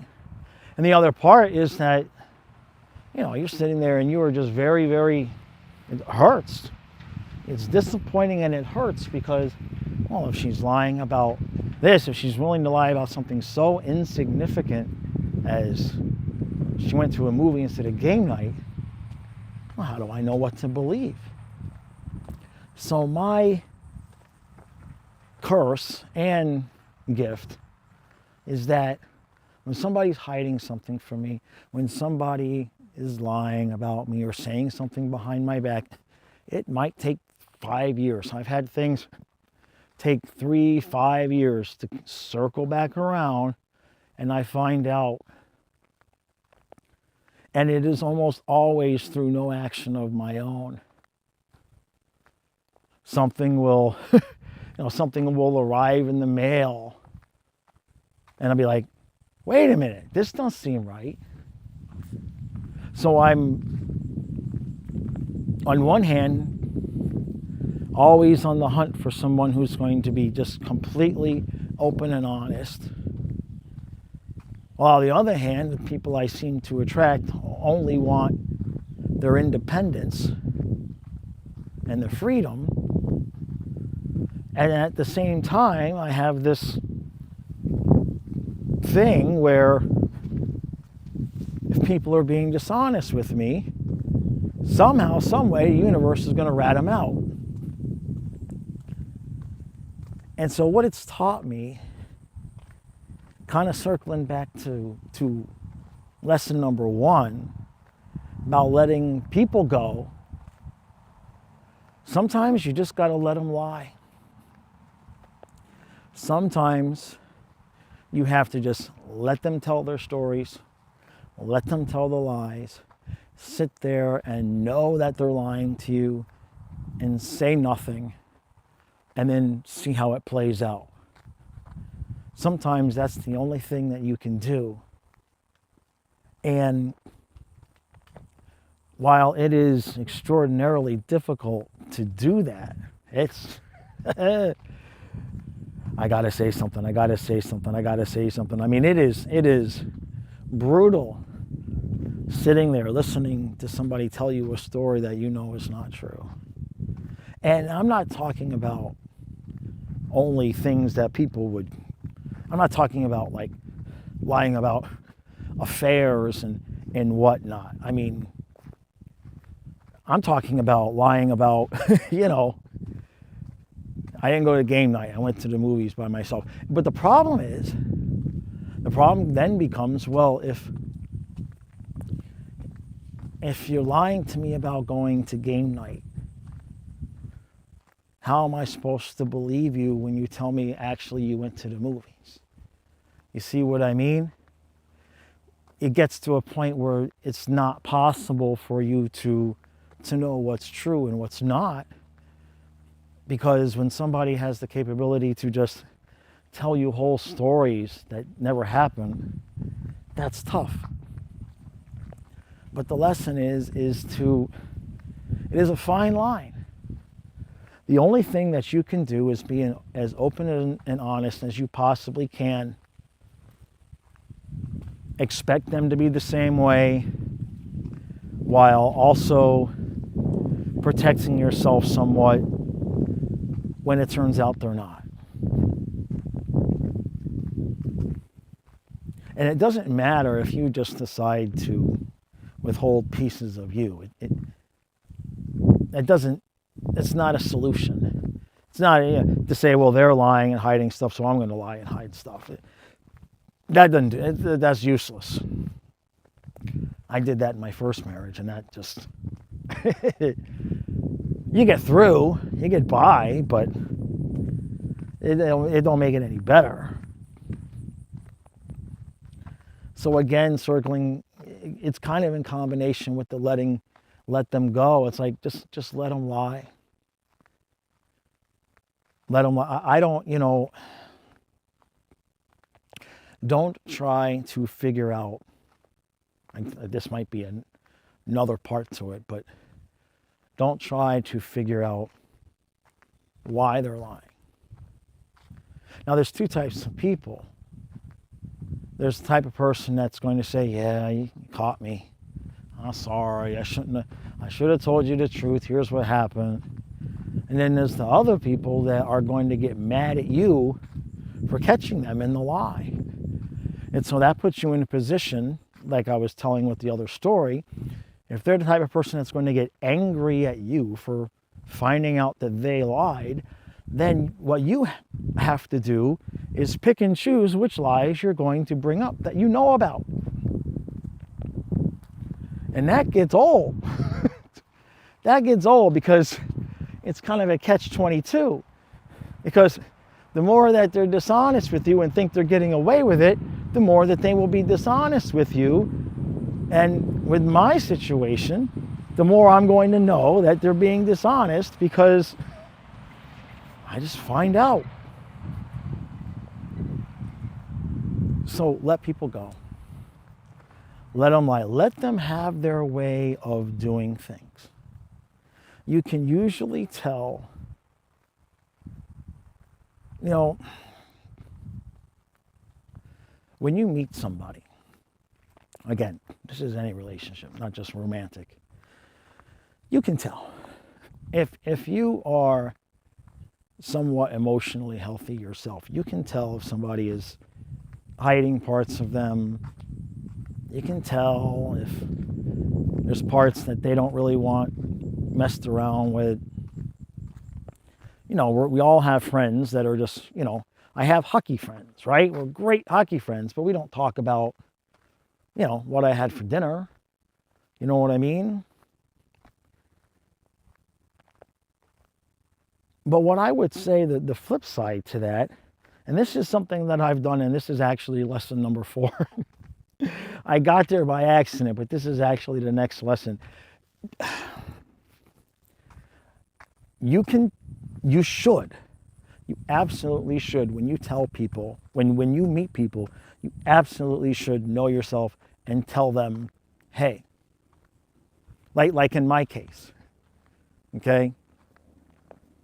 When I meet people, I say, hey, I'm going to know things I shouldn't, okay?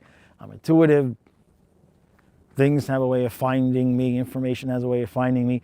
The universe will work through people, other people, and they will accidentally spill the beans on something that you think you're hiding from me, and now I'm stuck and they're stuck because you lied to me and you told them the truth, and then they told me the truth, and now I'm not allowed to tell you that I know the truth, but you keep telling me lies built upon that, and it's a mess. So I tell people up front, if you are going to lie to me, if you're going to hide things from me, I'm going to know. I'm going to find out. Don't do it. I tell them other things, you know. I'm not the most empathetic person in the world. And I admit that. Now, why is that? I guess it's because I'm a fixer.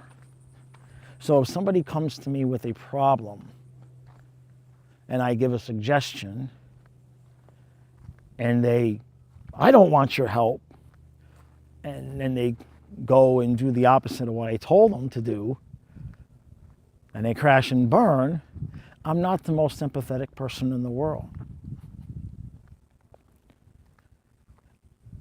And that's just the truth of it. But I tell people up front, like, hey, if you're going to ask my advice and you're not going to follow it, don't come crying to me when exactly what I said was going to happen, happened. Okay? If you have, you know, this problem between you and a family member, and you ask me what I think, and I tell you what I think, and you do the opposite, and exactly what I said was going to happen, I'm not going to have very much empathy. You could call that a character flaw. You can call it whatever you want. That's how I'm built. That's how I am. But I tell people up front. I don't hide it. And here's the thing I've learned. When you meet people and you tell them about the shadow side of yourself, and you tell them the truth about yourself, they don't believe you. They think you're exaggerating. If you tell them all the good stuff, they think you're bragging. They think you're being a little arrogant, a little cocky. But when you balance it out by saying, but here's the catch, here's how I am, Okay, I'm 50, now I'm 53, it's how I am, and there's parts that I'm working on and there's parts that I'm comfortable with. Here it is. They don't believe you. So what I have found is that if you meet somebody and you tell them about whether it be your traumas or your shadow side, they will test it purposefully. And at some point down the road, they may say, you really are that way. And I'm like, yeah, I told you from day one. I said it from day one. Now, I've tried to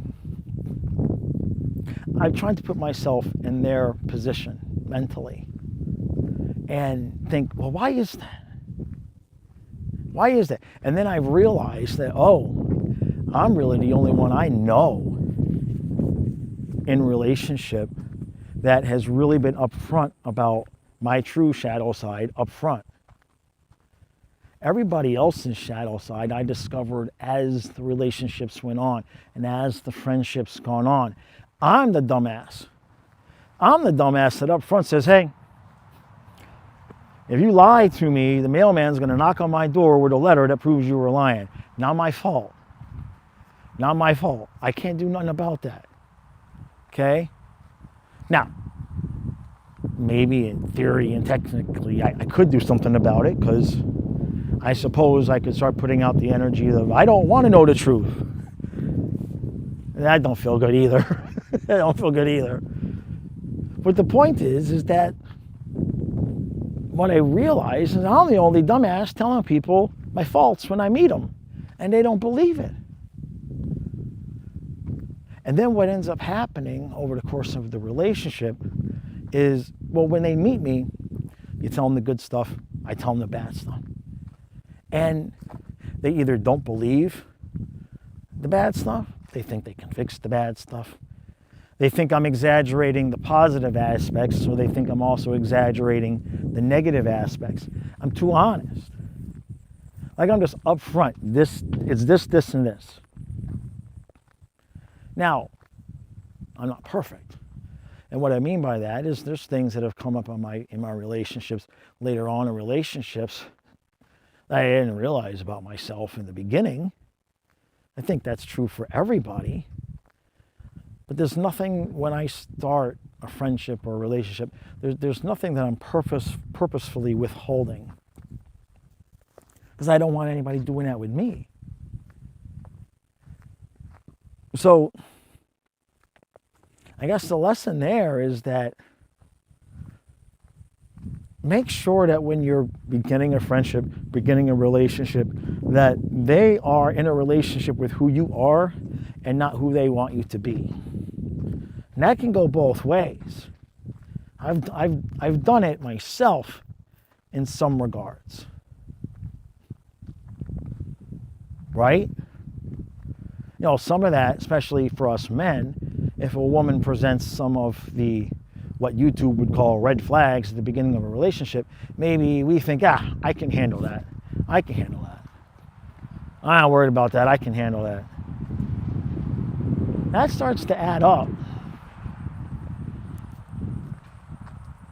But throughout it all, throughout all of those lessons, I wish I could sit here and tell you that what I've learned is that being honest gets you honesty in return, or being honest solves the problem.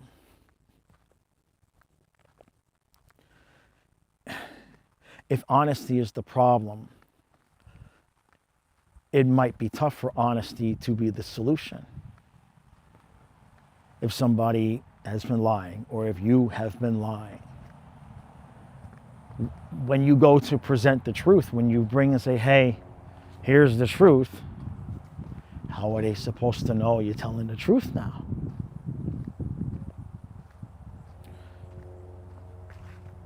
So when I look back at all of it,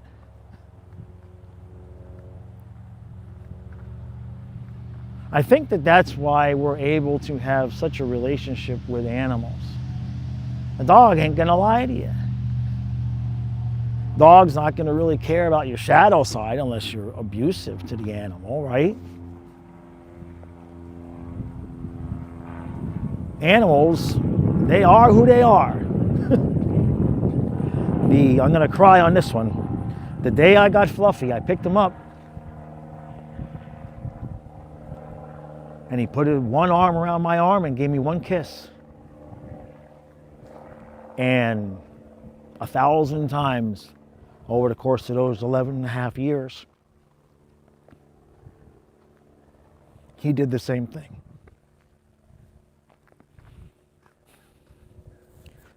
So maybe it's because animals just, they are who they are. They don't really change, right?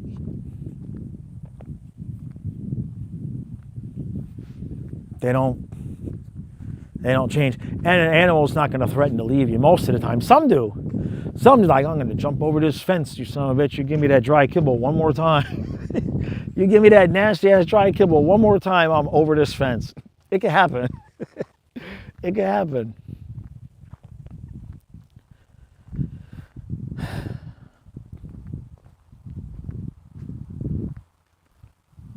Now, I guess the last thing is, what if you're listening to this? And at whatever point, I've been it. I've been the liar. But what if you're listening to this and right now you're the one that's hiding? Lying is such a triggering word, isn't it? All of the words, I mean, you know,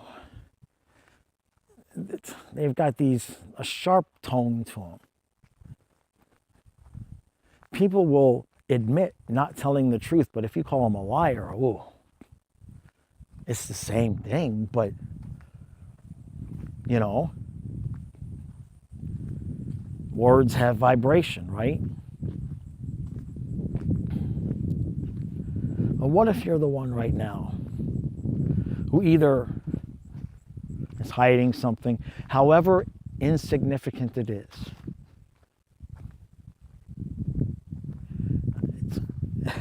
You would be amazed at the stupidity of some of the things that people lie about.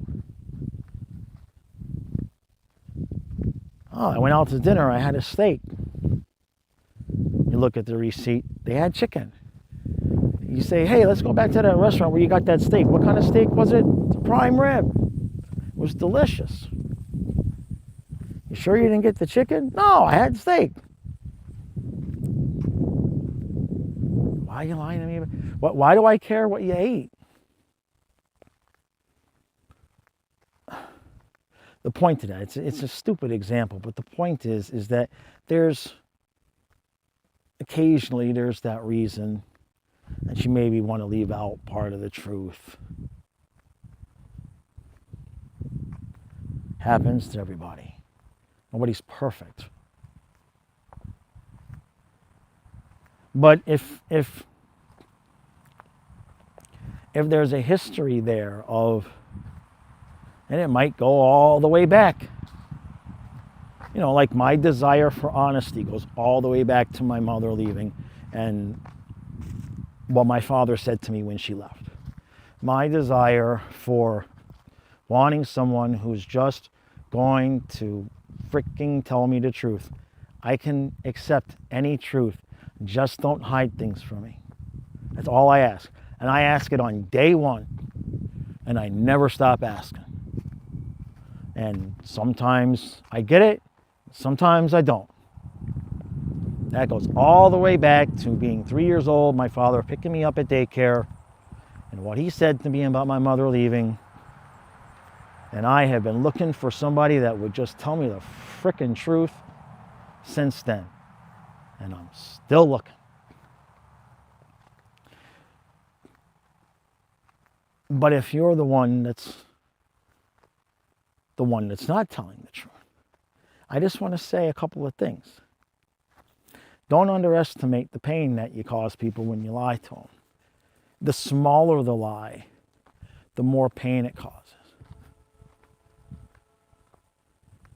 The smaller the lie, the more pain it causes, because everybody has been guilty of lying about the big things. Everybody has been guilty about, I can't say that, holy shit.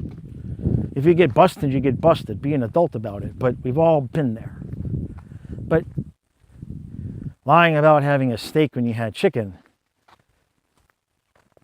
you might want to do some inner work there to think, okay, why do I need to lie to this level? Why do I feel like people are not worthy of even this amount of honesty? Because what happens to the other people is that when you lie about the big things, you lie about the big things. But when you lie about the smallest, most insignificant things, then they're just not going to believe anything you say. Because how could they? If you can roll off a story, if you can roll a story out with full-on details about something that never happened, that isn't true, how are they supposed to know which stories you told them are? So then they're going to have to reevaluate everything that you told them in the relationship. That's painful. And I don't think people want to do that. I don't think people mean to cause that pain.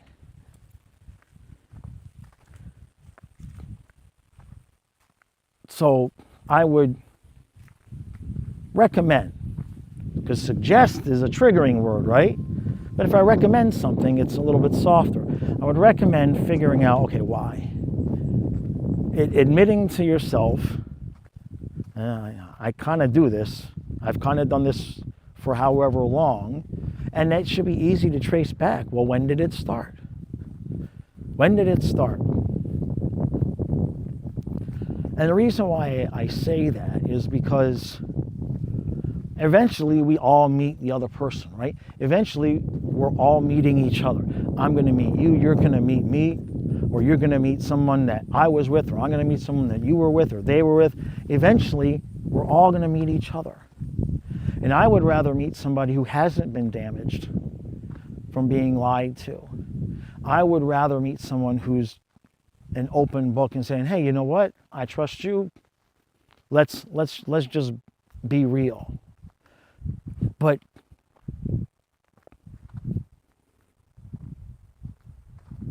like someone like myself, I got lucky.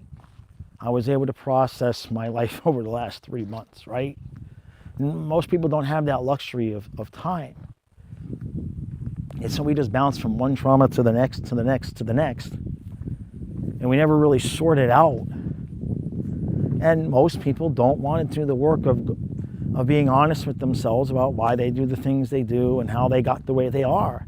Because most times it goes back to sometime between age 3 and 13. Almost everything goes back to that. Probably earlier than 13, but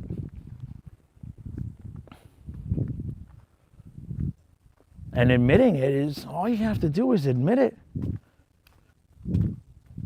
I must have truth from a partner because of how things went down between my parents when I was 3 years old. That's not going to change. That's not going to change. The only thing I can do when I meet somebody is say, I have to have truth.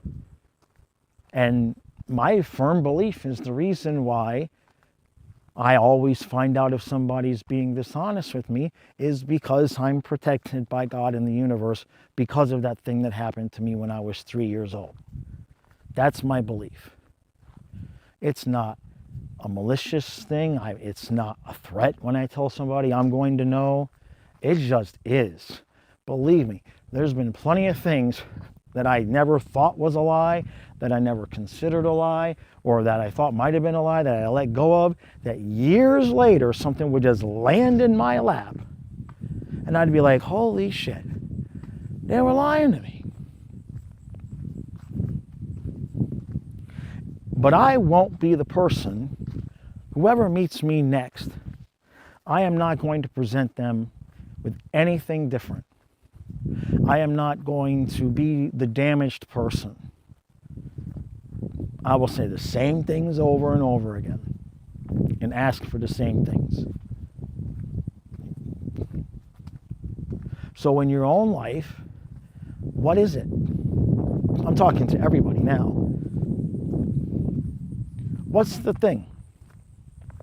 What's the one thing that you must have in a relationship or a friendship or from your family? And what's the shadow side? What's the thing that you need to be aware of? And sometimes the shadow side is just, it's just like with mine. I must have honesty. That's not changing. It can present as a shadow because of the damage it causes myself when other people are not honest with me. I have to relive that trauma over and over and over and over and over and over again every time I find out somebody's lying to me. And I have to fight that off on a daily basis.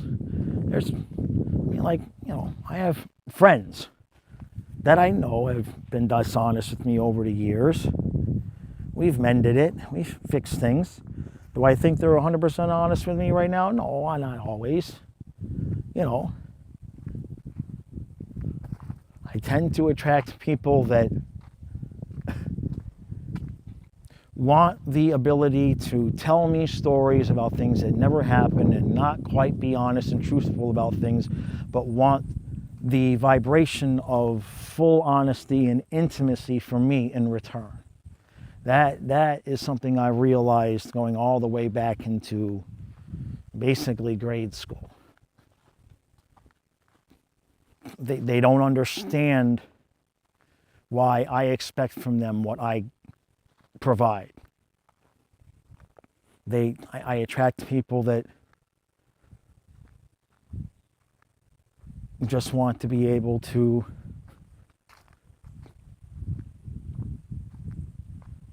not be confronted with being told that they were dishonest. And that's gone through my whole life, whether it was my mother, my father, my friends, my relationships. When I say, hey, I know you were lying about this thing, oh my God, it's across the board. It is not just one person. Everybody gets so angry with me. I mean, viciously, sometimes violently, not physically, but words. The anger that has been projected towards me over my life for finding out that someone was lying to me is incredible. And yet, I'm not going to change. I'm not going to adapt from that. I don't think that's my lesson. My lesson is to not be hurt from it. That's the lesson. That's to wrap it up. I think that's the lesson for the 31 years and everything else, is to just be who I am, give what I give, and if it's not returned, don't be hurt. People are going to be people. They're going to be themselves. They're going to tell you who they are. They're going to show you who they are. Don't beat yourself up trying to change them, trying to get them to see. How come you can't see? How come you can't see? Just tell me the truth. They're somebody like that is only going to finally, whatever they're holding on to. My brother from another mother finally got there recently. But whatever it is that they're holding on to that causes them to feel, I can't share this, I can't share that, I can't tell this, I can't trust. Trust is the biggest problem, really. They don't trust people enough to just be honest. Eventually, whatever they're holding on to will come to the surface, but it has to be on their own. Nobody is going to make them see it. And the more that you try to point it out, you might be able to see what it is. But the more that you try to point it out, the angrier that they will become. Which circles all the way back to number one, which is just let people go. let them go, let them lie, and just take what they're willing to give. That's all you can do. You know, for years with my brother, we had issues back and forth for things that he was telling his women about me, and my brother from another mother, we've been best friends since age 5, and what would happen every time he would meet a girl is that he would keep her secret from me for like a month. And by the time we met, he had filled her head with so many lies about me that she hated me. And eventually in life, what it came to be was that he was worried that she was going to like him better than, or he was worried that his girlfriend would like me better than him. So he would make sure that she hated me before we ever met. Now that took a lot, but I waited. I just waited and allowed and waited and allowed and waited and allowed and watched episode after episode after episode happen to him. The same thing repeating itself, repeating itself, repeating itself, until one day he finally realized, shit, I haven't talked with Eric. I haven't done anything with Eric in years. And apparently the same thing keeps happening, so it must not be his fault. Because that's something that people that are dishonest will do, is they will blame the people around them. Well, I only lied because of this. I lied because you said this. Or I lied because... But if you just let them go and let them continue in their own way, eventually at some point they will realize that you were not the reason that they were lying. And so that's what happened with Brother Gene, is eventually he had enough women trauma where he just had to come to Jesus moment and told me what the truth was. And that was it. And I could go on for 2 hours with all of the ways that I found out the things that he was telling his women. You wouldn't believe some of the ways that I found out some of the things that he was telling his women. I'm talking like 4 layers of friends deep. Like, he has the girlfriend, he's telling the girlfriend, and the girlfriend has a friend, and the friend has a brother, and the brother has a sister, and the sister has a cousin, and I saw something on the cousin's Facebook page. And I had to rewind and go backwards from person to person to person to person to realize, son of a bitch, he really did say that about me. That's the kind of stuff I'm talking about. Now, it's not always social media, that's just one example.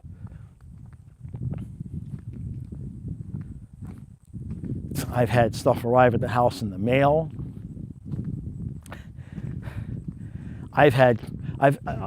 What's happened to me many times is a friend will reach out and tell me something that they know, that they just assume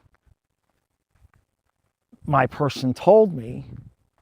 It turns out they didn't, or turns out it's not true. I can't count how many times the friend of the person has outed them accidentally, and I'm just left going, well, I can't say anything because I get you in trouble for saying something, and I don't want to start a whole fight, so I just...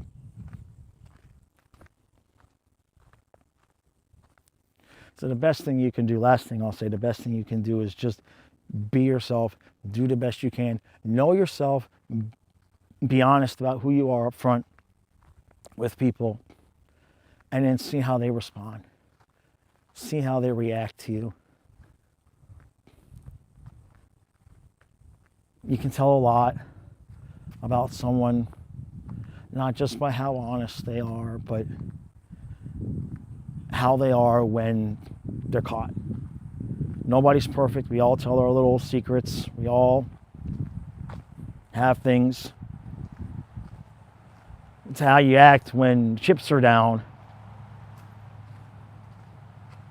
It kind of tells you all you need to know about you, right? I can tell a lot about myself, about how I react when the chips are down.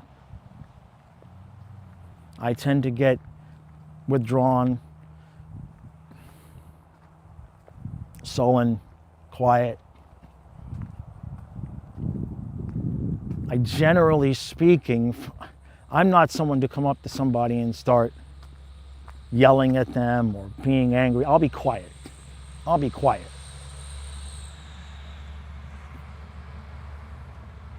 You hear the sound of my voice. It's being quiet is probably better for me than going up to somebody and making accusations. You just have to know yourself. But 31 years, that was life number one. Now I got life number two. I'm leaving the house in a couple of hours to go talk with some people in town. I'm going to be performing hopefully a monthly show. The name of the show is titled A Night with an Intuitive. It's going to be a live show in front of people. I'm going to be at a couple of restaurants. I'm working with the theater. The shows are going to be a benefit for the Humane Society. So they will get the ticket money, but that will draw me people in, and then that will land me clients for readings and coaching, and will get my name out there to be able to do shows where I'm not splitting it with the Humane Society, but doing it this way up front will fill the restaurants, will fill the seats, and that'll get me in front of people. And so that's life number two, because wherever that takes me is where I'm going. I'm free to travel wherever I want. Kyle can run parts of the eBay business if I'm gone for a few days at a time. There's no dogs for me to worry about taking care of. So if I need to go, whether it be to Baltimore or Philadelphia or New York or Miami, wherever I'm going to be traveling around, wherever it is, that's life number two. It's not a small thing. Somebody recently said to me, I don't know what you think you're going to pull off. Well, I didn't know. I didn't know what I was going to pull off after the dogs died. I didn't want to think about it at all. Now I know. And what I know is that I spent 27 years with a singular focus and a singular goal of being home with them. And I was successful in every possible way that I could be. I'm taking that vibration and applying it to life number two. And eventually the people that want to come along for the ride will show up. That's it. I hope you enjoyed this episode. Now I got to go do a hockey live stream. All right, so welcome to the Story of Life episode. It's 24 degrees outside. So I'm outside walking around at night. It's a little bit windy. I got my little feather duster on the microphone, so hopefully the wind does not become an issue. So the last several episodes have been kind of depressing.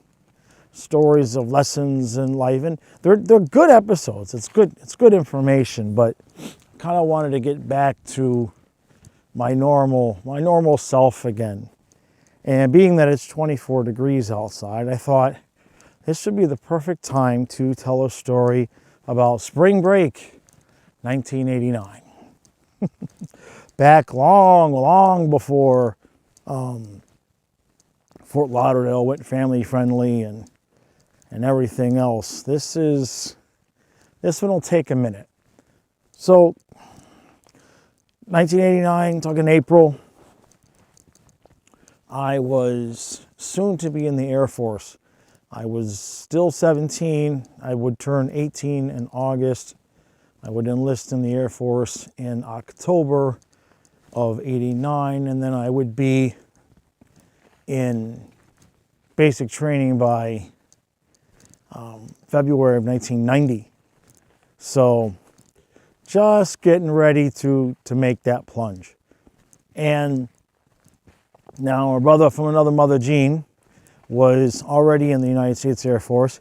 He was stationed at Patrick Air Force Base on the east coast of Florida, not that far from Daytona.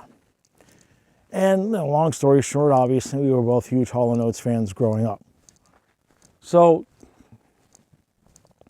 I was at my girlfriend's house. Now, the way my afternoons and evenings would normally go is I would eat dinner at my house, and then because my mother refused to cook enough food for a growing boy, I would then leave my house and go to my girlfriend's house where her parents would feed me. And that would make sure I'd have enough food. So I was at her house just about every night. And I would say, I believe the phone call came in about 8:45. Somewhere between 8:45 and 9 o'clock.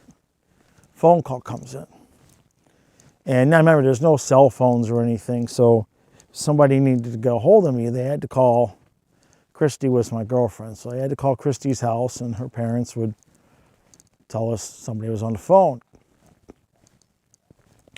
So 8:45, whatever it was,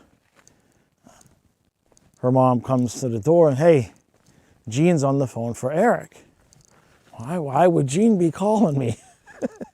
This is not something that would ever happen. So I get on the phone with Brother Gene, and Brother Gene informs me that there is a free concert on the beach in Daytona tomorrow morning, free Hall & Oates concert on the beach tomorrow.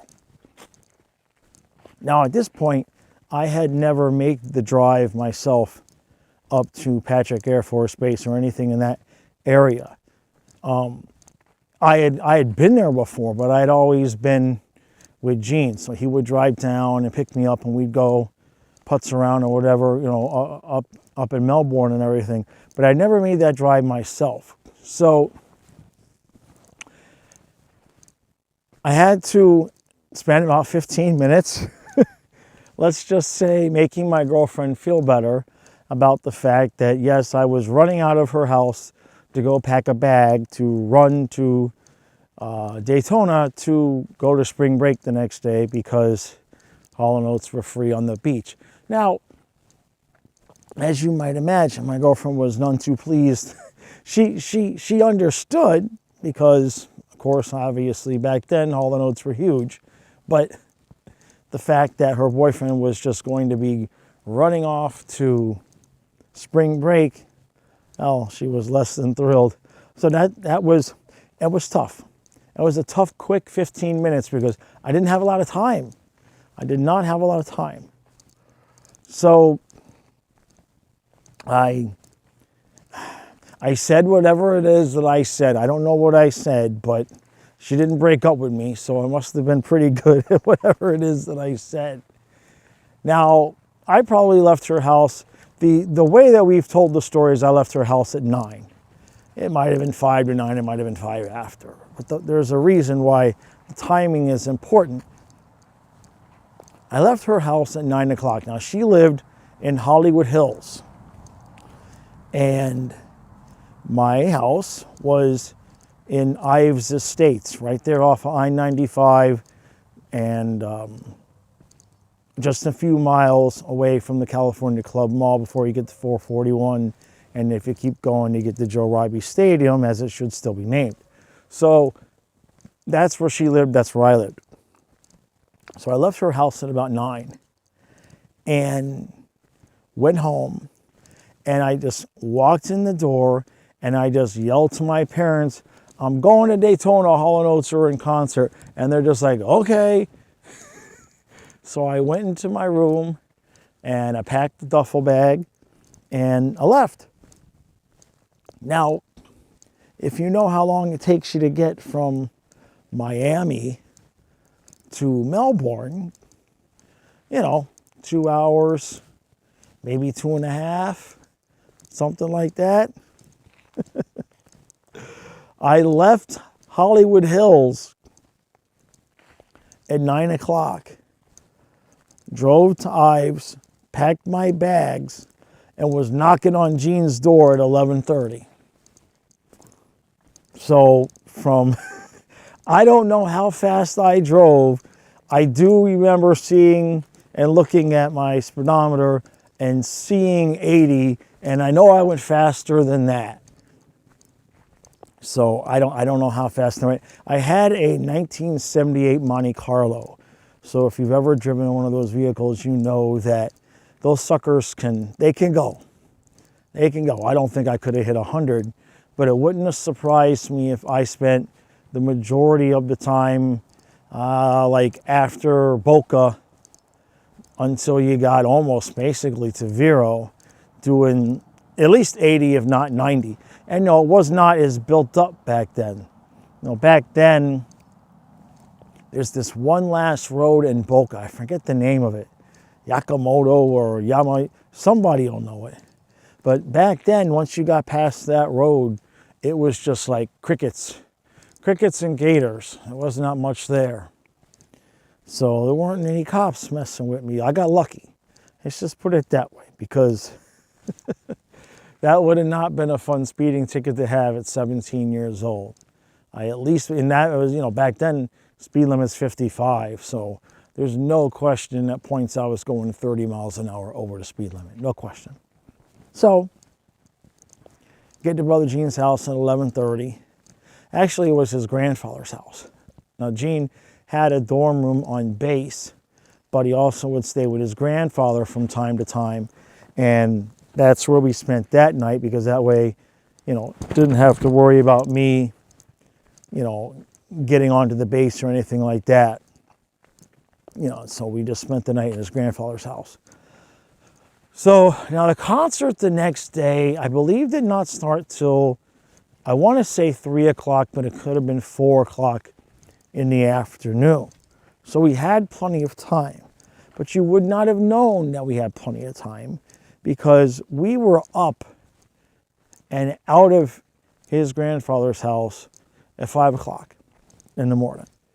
And by the time we got to Daytona and got to the beach and the hotel where the concert was going to be at, I don't believe it was much past 7 o'clock. Again, we were not going slow. Now, what was interesting about that morning as we got there is the strip was already packed with people. Like, the sun had come up, so it might have been a little bit past 7, but not by much. And it was already packed with kids walking around, drunk. It was like the party had never stopped. And to give you young guys a glimpse into what the culture was like back then, this is true. As we were rolling up to where we had to park, there was probably about 10 to 15 minutes of bumper-to-bumper traffic on, I guess it's A1A over there, on the road that's on the beach. There was about 10 to 15 minutes of bumper-to-bumper traffic, and stop, go, stop, go, stop, go. And just, we'd have the windows down, and there's just dozens and dozens and hundreds of girls just walking around in their bikinis, as you would expect. It's spring break. And so what Gene and I decided to do was, every time a girl walked by the car, we would just both yell, "I love you!" And now about 50% of the time, we got dirty looks. We got some middle fingers and whatnot. But about 25% of the time, we got a topless show. We got flashed. So that's not a bad ratio. 1 in 4 definitely flashed us. And a few came up to the car and started talking to us and everything. It was everything that you've seen in those videos is true. Let's just put it that way. Everything you've seen in the old Girls Gone Wild videos and the spring break videos, those were not manufactured. That's what it was. So we drove to, I think it was on a Holiday Inn. I think the concert was on the beach at a Holiday Inn. And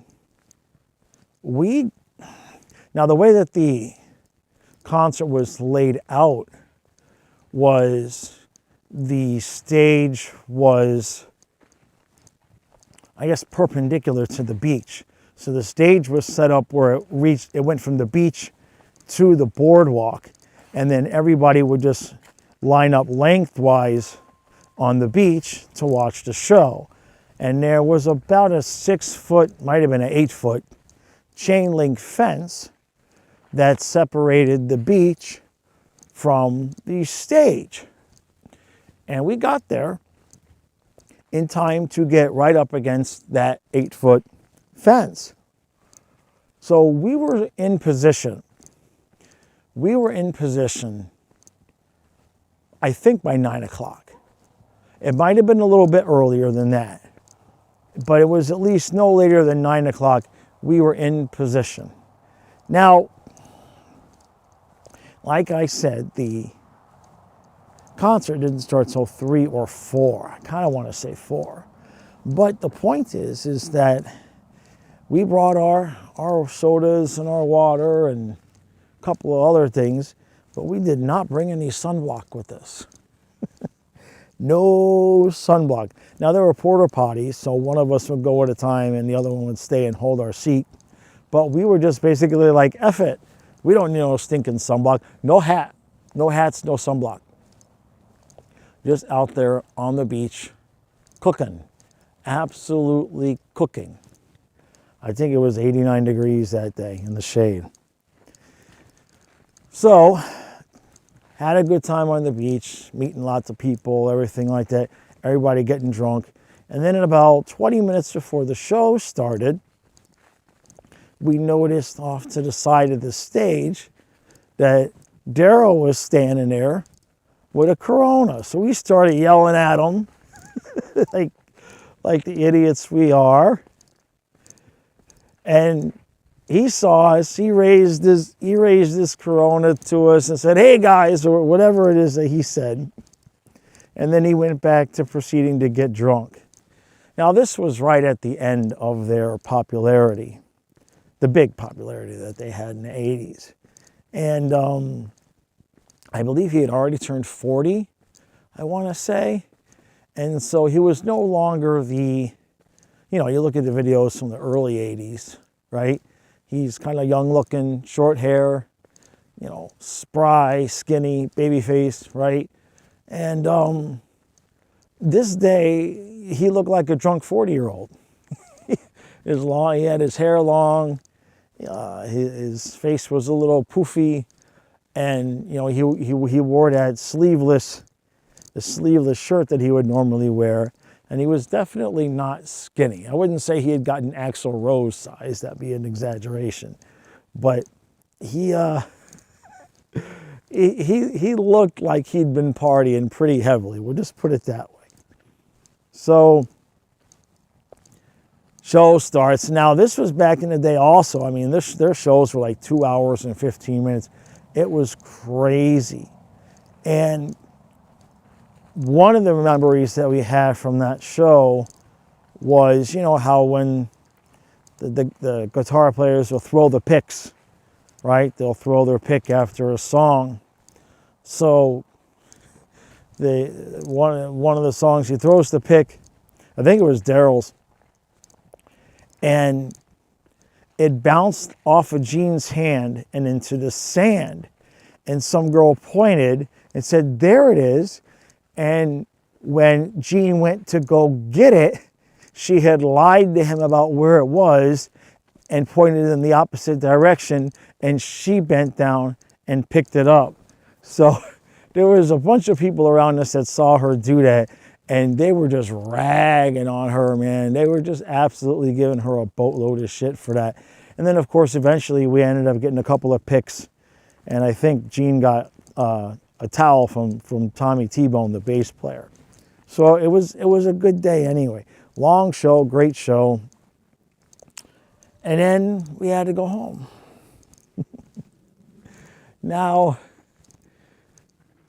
we're trudging back up through the hotel, and we got into the lobby, and they had a poster, like a movie poster, but a poster advertising the concert.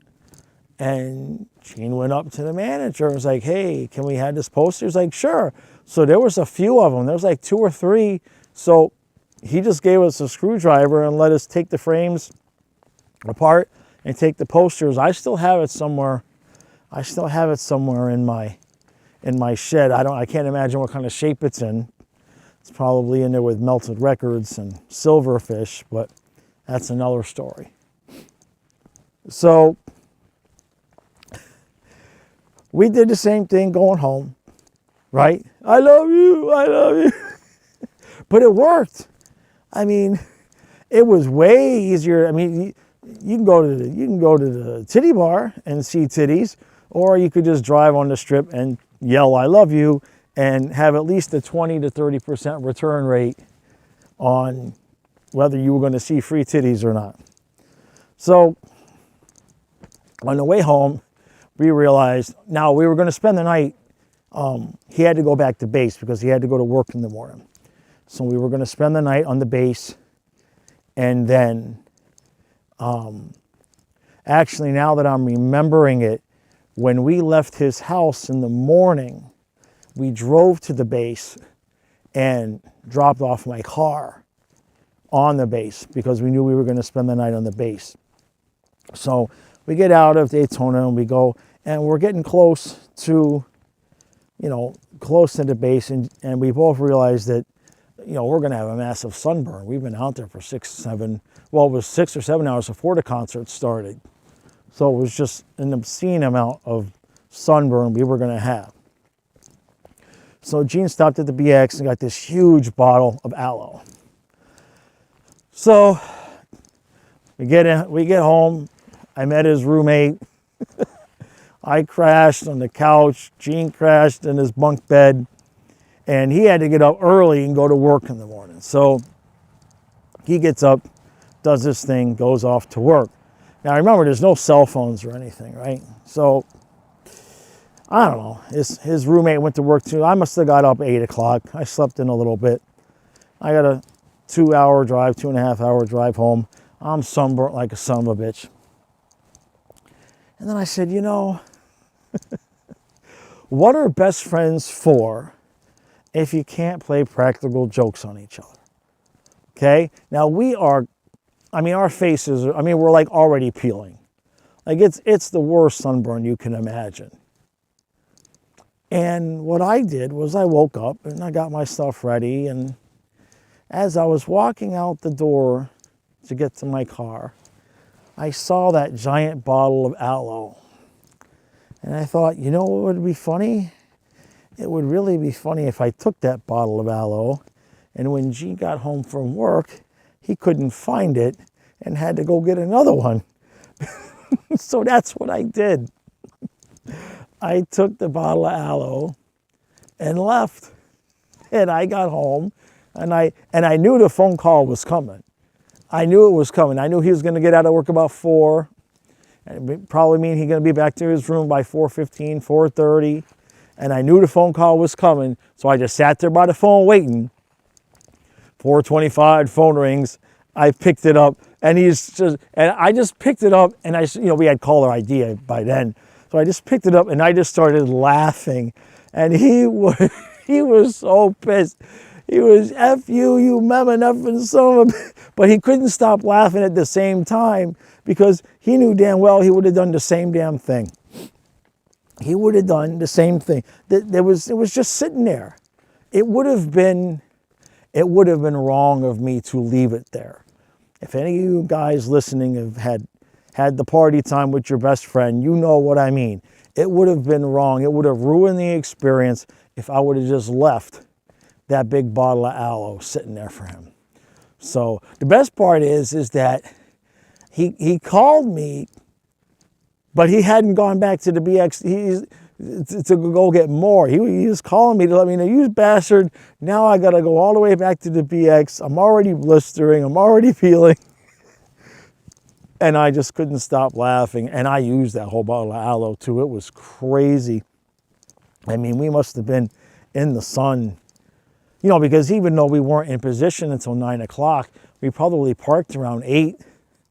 And it probably took us an hour to walk from wherever we parked, to get actually into position. So we were in the sun from 8 till 6, pretty much, without any sunblock right there on the beach. It was just stupid, but we could have gone right into the hotel to buy sunblock, but we didn't.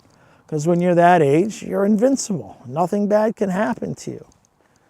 So the irony of that story is that There's so many different things now. Now, first of all, can you imagine in today's culture driving down the beach and yelling "I love you" to girls that are in bikinis? You probably get the cops called on you, right? The expectations of behavior is so much different now. But back then, it was just normal. You know, it sounds crazy, it sounds stupid, but it's only crazy and stupid if it doesn't work. And it worked. It worked. In fact, we employed that tactic more than once. We employed that tactic more than once, not just there in Daytona. And let's just say it worked for purposes of the for purposes of not kissing and telling. Let's just say that in our experience, yelling out of the car at women "I love you" actually worked. It actually worked. So I get a kick out of that when I see all of the YouTube videos about, you know, how to talk to women and pick up lines and this, that, and the other thing. And I guarantee you that nobody ever thought to just yell out the car window, "I love you." Now, of course, I don't think that would work for us now. Now we would definitely get arrested or shot. Well, now people would just pick up their phone and start recording, and we'd be on TikTok. "This old man was yelling at me, 'I love you.'" You know what I mean? And so it's a whole different planet now. But it was a good concert. We had a good time. And I mean, you want to talk about, you know, luck being on my side, the universe looking out for me. I mean, I know I did 80 to 90 miles an hour the whole way from Miami to Melbourne. I wouldn't, you know, you wouldn't be able to get away with that now. You know, only in a dream could you get away with that now. Same thing with, you know, but I wish I had kept better care of the poster. I had the poster up. I kept it, you know, through my time in the Air Force. I had it, and it might actually still be in okay shape because it's possible that it's one of the posters that I have rolled in a tube. You know, when you start moving all over the place as an adult, eventually the things, you know, they fritter away. But I have a feeling that that one might just be rolled in a tube somewhere. So I don't know, one of these days I'll have to clean out the shed and find that. But things like that, man, the things that you do that are against the rules. You see what I'm saying? That whole trip was against the rules. The whole trip was against the rules.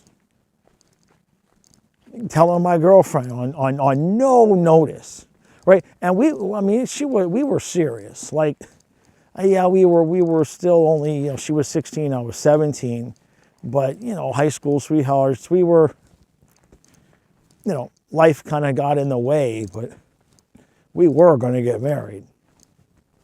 But the point is that when you're in that kind of a relationship, even as a young person, you know, there's rules, right? And rule number one is usually I'm not going to just tell my girlfriend, "Oh, in a 5 minutes notice, I think I'm going to go to spring break without you, baby. See you later." You know what I mean? That was rule number one. I just ignored that rule. Rule number two, just walking in the house to my parents. I didn't ask them. There was no discussion. I just knew. And I guess they just knew. There was an assumption, whatever you want to call it. But I just walked in and said, "I'm going to Daytona. Hall & Oates are free on the concert tomorrow, free on the beach tomorrow." And if they did think about telling me no, I think they realized that there ain't no reason. There's no, he's going. You know what I mean? I did not walk in the door and ask a question. I announced what I was doing. So that was rule number two.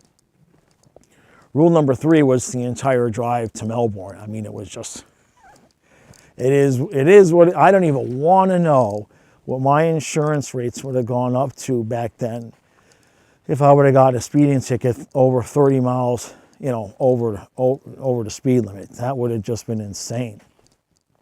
So that's rule number 3. Now, I suppose rule number 4 is kind of an unwritten rule, but I would suppose that we would all agree that there's a general rule that you don't yell at women from your vehicle. Like you don't roll down your window and just start yelling, I love you, and things like that at women on the street, right? I think we can agree that that's, I think we can agree that that's a general rule. Broke that one. Glad I did. Glad I did. So that's 4 rules. Now, I don't think we really broke any rules at the concert. Not really. The other girl broke the rule, right? She got the free pick because she broke the rule, right? Pointing to the wrong direction. That's nasty, man. That's just mean. That's just cruel. But it worked out for us anyway. And then, of course, getting the free posters. I mean, I guess we asked, so I guess technically that wasn't really necessarily breaking a rule so much, but not everybody would have asked. Of course, we yelled at more women.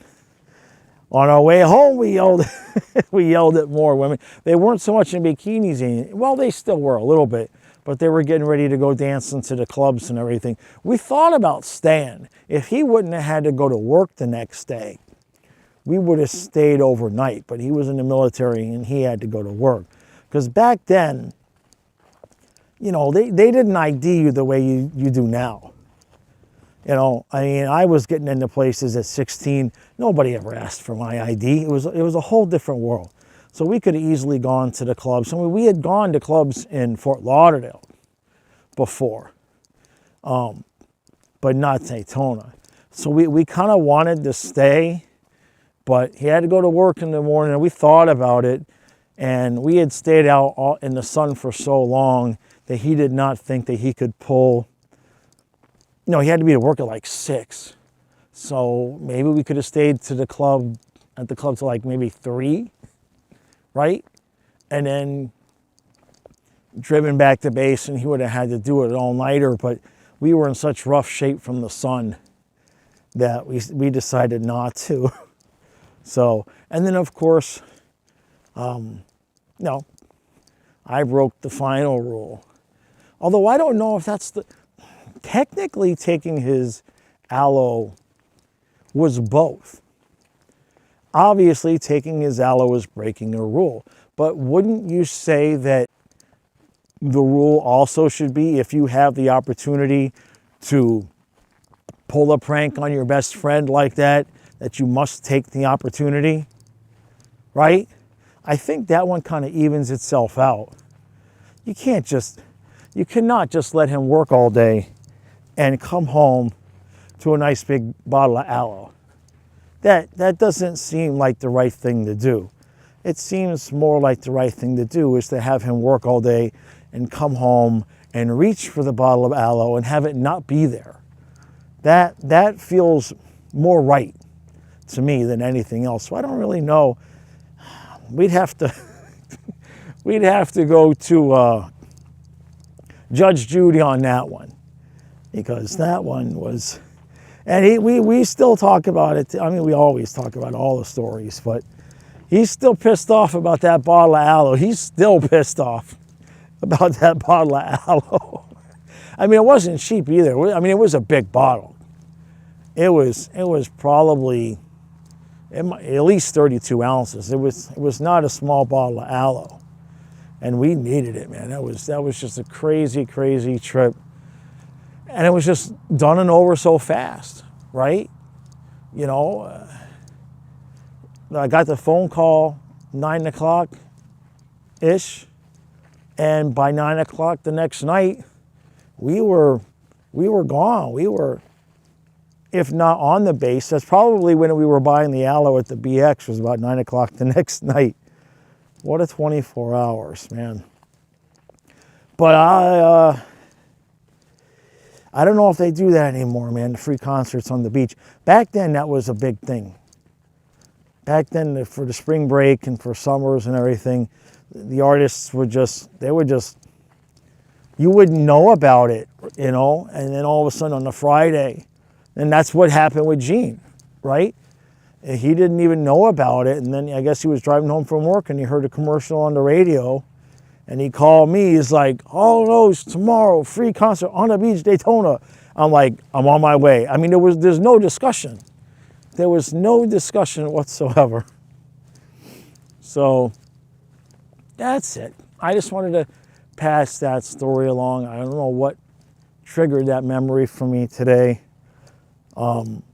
But I also wanted, I remember when I started these videos, I said I wanted them to be, stories of life, and they've kind of gotten into some deeper lessons and everything like that. And that's fine. I'll do those from time to time. But I wanted to start actually getting into the actual stories. So now don't ask me to give you any of the details about how yelling at women that you love them from cars. Just take my word for it. Well, don't do it now.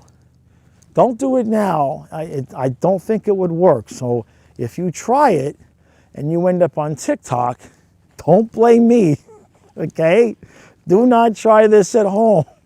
I also don't recommend running to your girlfriend and telling her that you're going to be going to spring break on no notice and you're not bringing her because she has to go to school the next day. You see what I'm saying? I don't recommend doing that either. And I certainly don't recommend driving 85 miles an hour from Miami to Melbourne. So unfortunately, there's not many lessons you can learn from this one, except for the fact that if you have the opportunity to take your best friend's bottle of aloe, you do it. You do it. Because the memory will last you a lifetime. That much I can guarantee you. All right. That's it, short and sweet for tonight, and I'll catch you in the next episode. All right, so good morning and welcome to the Story of Life, the day after Christmas edition. Boy, oh boy, I am currently staying with my parents. I'm on vacation for about 9 days, and I know there's two sides to the coin on Christmas, right? There's those of you who have lost parents, and those of us who still have our parents, and those of us who still have our parents, when we stay with them, sometimes it can get interesting. It can get rather frisky. And then those of you who have lost your parents are like, yeah, but appreciate them while they're there. And I don't really know the direction that this episode is going to take. It's been a lot. It's been a lot. Kyle and I, my son, were used to having a 3,500 square foot house to ourselves and 3 acres to ourselves, and now we've been encapsulated in this little small Florida house with everybody on top of us all the time. And we go and hide in our rooms a lot, but you gotta commingle with everybody, right? And I guess the thing that's been rolling through my mind a lot is the phrase that just keeps coming to me is windows of opportunity. And I mean, this time of the year is a window of opportunity to re-engage with family and friends, right? Okay. There's a window of opportunity to kind of check in on yourself and see, can that one family member still trigger you? Are they still trying to trigger you? Do you recognize any patterns in your relationships, in the sense that, I recognized on this trip the exact dynamic with my father that I end up kind of experiencing in my relationships, where I attract people that will kind of draw me into being vulnerable and honest, and then they will say something that's an absolute gut punch, stab in the back sometimes. So I watched it happen. You know what I mean? I kind of watched it happen in real time. And after the episode kind of calmed down, I realized, okay, now I see what I have attracted. It's very, very interesting just to try to sort out why I would attract that type of energy that has been so difficult for me to deal with over the course of my life, you know. And of course, there is the window of opportunity for, we all have the relationships that have gone bad, you know, friendships, relationships, connections. We all have those things that have gone bad, and you wonder, you know, is that person going to take the window of opportunity to reach out and maybe say, hey, you know, let's fix this. Sometimes it happens, sometimes it doesn't. I know for me over the last week, it's been a little bit more than the last week, but kind of coming home and getting confirmation of certain things.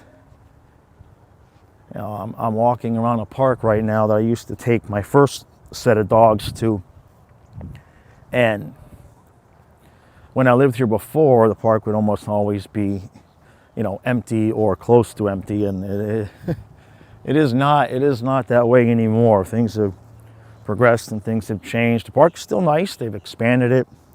There's plenty of room. But, you know, you could come on a weekend and see 5 cars, and now I know it's a holiday, but it's been packed. My parents say that's just how it is now. You know, so many thoughts I had of moving back to Florida, that those got nixed in about my first 5 hours here. That's cool. You know, you start to, when you're around the people that you've really known your whole life. I've been with my brother Gene, with my parents, my sister. When you're around the people that you've known your whole life, it kind of shows you not just your triggers or whatever, but it kind of can give you a glimpse into, you know, maybe how and why you developed some of the things that you developed over the course of your life. You know what I mean? Like, oh, okay, I see that this person did this or this person said that. You know, there was a story last night that my dad was telling, and we've noticed this before. Like, he never hardly ever talks to me and my sister at the same time. And what we've noticed over the years is that the stories he tells my sister are completely different than the stories he tells me. And then when he gets with both of us, there'll always be a conflict where one party or the other is saying, that's not what you told me, although that's not what you've said. That's been a completely different story. And what's interesting about it is that me and my sister can be sitting there saying, you told us a different story, you told us each a different story, and he'll just completely deny it like it never happened. But I have attracted people like that in my life as well, where, you know, they kind of want to tell me a version of events. You know, they want to sell me a certain version of events that when they tell the story to you, you know, a couple years later, the story that they told you now has completely been changed and rearranged.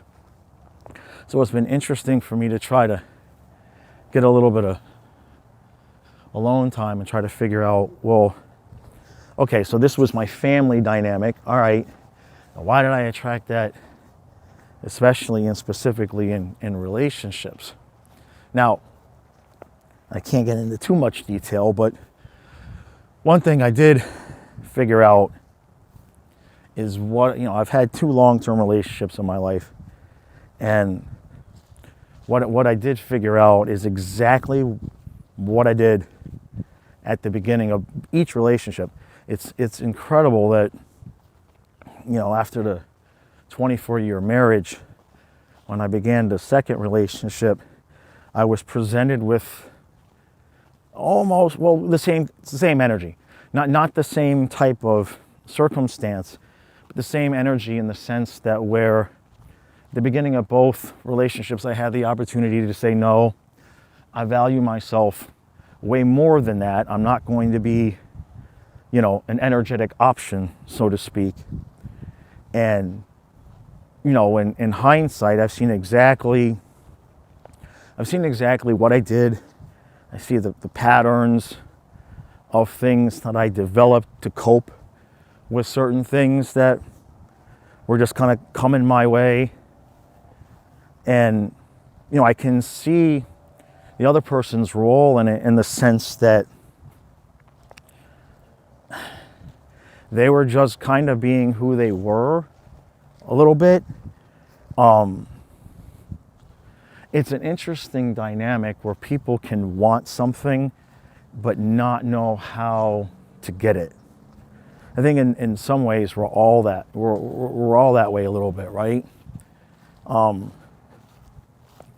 Both of my long-term relationships, the other person desperately wanted a close, intimate connection, but did not know how to stop needing attention and validation from members of the opposite sex on a consistent basis. And so I developed certain coping mechanisms around that I told myself, well, if I do it this way, I'll be okay. If I do it this way, I'll be safe. And I got burnt both times. And so what I realized is, well, okay, being around my parents again really I kind of had the intuition about what I had done before I got here. But then being here really gave me the clarity I needed to see, okay, I see exactly what happened from like the time I was like basically 4 years old. I see exactly the patterns that consistently presented and why I just accepted, being made to feel like I was an option, being made to feel like I had to, to put up with somebody else spreading their energy around because I wasn't confident enough, I wasn't secure enough in myself to believe that if I said no, I'm not okay with that they would stay. And what ended up happening both times is, in quotes, they obeyed what my boundaries were, but, and then in the end, they both have their own reasons for needing just constant male validation. And doesn't mean it's sex, I'm not saying that, but they both want very close, tight, intimate relationships with one man, but they lack the ability to give everything that they are energetically to one man. They still need to spread themselves around to get validation from other people. And I was shown that in both relationships right at the beginning. And both times I just said, well, I can tolerate this, I can take this. And I developed coping mechanisms that did do damage to the relationship because I should have just set my boundaries at the beginning. But even then, when you even go further with that, in a generic relationship, not just with me, but if you have to tell somebody how to treat you, they're not for you. If they can't look at who you are and say, this is the only person I want to be around, this is the only person that I want to share my life with and share my energy with. If you have to convince them to not seek outside validation, they are not ready to be in a close, intimate relationship. They may want it, but they don't know how to get it because they're afraid of putting all their eggs into one energetic basket and then getting rejected. And in the end, what ends up happening, is they end up losing the person anyway because they create the circumstances that facilitate what they were afraid was going to happen in the first place. And so being here at home has really just, it's given me a big flashing neon sign of a couple things in terms of, how to say no. How to say no. So how to say, no, I'm not going to do that. That's not okay. This is not okay. It's giving me a different perspective on, you meet somebody and you want it to work, right? And we're all taught, relationships are hard and love is work, and we're taught all these things. So you want to make it work. You want to make allowances. In the beginning of a relationship, of course, you have to make some kind of compromises, right? But if at the beginning of the relationship you're having to fight off 2 or 3 other energies that they're attached to that are members of the opposite sex, they may not be ready. I can tell you, it ain't worth it, because if they're not in love with you enough to say on their own, this is my person. If you have to, in quotes, force them or cajole them or give them ultimatums to get them to,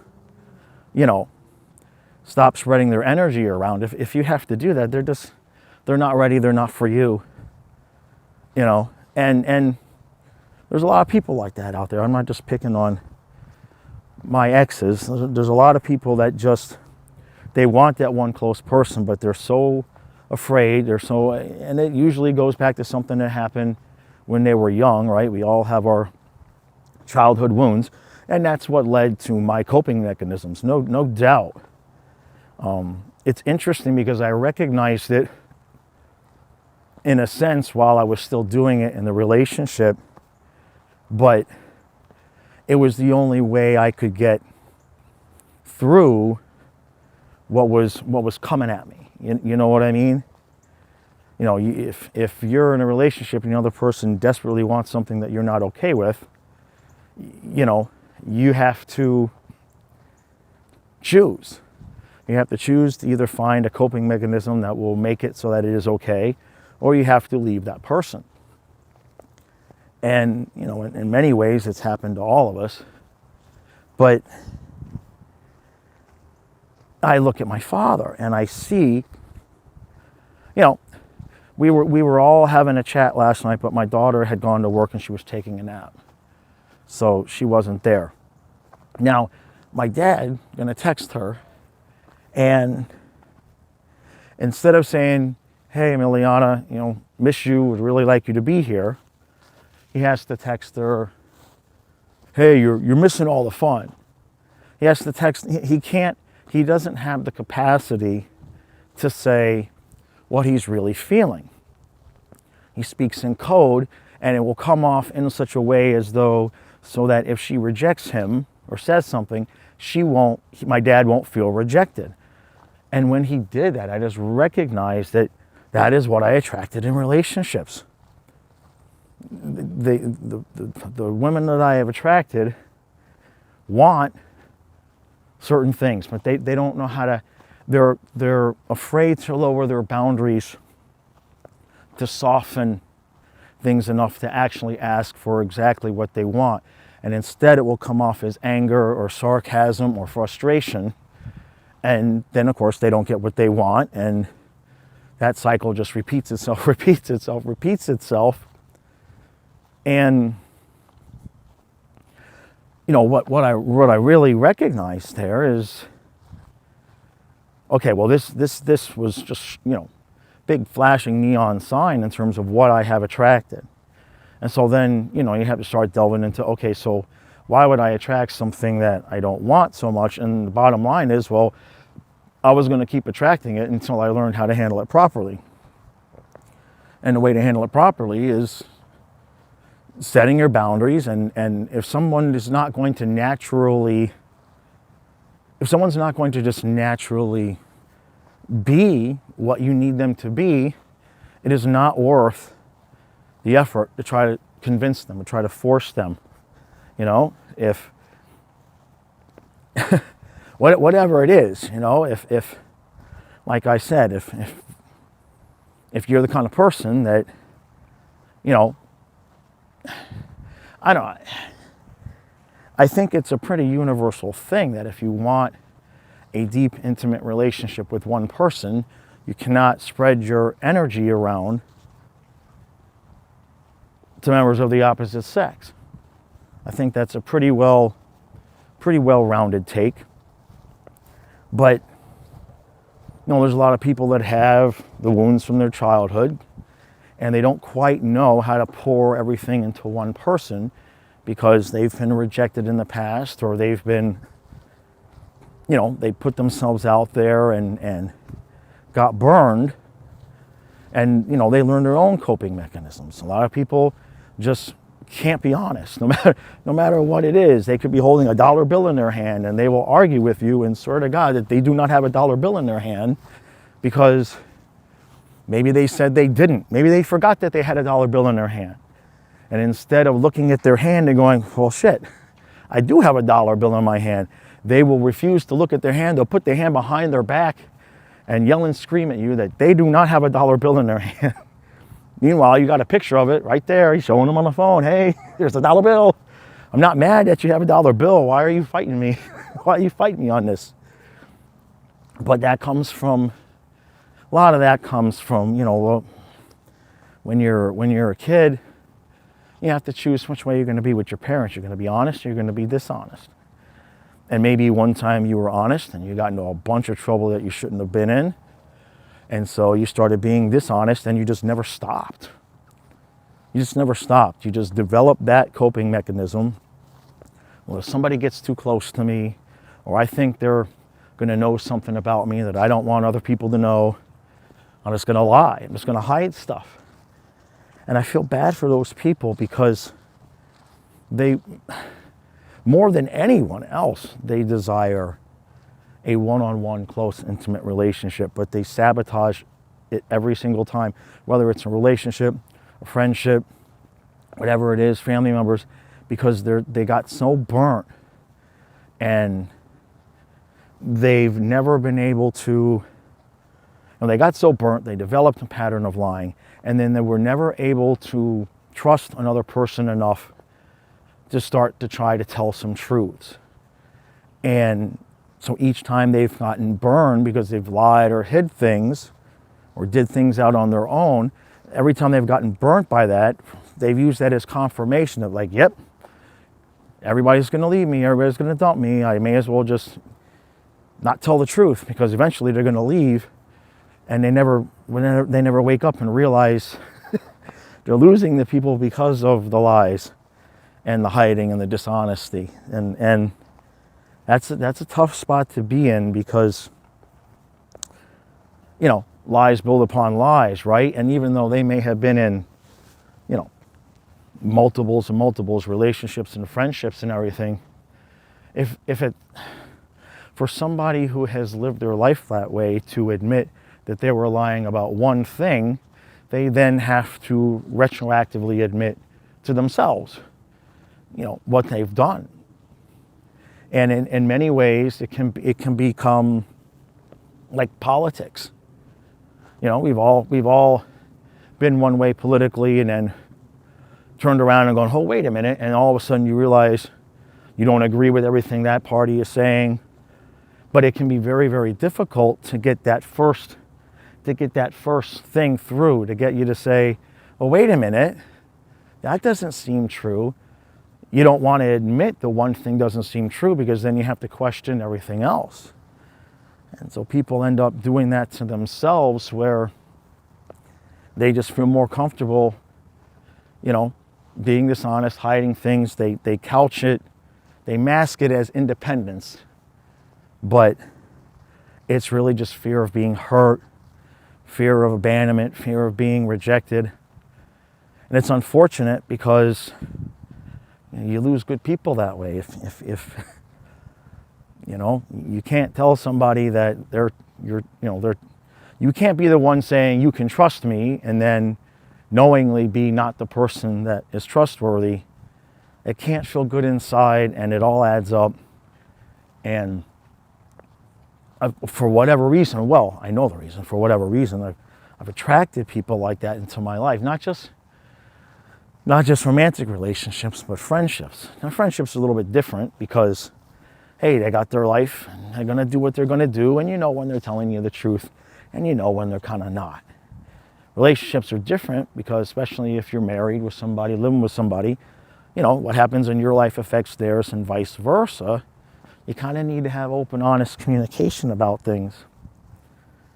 And so, big neon signs for me. It's just so crystal clear.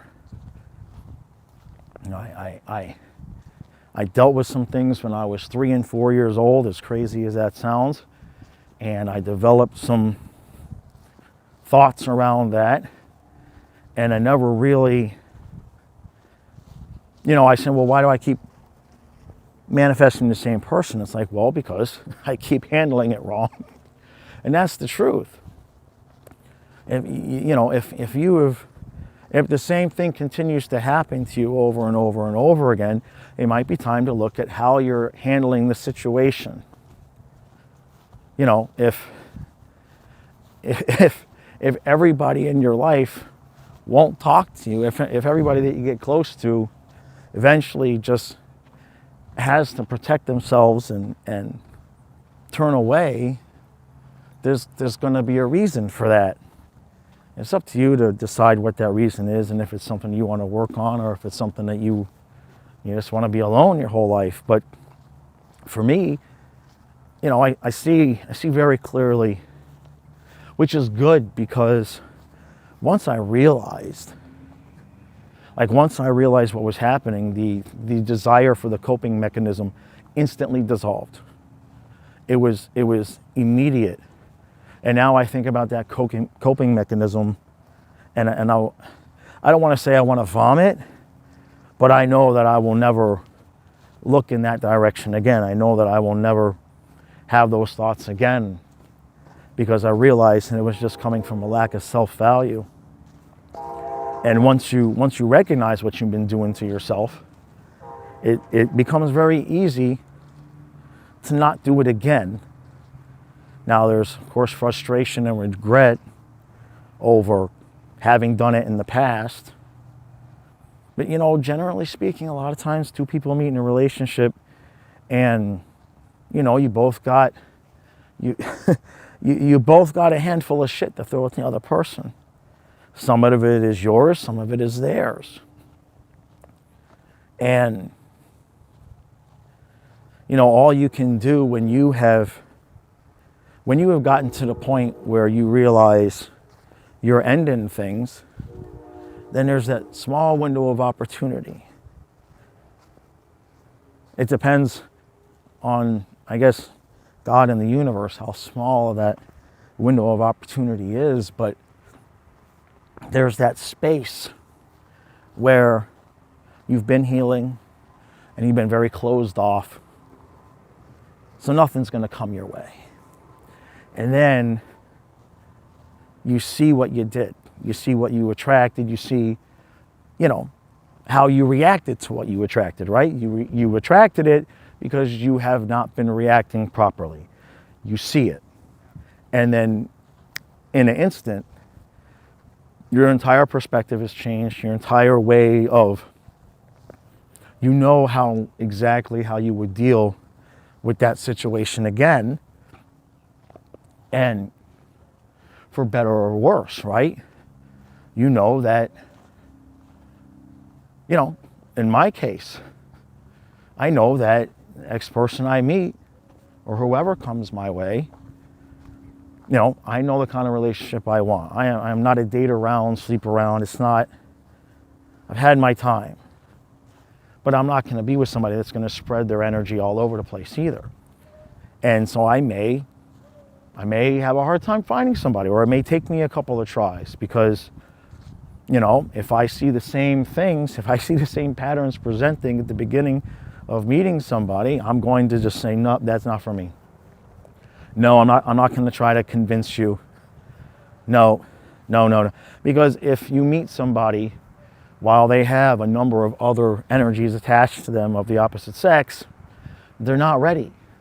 They're not ready. And so I know this, I've learned this, but there's that small window of opportunity where you've been closed off to anything really approaching. And all of a sudden now you're wide open. Wide open. Well, what's going to come your way? You know what I mean? Is your person from the past going to pick that up energetically and sense a window of opportunity? Because when you're wide open, you're wide open. You're not, you're not thinking, well, you're wide open to, what's the word I should use? Presentation, right? You're wide open to, okay, what's coming next? What's coming next? I'm not looking at it like there's nothing that I won't allow to come to the door and say hi. You know what I mean? And in that space, boy, that's where you really are. Because once you've figured out, once you've got it figured out, then you're boom, you're just instantly ready. So like, okay, let's go. It's like you're packed up for the trip, right? It took you forever to pack for the trip, and you just spent like a half hour going all over the house because there's something I forgot, or something I forgot. I'm forgetting something, and then as soon as you find it, you're like, let's go. That's the energy. But there's that small window of opportunity where, maybe you'll hear somebody out if they've grown enough, or are you just going to attract an entirely new energy that's completely ready for you? And so circling back to being, at my parents' house, there's the things that annoy you and the things that that they're just doing out of love. My mom, bless her heart, it took her a few days to realize that I was capable of walking out of the bedroom with the dish and going and washing it myself. She didn't have to get up and come show me where the soap was. I got it, Mom. I love you. I got it. Took her a few days to realize that. Took my dad a few days to realize that he wasn't going to be able to trigger me the way he used to be able to trigger me, and that I wasn't going to take anything at all. And that settled down. So it's been a good learning experience of setting my boundaries and just letting them decide, are they going to cooperate or not? Is this something that they can work with or not? And that's not something I did in the beginning of either relationship. I tried. And like I said, both relationships, in quotations, the word was used, obeyed what I wanted, but it wasn't out of it naturally being what they wanted to do. Both times, I'm not saying they wanted to have their cake and eat it too, because that's a bit extreme, but they wanted to make sure that if, a day went by where they didn't feel like they got the appropriate attention from me, that there would be, another male energy there to kind of give them a thumbs up. And I'm not okay with that. And I never have been okay with that, never will be okay with that. And I let that slide.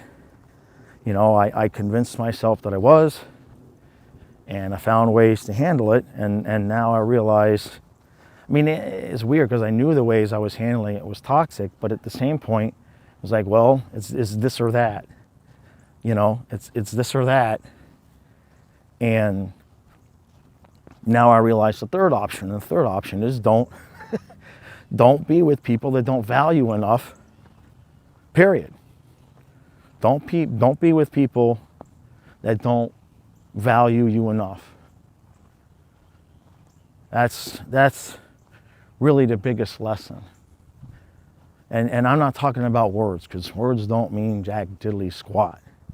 It's actions. It's actions. And everybody has their different ways of trying to show, right?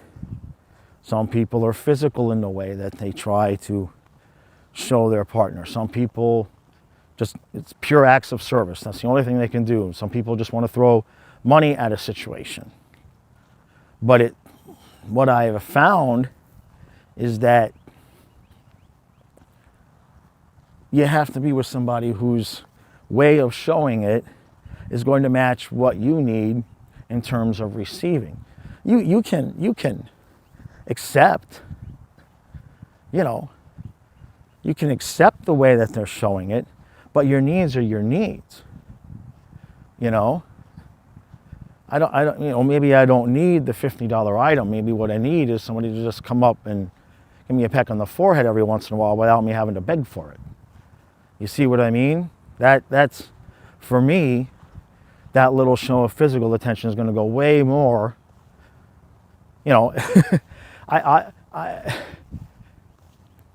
give me the peck on the forehead. It'll give me the energy to make my own $50 to buy my own $50 item. You see what I'm saying? But you have to find the right, too many times at the beginning of relationships, we all do it. You try to mold yourself to fit what they have to give. And they try to mold themselves in the same way. And, how many times have you been in a relationship where somebody will say, you never this, and you never that, and you never this. And then you've got a list of all the times in the last 2 weeks where you just did all those things. They're not receiving it. They're not receiving it. And that can be because it's not being delivered in the way that they want.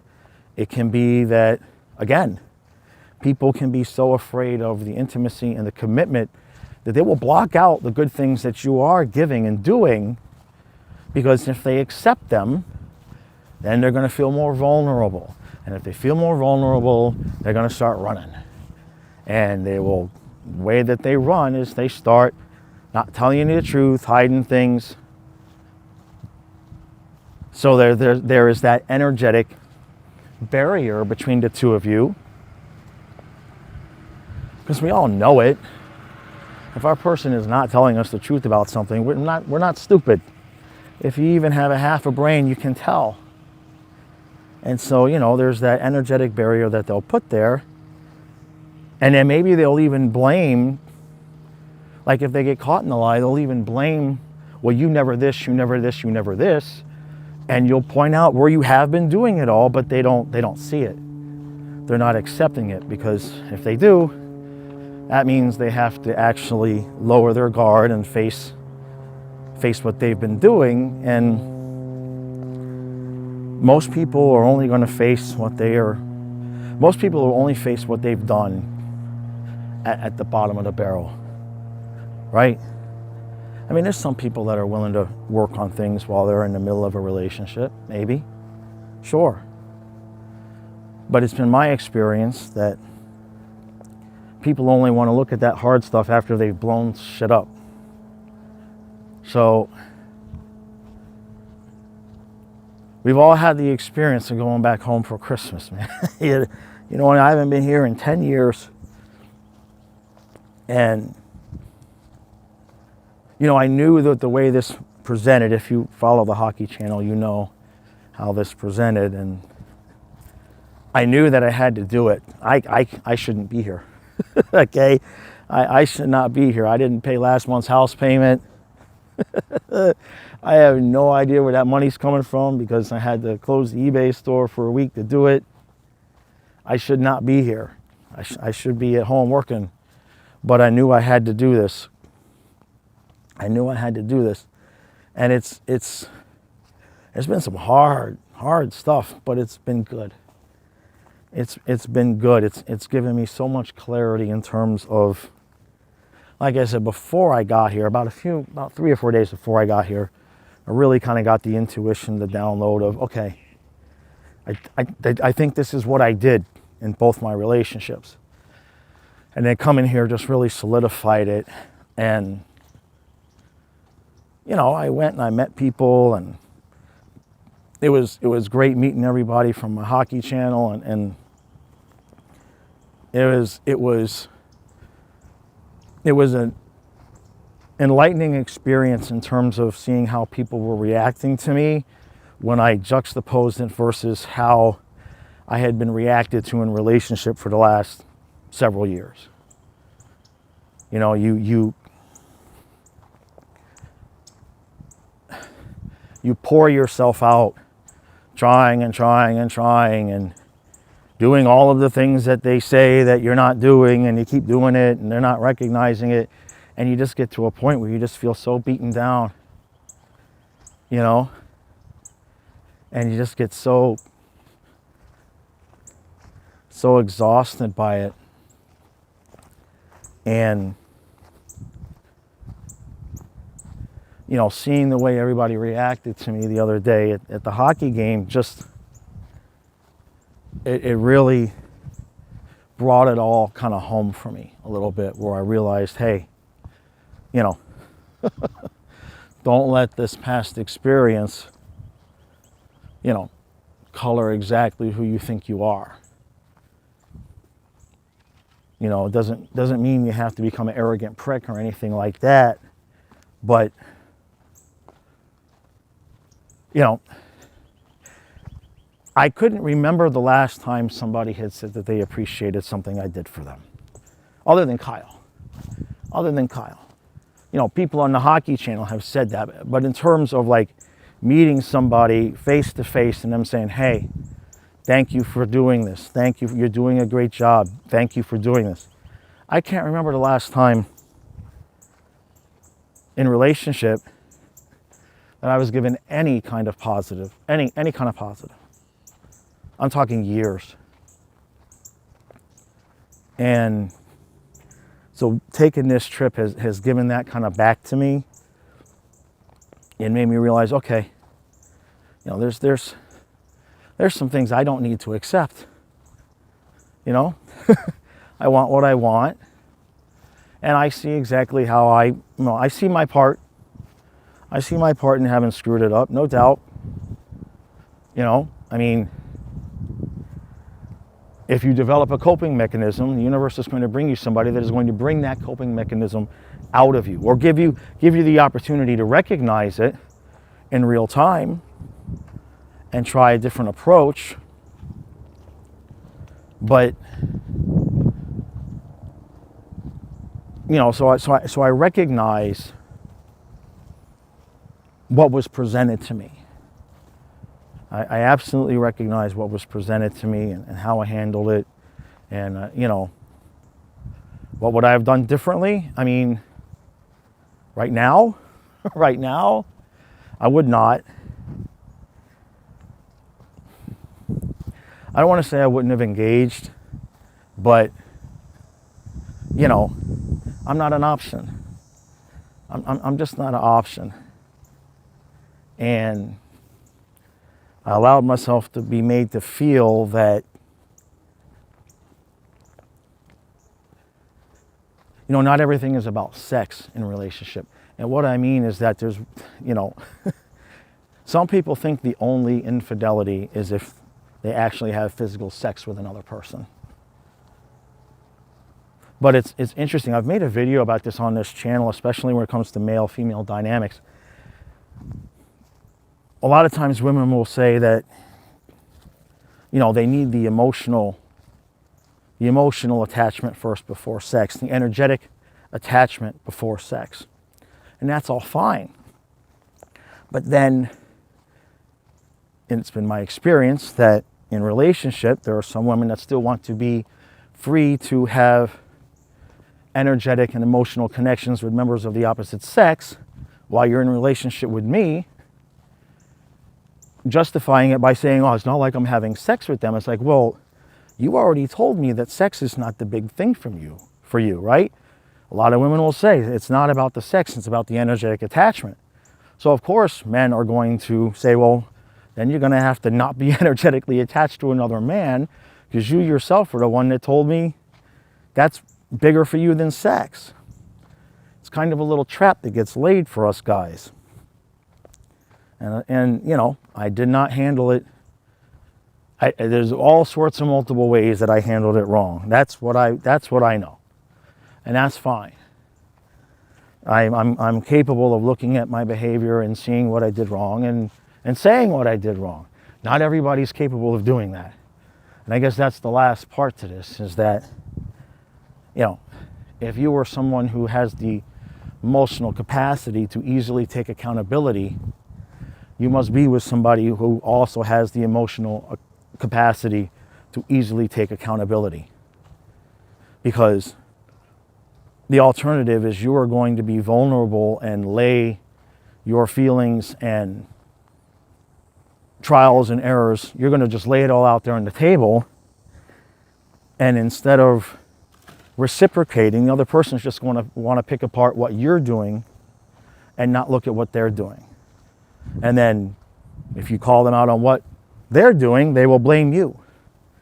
They will say, well, I'm only doing this because this, that, and the other thing that you're doing, so fix you and I'll be fine. But they never become fine because they never take accountability, so there's always some behavior that you've exhibited that they can blame their actions on. So find your match. Don't accept less. If somebody that wasn't a match grows and learns and can evolve, window of opportunity, right? But for the most part, people are going to repeat their patterns until they've had enough. And even when they learn their lesson, if they learn their lesson, maybe they don't have the ability to speak about it. Maybe they don't have the ability to admit it to anybody. I've seen that too. But going home was good. It was bad. It was good. It was everything that I needed it to be.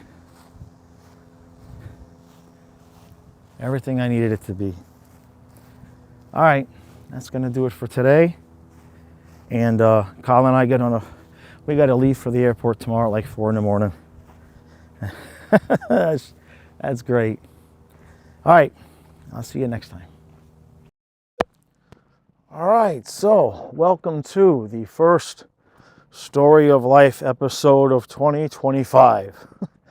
It was not my intent to take this long to record an episode, but as life happens, there's been so many things going on in my life in the first 3.5 months of 2025 that I just couldn't quite find the right moment to say, okay, now is when I should record. Every time I would think that I was at a pivotal moment where I could kind of say, okay, this is what's happened and this is what's going to happen, something new would happen. And so here we are, April 13th, 2025. Now, the last episode I did was, I think, a couple days before Christmas. I was down on vacation, visiting everybody and my parents and meeting everybody from the hockey channel. And to say that life has taken an incredibly different turn since then would be an understatement. And so this video will just be a sort of a collection of the lessons I've learned over the past year, right? If you're new here, if you find this kind of content interesting, I would suggest starting at episode 1 and listening from the beginning. But to give a 20-second summarization, to summarize what my last year has been, starting with March 18th of 2024, one of my dogs passed. Then the team I cover on YouTube, the Florida Panthers, won the Stanley Cup.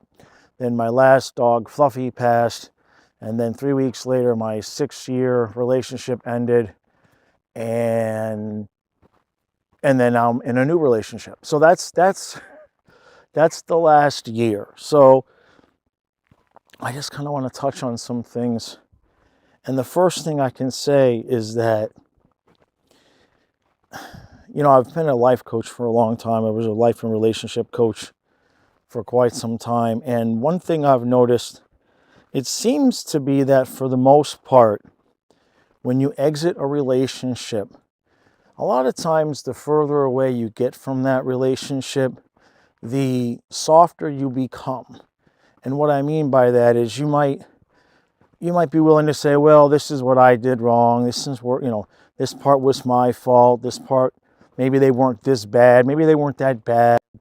And you soften your idea of what happened in the relationship the further away that you get from it ending. And I have found that to be the overwhelming majority of people will, after a while, say, well, look, they weren't that bad. It just didn't work out, etc. Every once in a while, the opposite happens. And that's what's happened in my relationship, is that the further out I got from the ending of my previous relationship, the I wouldn't say I got angry, but the more disappointed in myself I became with just the acknowledgement of the treatment that I put up with. And I'm not going to dive into all of that. There's in previous episodes.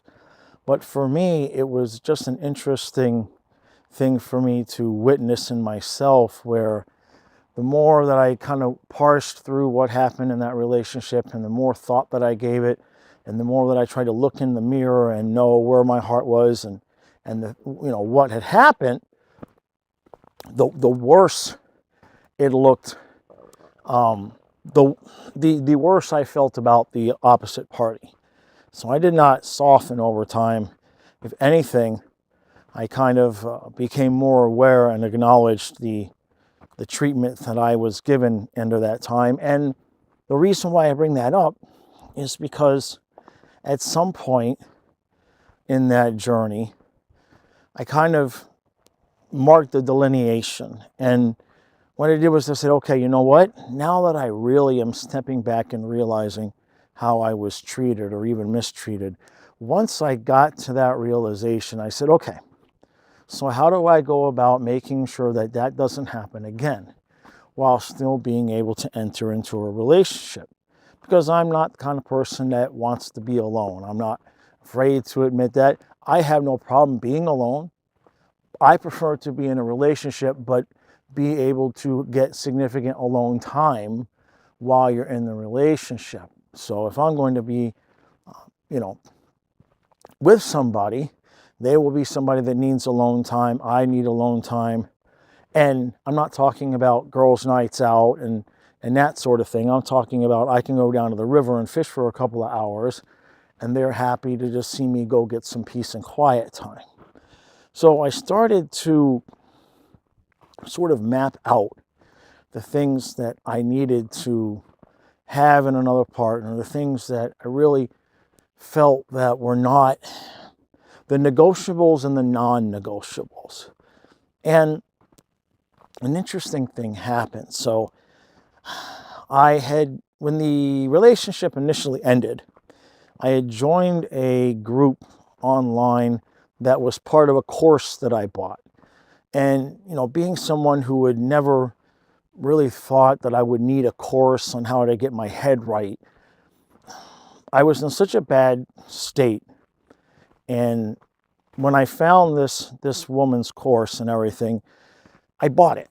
Now, the reason I bought it was because it was something I would have never done before. And I was in a position where I felt like, okay, I'm in a state, I'm in a position that I want to make sure I'm never get into again.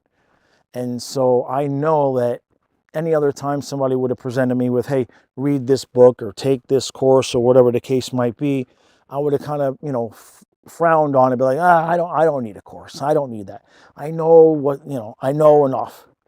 And this time, simply because it would be the thing that I would normally say no to, I said yes. So I bought the course and I took it, and I wouldn't say it didn't help, but the biggest part that I got from it, the biggest help that I got from it was completely unrelated and unexpected. So there was a Facebook group. If you hear something in the background, there's a fox out here yelling. So there was a Facebook group that came with this course, a private Facebook group, and I was chatting with some people one day, and I mentioned something about, wanting to have a specific kind of relationship, and they turned me on to a video by somebody of the name of Bob Proctor. And Bob Proctor, the title of the video, or the theme of the video, was basically how to manifest a specific person in your life. And he didn't mean a specific person like, I want Amy Adams, not like by name, but what he suggested and what I did, he used the technique that, in the comments at least, there were hundreds, if not thousands, of people saying, that this thing worked for them. And basically, long story short, what it is you draw a circle, and in that circle, you draw lines that go through the circle, like, across, and then a third line and a fourth line. And on each line, you write qualities of the person that you would want. And so what I did is I drew 9 lines, so that gave me 18 spaces to draw the qualities of the person that I would want. Normal things, general things. You want somebody honest, you want somebody loyal, things like that.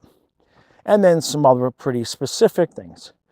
And so the idea behind what he said to do was, he said to draw this diagram, put all your, not your requirements, but your wishes, so to speak, on the paper, and then to just practice being in the vibration of actually having it. So basically, what you're supposed to do is you're supposed to imagine being with that person and having conversations with that person, and imagine meeting that person, and not just how it would feel, but how the conversation would go. And I'm not going to get too in depth to this, but the bottom line is that at some point here, I think it was February, where are we, April? Yeah, first week of February, I met somebody. And within a week's time, if it even took that long, what I recognized was that she had all 18 qualities. It wasn't 15, it wasn't 14, it was all 18 qualities. Now, a couple of them could make, the argument, well, maybe they didn't hit it right on the nail. One of them was, I wanted somebody local. Now, she's an hour away, but I had asked for somebody specifically that we would not have to drive over the huge Chesapeake Bay Bridge to get to each other, and we don't. So while that may not be exactly defined as local, you get the point. So I'm bringing that up because I know that there's a lot of people out there that just feel like they're never going to meet their person. And I'm not suggesting that everybody do this Bob Proctor method. That's not the point to why I'm bringing it up. The point is that I know it sounds cliche, and I know exactly how it sounds, but especially once you've been through enough garbage, I know a lot of people, men especially, will think that they don't want to meet a woman that would say, quote, have baggage or have trauma from another relationship or drama in another relationship. But sometimes you might have gone through so many things yourself that the only person that's going to match with you is somebody that's been through the same things. And so that's what kind of came out on that piece of paper, the qualities that I was looking for. Wasn't necessarily how she looked or anything like that. Obviously that was on there, but nothing hugely specific. What I basically needed and wanted was somebody who, when I told them all the crazy things that had happened in my life, she could say, oh yeah, listen to this. Because then there's a mutual understanding. Now, of course, this is something that the older you are, the better it's going to work, right? Because I tell you, if you're 25, 30 years old and you think you've been through a lot, hold my beer, okay? Everybody who's 55 will say, hold my beer. We'll put it that way. When you're younger, the things that you're going through, you're going to bounce back a lot easier. It may not feel that way. It may not feel that way in the moment, but then when you get older and things happen, you just don't bounce back the same way. your mind, your psyche just doesn't have the same pliability, and you're just not able to rebound from things so quickly. So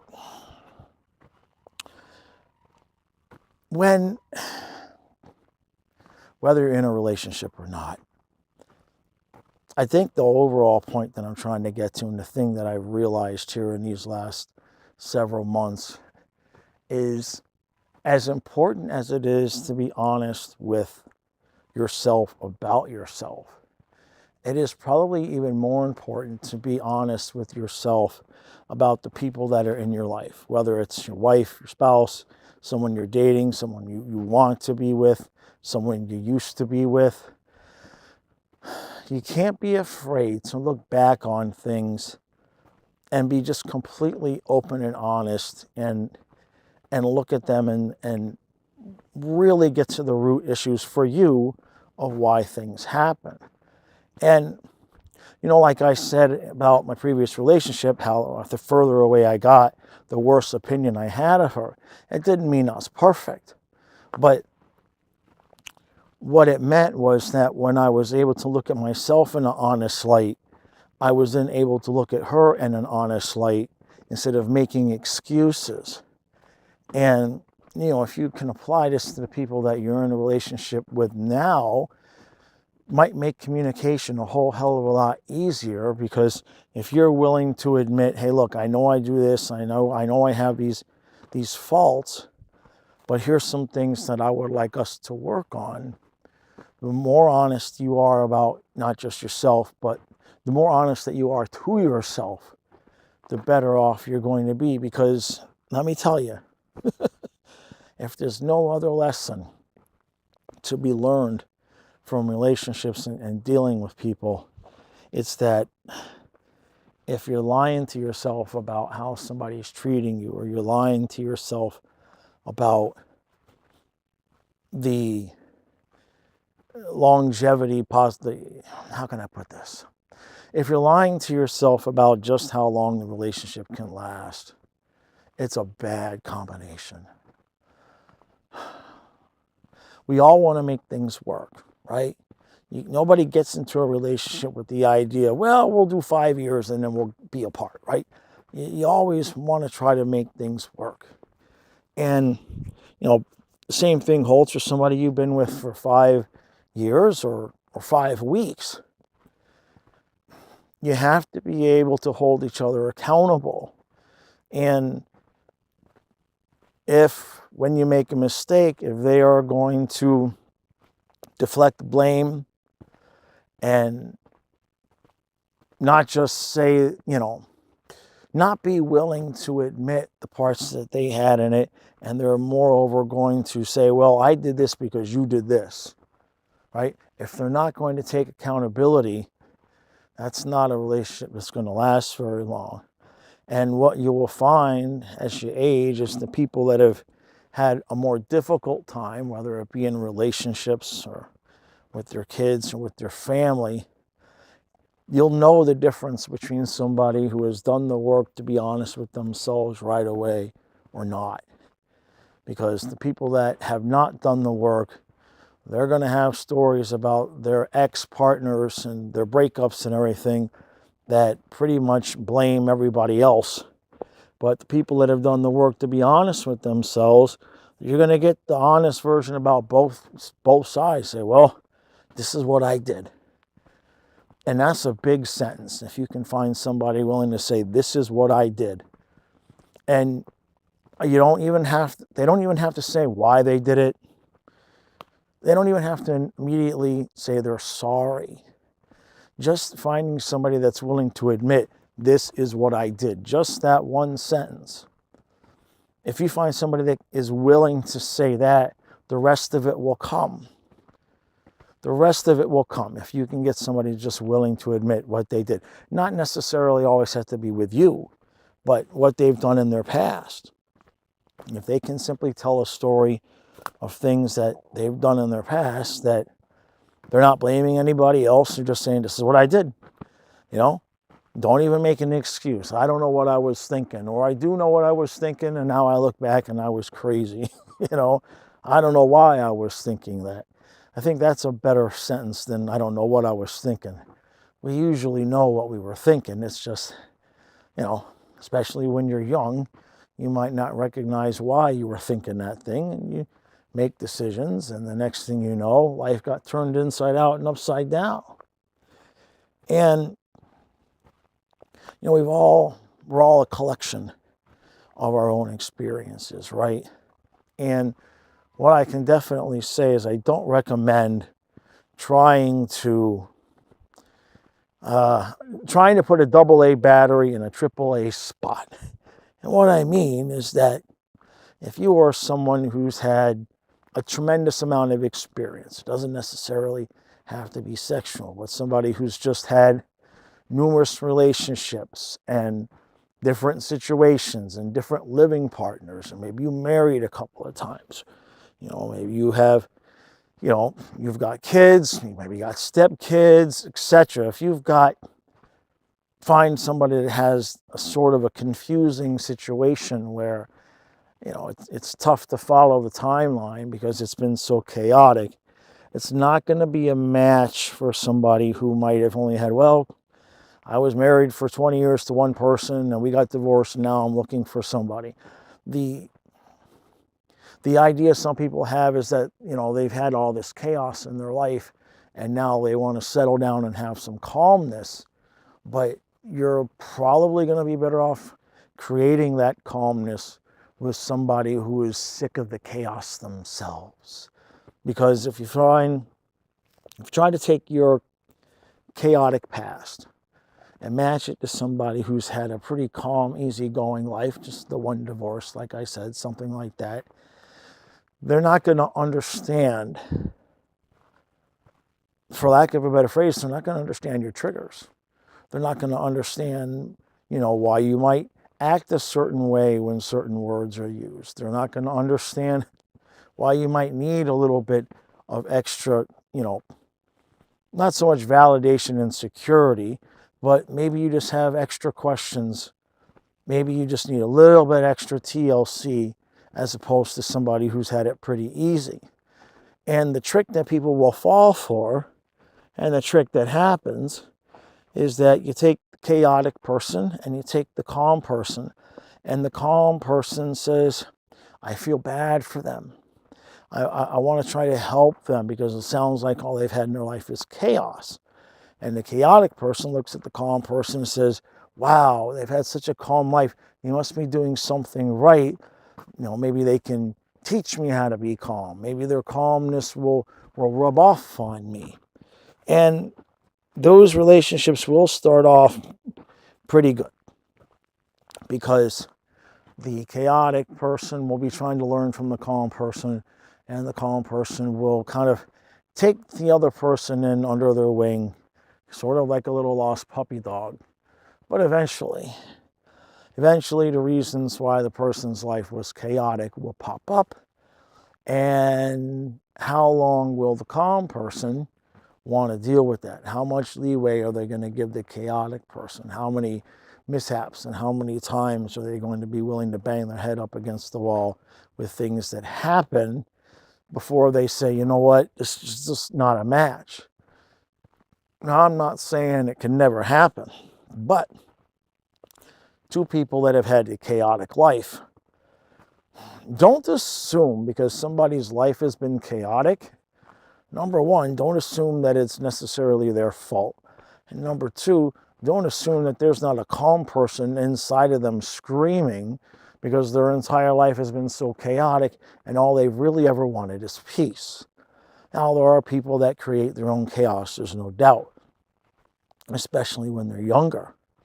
But don't assume just because you meet somebody who's had a chaotic life that they are 100% the reason. And what's the reasons they give for their chaotic past? How much responsibility do they take? And the flip side to that is that when you get the people that have had chaotic lives, when they get together, if the circumstances are right, it can be the most perfect match that you will find because all they want is peace. And if they've gone through enough chaos, if you have two people that have just gone through so much chaos, that when they meet, they're like, okay, I'm willing to do anything to make sure that I don't have any more chaos. I'm willing to talk about anything. I'm willing to be open up to anything. I'm willing to admit anything. I'm willing to accept our differences, and I'm willing to accept the things that I might need to negotiate on and they might need to negotiate on. And it can work beautifully if both people are truly just so sick and tired of that chaotic life. Now, you might say, well, how am I supposed to know if they're ready? To be honest with you, you'll know when you'll know. It'll be a feeling, number one, when you can both share each other's stories, and you can share yours and she can share hers, and there's no judgment. If there's no judgment, that's a big one. If you can tell them any of your chaotic mess, and yep, I understand that, I can empathize with that, yep. If you're not being judged, that's a really good sign that, number one, they're sick and tired of chaos in their life. And number two, that they've taken accountability for their role in their own chaos. Because anybody that's going to take accountability for that is not going to judge somebody else for having created the same circumstances in their life. So that's the first way, is that when you meet, if you're not being judged for the things that have happened to you in your life, that's someone that's likely going to be a match. The second part is, inevitably and invariably, something's going to happen early in the relationship that one of the two of you is going to kind of short circuit. Okay? You don't have a massively chaotic life. You don't have 2, 3, 4, 5 relationships, or whatever it is. You don't go through that without developing some defense mechanisms and having some triggers. It's just going to be there. So when you're looking for somebody and you find somebody who accepts that and acknowledges it, that's great. But eventually, usually early on, somebody is going to say something, do something, something's going to happen where one of you is going to panic and one of you is going to hit that old button. And what I mean by the old button is the way I used to behave button. Somebody's going to press that button. It's going to happen. How that situation gets resolved, there's your answer to whether or not it's a long-term relationship or not. And that goes both ways. Okay? You cannot take two people that have had a chaotic life and attempt to put them together and institute a zero tolerance policy. You cannot say, if you do this at all one time, that's it, it's over. You can't do that. Because inevitably, both of you are going to do something that would be on that zero tolerance list. Now, you can have a one strike policy, right? You can have, well, look, I understand if this happens once, but if we start getting into 2 or 3 times, this might not be acceptable, sure. And in a lot of relationships today, why I bring that up is because with the availability of just dumping somebody and going and finding somebody new because of the dating apps and everything, it's just easy for people sometimes to just, Control Alt Delete, right?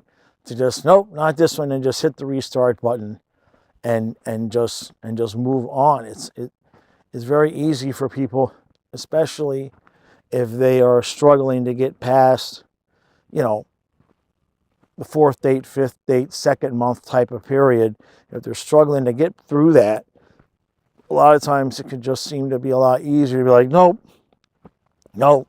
I'm not going to handle this. I can't take this, and just try to move on. So you can't really have a zero tolerance policy. You can, but you're just going to end up recreating that same situation over and over again. So you find somebody, you both had the same lifestyle, you've both been kind of crazy and chaotic for you, and everything sounds good, everything feels good, and then the episode happens. Something happens where one of you short circuits. Now, how did you get through that? How did you get through it? And furthermore, the person that short-circuited, when the lights came back on, what was their reaction? How did they handle it when the lights came back on for them and they said, oh crap, oh crap, I did it. I did the thing. I did the thing that I said I wasn't going to do. I did the thing that I shouldn't do. That's the old me. I need to be who I want to be now. How did they react? Did they take full accountability? Did they try to explain it was a misunderstanding?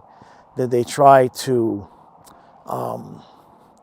not belittle you, but did they try to make it out to be something smaller than it really was? How did they react when the lights came back on? And did they just fully acknowledge that, hey, look, I screwed up. I screwed up. I absolutely screwed up. You know, and if you can get through that moment, because it will come, it will happen. Chaotic people have had chaotic lives for a reason. And a lot of times that reason is simply sometimes they'll use their emotion first before their head. And we all do it. We all do it. It's not a gendered thing. Men just have different emotions than women, you know what I mean? But I know there's plenty of guys out there that if a woman just exhibits even the smallest little bit of a problem, they may not immediately flick the light switch off to the relationship, but you know, the lights are off and there's nobody home. You know what I mean? They will emotionally disconnect from the relationship. And you know, I've seen guys do this. The woman maybe does something that's not okay, but maybe they could have worked through it. And what the guy will do is he'll just shut down his emotions. He'll just close up, stop communicating, stop being loving, stop being caring. And then when the woman gets sick of it and leaves him, he'll say, oh, well, she left me, right? So this is not a gendered thing. People, men and women just do the same thing, but they do it in different ways. Now, if you get through that period, if you met somebody like I've explained, and you have that episode, you have that moment where one of you, or maybe both of you, just absolutely just short circuit, and you have a bad couple of days, you have a bad week, whatever it is. If you can manage to get back to square one, if you can both manage to be like, okay, look, I didn't like this.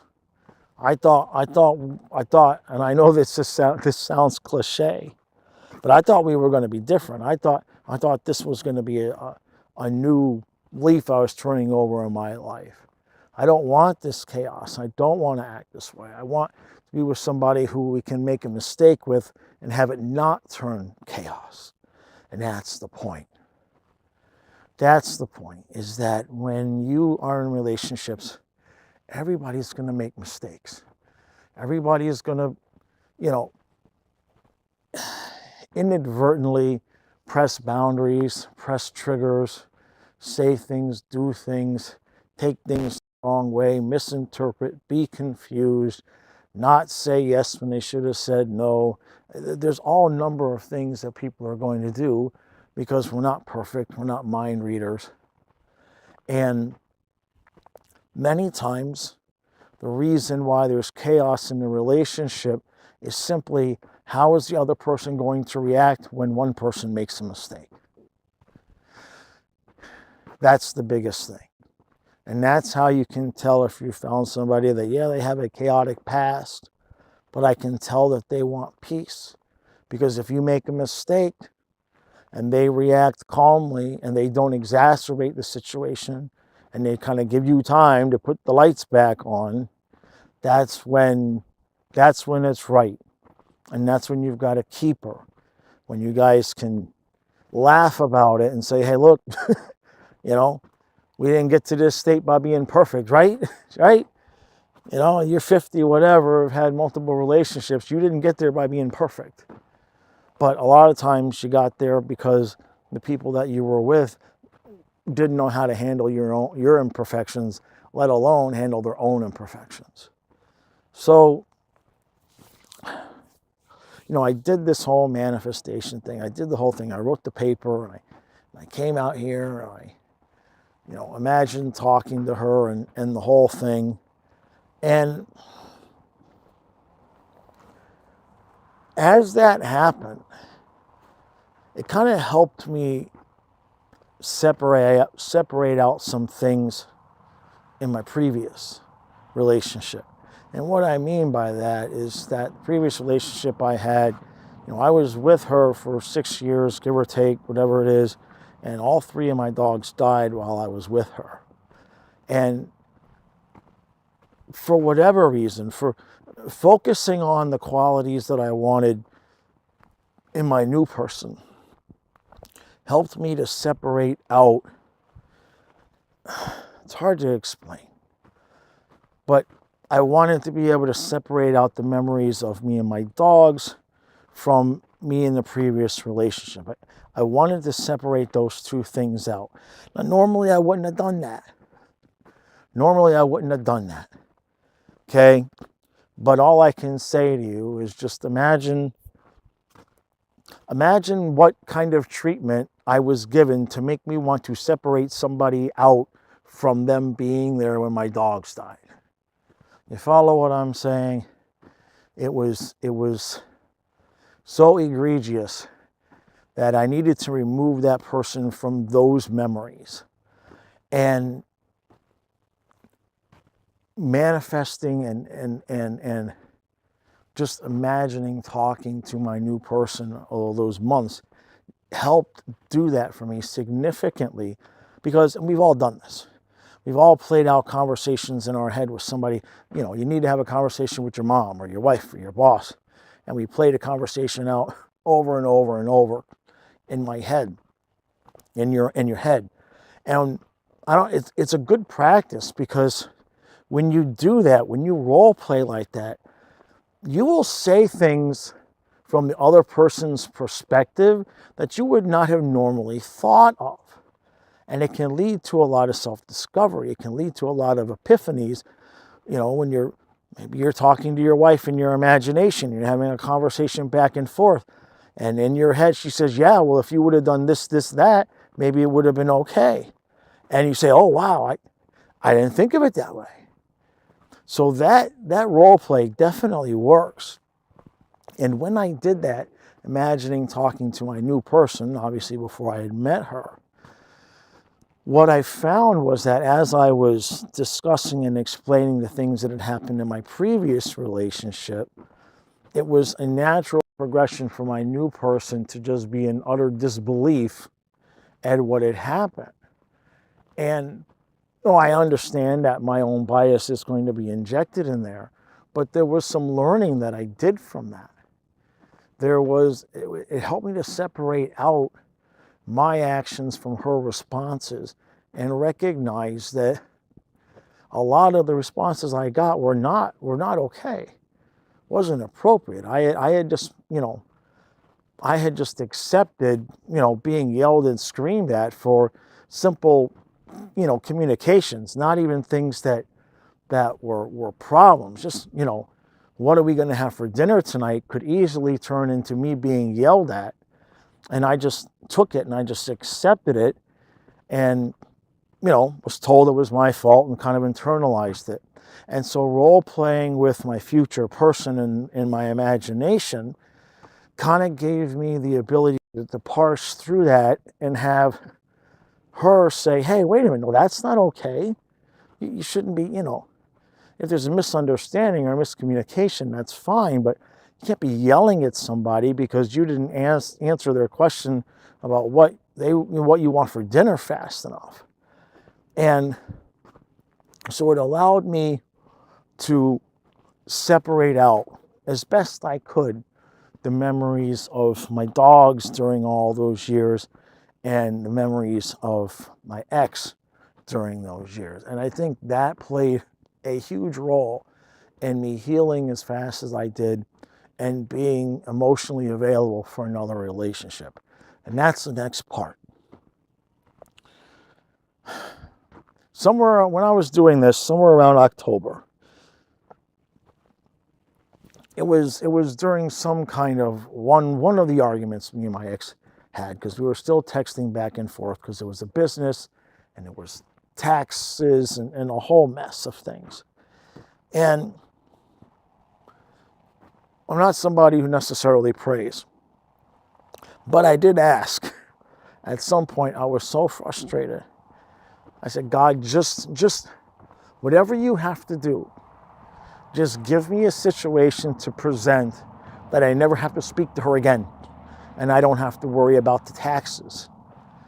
And long story short is, while there were still some more text exchanges, I never did have to speak to her again. And while I did end up owing a portion, I did end up owing taxes that really should have been hers, but I'd rather just pay it than have to communicate with her even one more time. But the point there is that while I was asking for that, and while I was separating out everything else, I was able to kind of get a much more clear picture of myself, in the sense that, okay, once I began to realize how the previous relationship had gone and how many things I had been gaslit into believing were my fault, I recognized that the entire relationship, the entire time I was with her, I spent that time emotionally available and emotionally healthy, wanting a specific kind of relationship, just with the wrong person.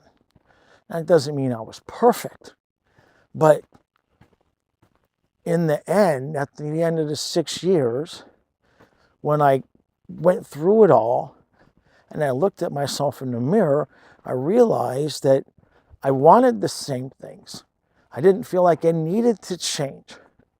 I didn't feel like the way I was trying to communicate was wrong. I felt like I went into it emotionally healthy and secure. During the relationship, obviously, there was tremendous chaos, but the further away that I got from her, the more that I realized is, hey, you know what? I'm okay here. Like the things I want are not absurd. The way that I want to be treated is normal. These are good, healthy things. And it took me a while to get there, because I had just been told for so long that I was the problem. And it took me a while to really go through each episode and realize, no.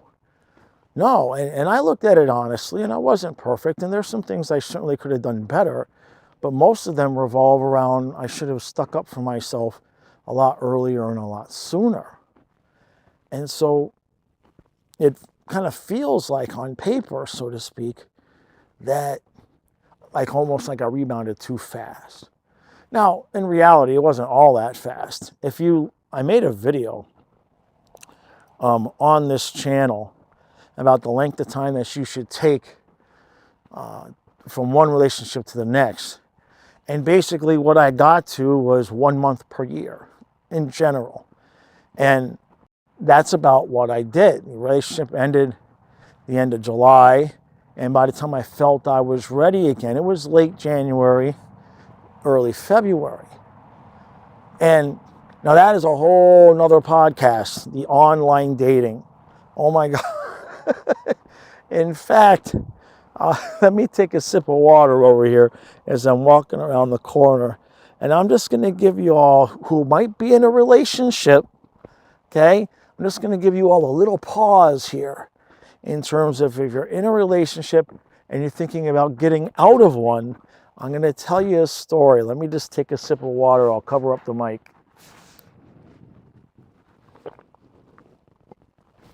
Okay. So I didn't go on very many dates. I went on a few. One woman I spoke to for about 3 weeks on a dating website. Spoke to her for about 2 or 3 weeks. It was just all texting back and forth, but I was really taking my time. I was not in a rush. And we lived about an hour away, and so we were just talking, but it was good. It was actually really constructive, really good. Felt like we had a lot in common, yada, yada, etc. So finally asked her out on a date. She said yes. We're all excited. We're supposed to go out Friday. Thursday night, I'm not making this up. Thursday night, she dropped the bomb on me. And the bomb goes like this.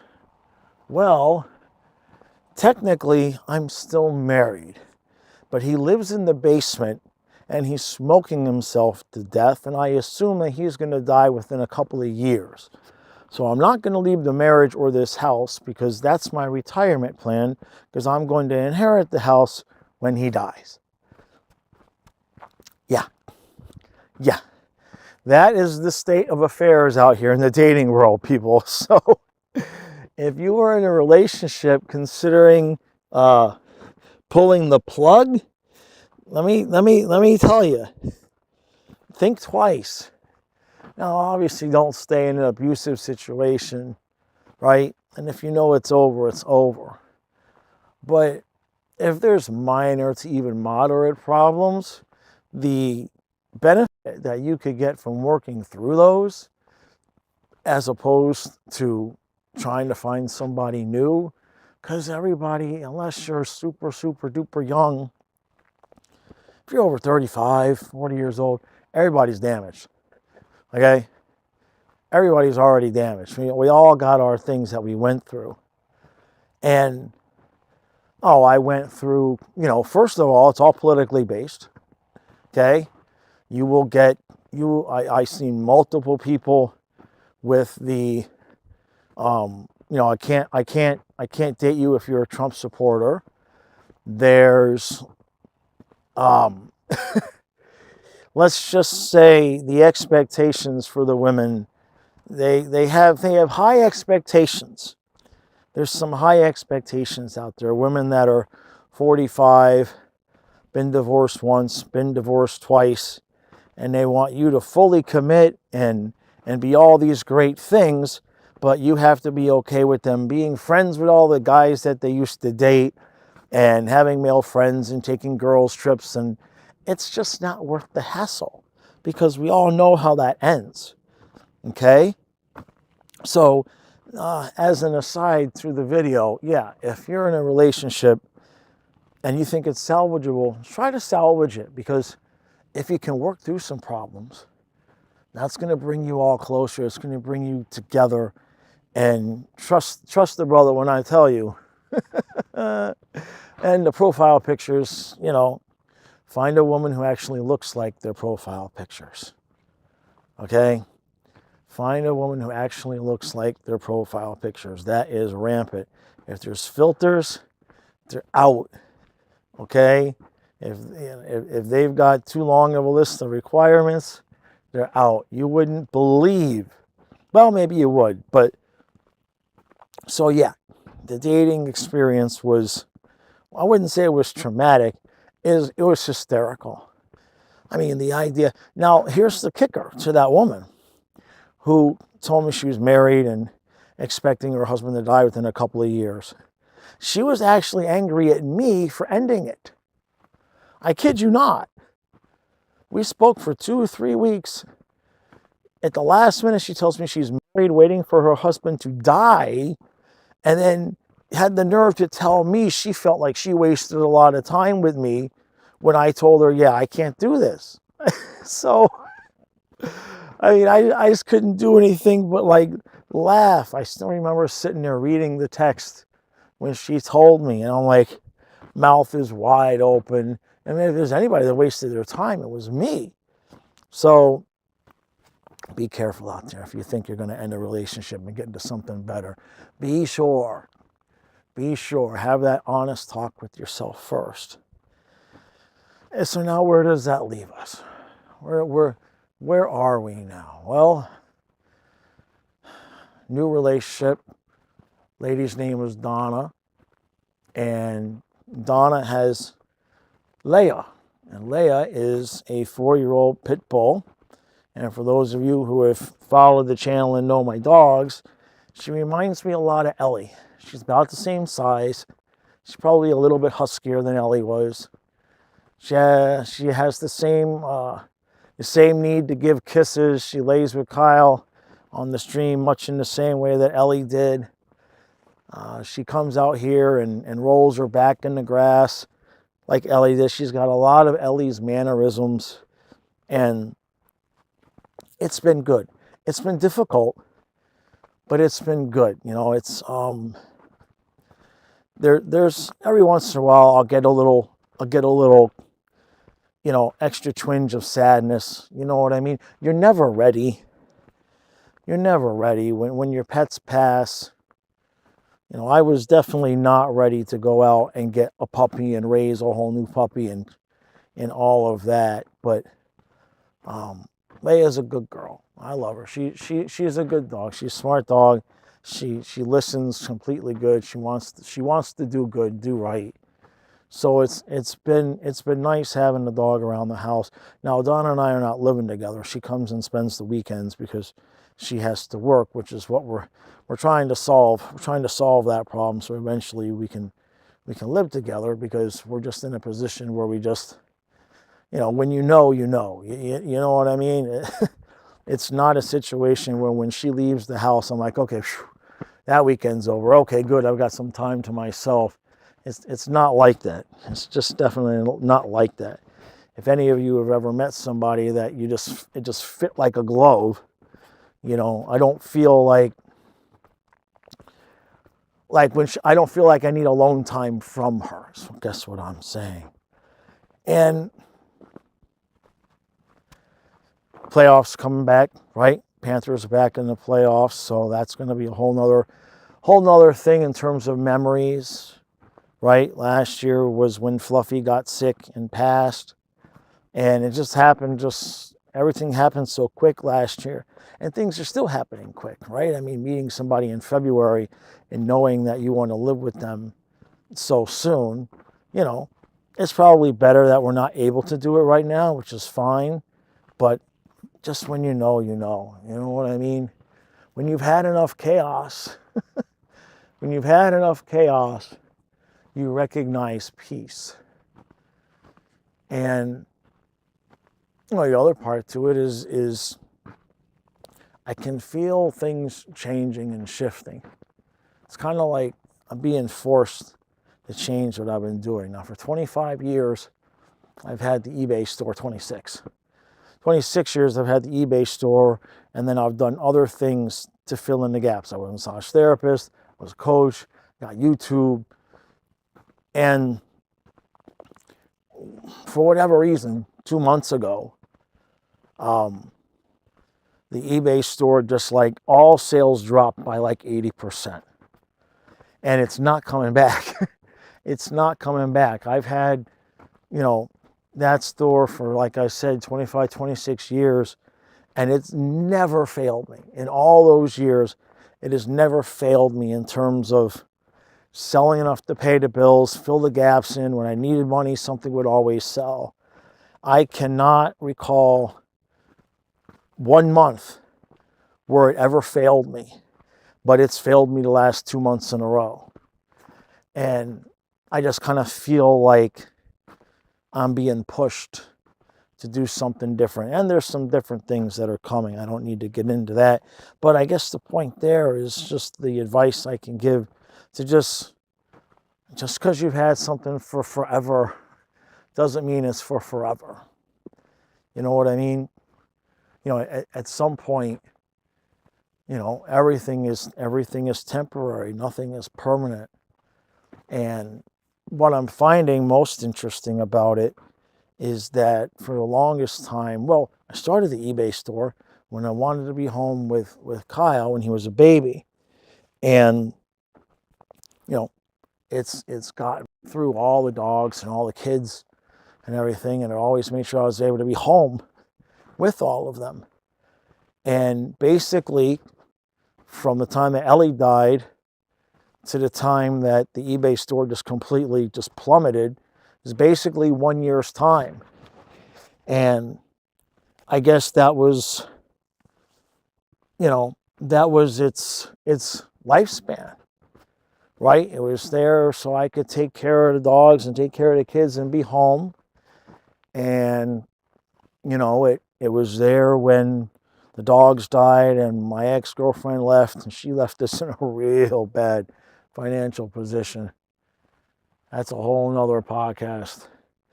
But, it got me through that. It got me through this Christmas time when I was able to go down to Florida and visit with family and meet all y'all from the hockey channel. And basically right around the same time that I decided I was ready for a new relationship and ready to take on some new challenges, I mean, sales just dropped 70, 80%, and they're not coming back. It's just not coming back no matter what we do, no matter what we do with the prices and the merchandise. It's just I'm being clearly pushed to do other things. And so we're making some adjustments. But it's a scary time because when, it's almost like I'm losing another relationship, right? For 25, 26 years, I just didn't worry about money.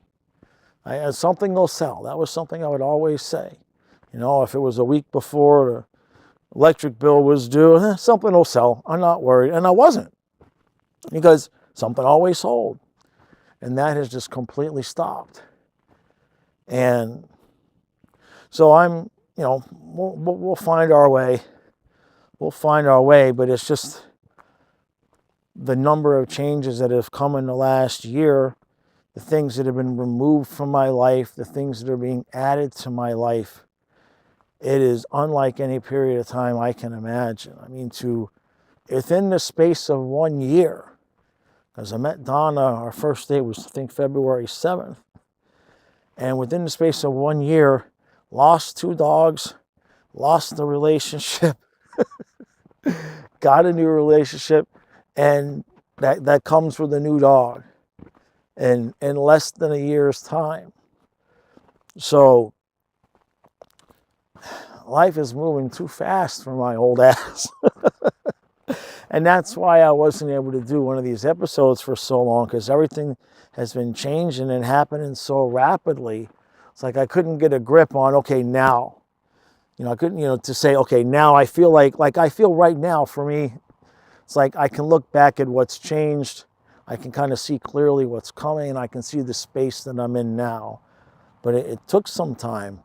It took some time. And if you listen to the show on Christmas, I was still in the final processes of processing and attempting to forgive my previous relationship. And that is the weirdest dynamic to all of this. We all have things happen, right? Whether it be a friend or a family member or whatever it is, we all, at some point, you figure the further away you get from a situation, forgiveness will come. And I have tried to find ways to forgive what happened. And I've been unable to do it thus far. I have looked at things from every possible angle, and the only conclusion that I can come to was whatever you want to believe in, God, universe, whatever you want to believe in, that relationship was ripped from me kicking and screaming. And probably the way it would have had to be done anyway, because I'm not a quitter. I won't. I'm the dummy that will stick through things no matter what. And while that sounds like it's positive, sometimes it ain't meant to be no matter what. You know what I mean? Like the eBay store as an example, I've been given no choice but to attempt to move on from that and try something different, because I've been waiting for 2 months for sales to even come back up to some kind of modicum of normal. And all that's done is put me thousands of dollars in the hole. It's just been quite the experience. And so we've got things coming on here real soon. We're going to run like 15 different YouTube channels, I think. Kind of being sarcastic, but kind of not. So to summarize and to close up, and this is a big one. This is a hard one. But because people talk about forgiveness a lot, and people say you shouldn't live with hate in your heart or anger in your heart. You should forgive everybody. And generally speaking, I don't disagree with that. Now, I don't hate my ex. That's not my repertoire. But I'm looking at it from in a broader sense. And you know that face that you make when you think about something, you're like, damn. You know, when you squint your eyes up and you smush your face like, damn, really? Oh, that's, damn. That kind of feeling. Like sometimes that stuff's not forgivable. Sometimes the stuff is just not forgivable. And the only thing that you can do in those moments is to just sit back and let karma do what it's going to do. Because karma is going to do what karma is going to do, whether you believe in it or not. I've seen it at work throughout my life over and over and over again. And I learned at a young age, I don't need to think about revenge. I don't need to think about, I hope they get this back or that back. I don't even have to think about it. It just happens. Things just happen. And don't let anybody tell you that there's something wrong with you or if you're at fault, if you just can't find the way clear to forgive somebody. Some things are unforgivable. It just is. And while obviously there's the obvious things that are unforgivable in life, like, you know, killing somebody and things like that, there's still some things in interpersonal relationships that just are inexcusable. I think that's an even better word, inexcusable. So don't, if you've gone through it, if you've gone through an experience, and then you've gone through it in your mind and you looked at your parts and their parts, and if you're like, man, I just can't excuse this, I just can't forgive it, just leave it be. There's nothing wrong with you. Not everything is meant to be forgiven. Not everything has a viable excuse. And when the other person is unwilling to acknowledge anything that they did, why should you forgive something they won't acknowledge? Take it, throw it in the garbage can, give it to God, let the universe handle it, however you want to verbalize it. But just take it out of your mind, let it go, throw the roses away, and it'll all even out in the end. It'll all even out in the end. That's going to do it for today. Thank you all for listening. I appreciate it. Hopefully, this will be the 10th time I'm going to say I'm trying to get videos more regular on this channel.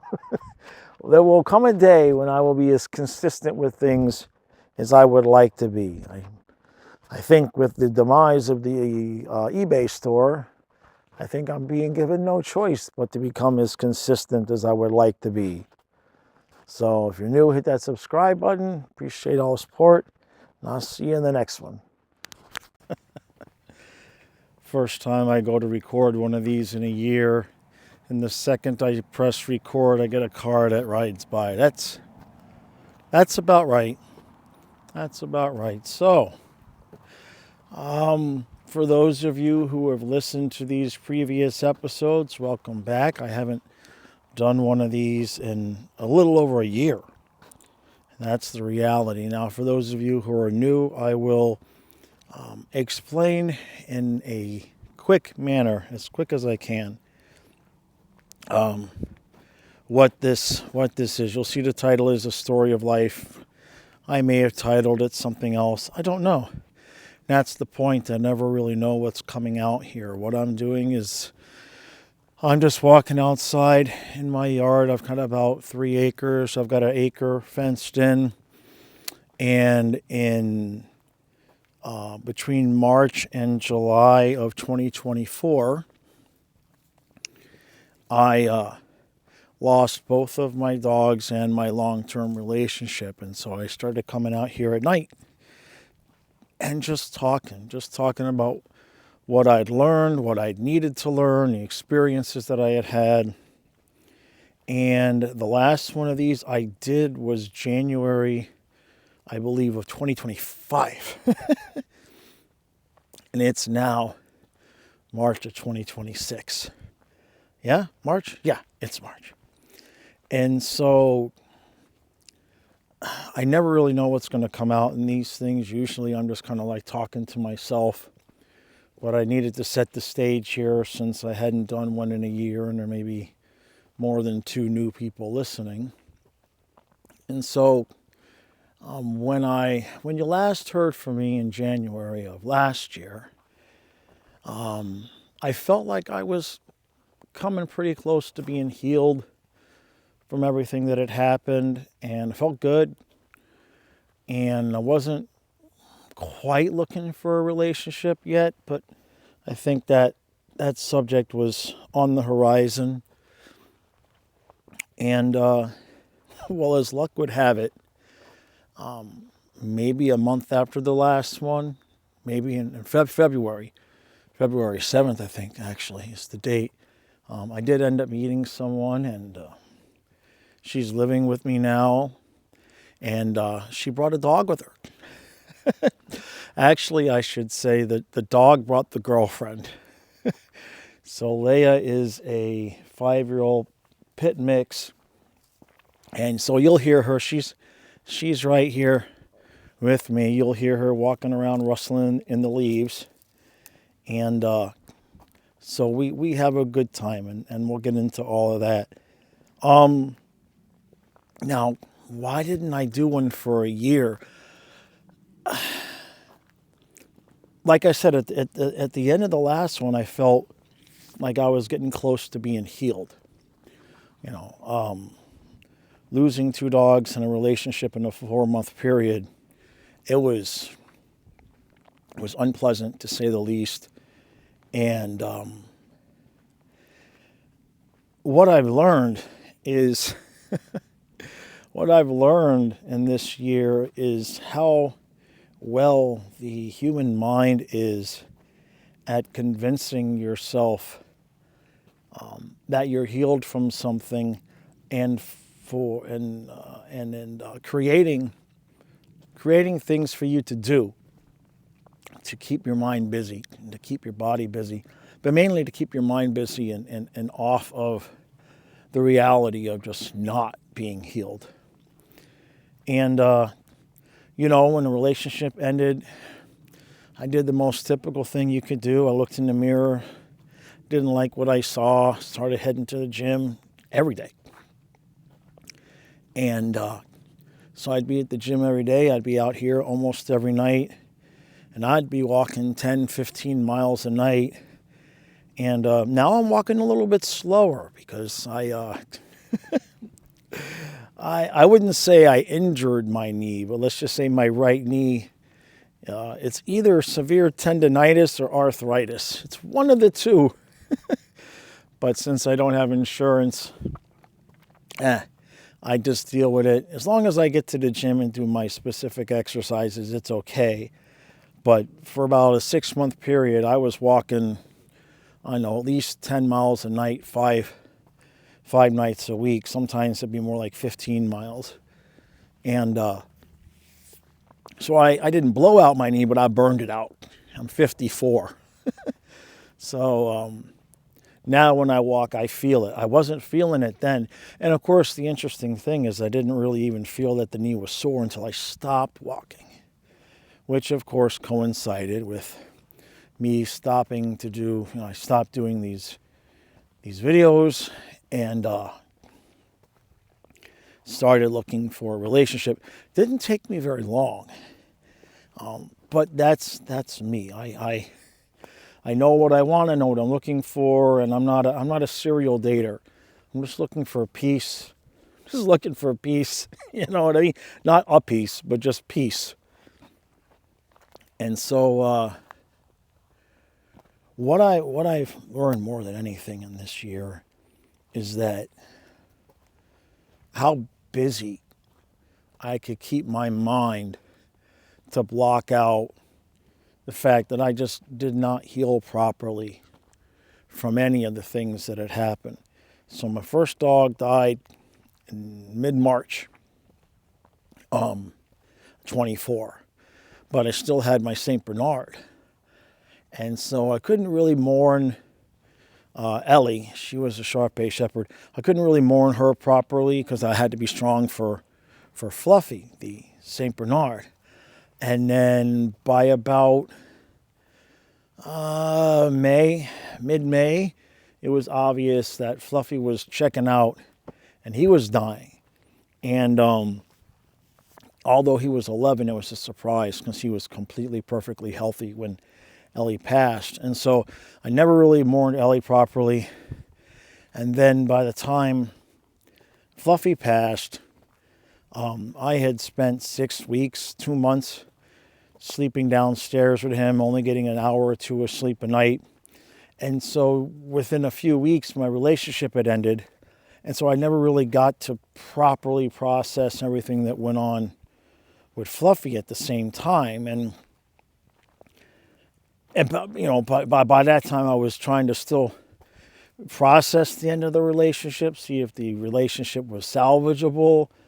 And I said in multiple videos, I said, I come out here and cry at night. I don't know what I'm crying over. It could be Ellie, it could be Fluffy, it could be relationship. It could be what I saw in the mirror.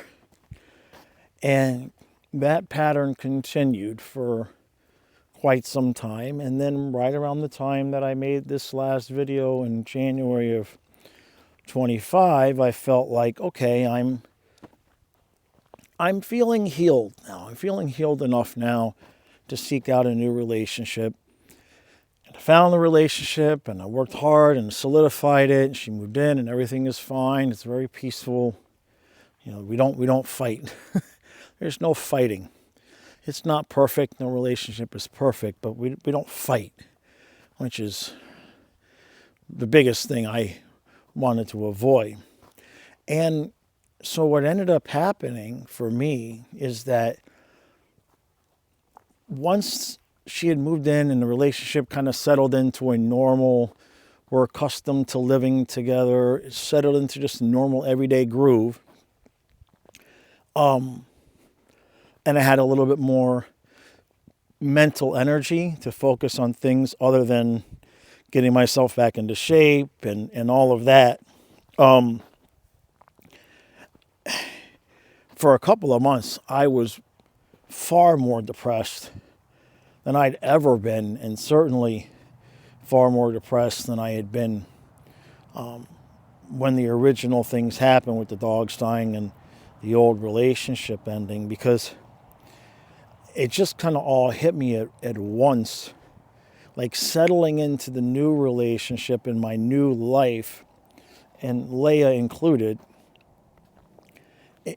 When I finally got to the point where I was just settled in and comfortable with it, that's when I realized how bad off I was in terms of missing my other dogs, missing the 3 dogs, because I had actually had a third dog, but Sonia passed in 2020, so there was a little bit more of a time frame in there. But it just kind of all hit me at once in January and February especially, and I got into a funk that I've never been in. Like I've been in some rough spots before, and a couple of times when I was in a rough spot, Fluffy is what got me through. My dogs have always been the ones that have kind of, when I need that unshakable connection, that it's not possible to 100% count on another human being to be that connection. The dog, on the other hand, you can always count on them. And so I went through a bad 6 weeks, probably the last 2 weeks of January, and all of February was just awful for me. I did not want to, I hate to say it, I didn't want to live. Now, it wasn't the sense of I want to die, but I came to the conclusion multiple times that I feel like I've lived a full life. I'm 54 years old, and I don't feel like I missed anything. Like, I have done so much in my life and been so many different things and achieved my goals. Every time I've really set out to do something, I've achieved the goal. And, when I think back about, my everything from being a kid to my teenage years to my 20s, 30s, 40s, like, and I think about, well, what haven't I done? I've had money, I've been broke, I raised my kids, I've had all the dogs. I ended up with the home I wanted and the location I wanted. I've always had the jobs that I wanted to do, being self-employed. Like, I got to this point where it was like this juxtaposition of not just being depressed over losing my dogs, but just feeling like, well, now what?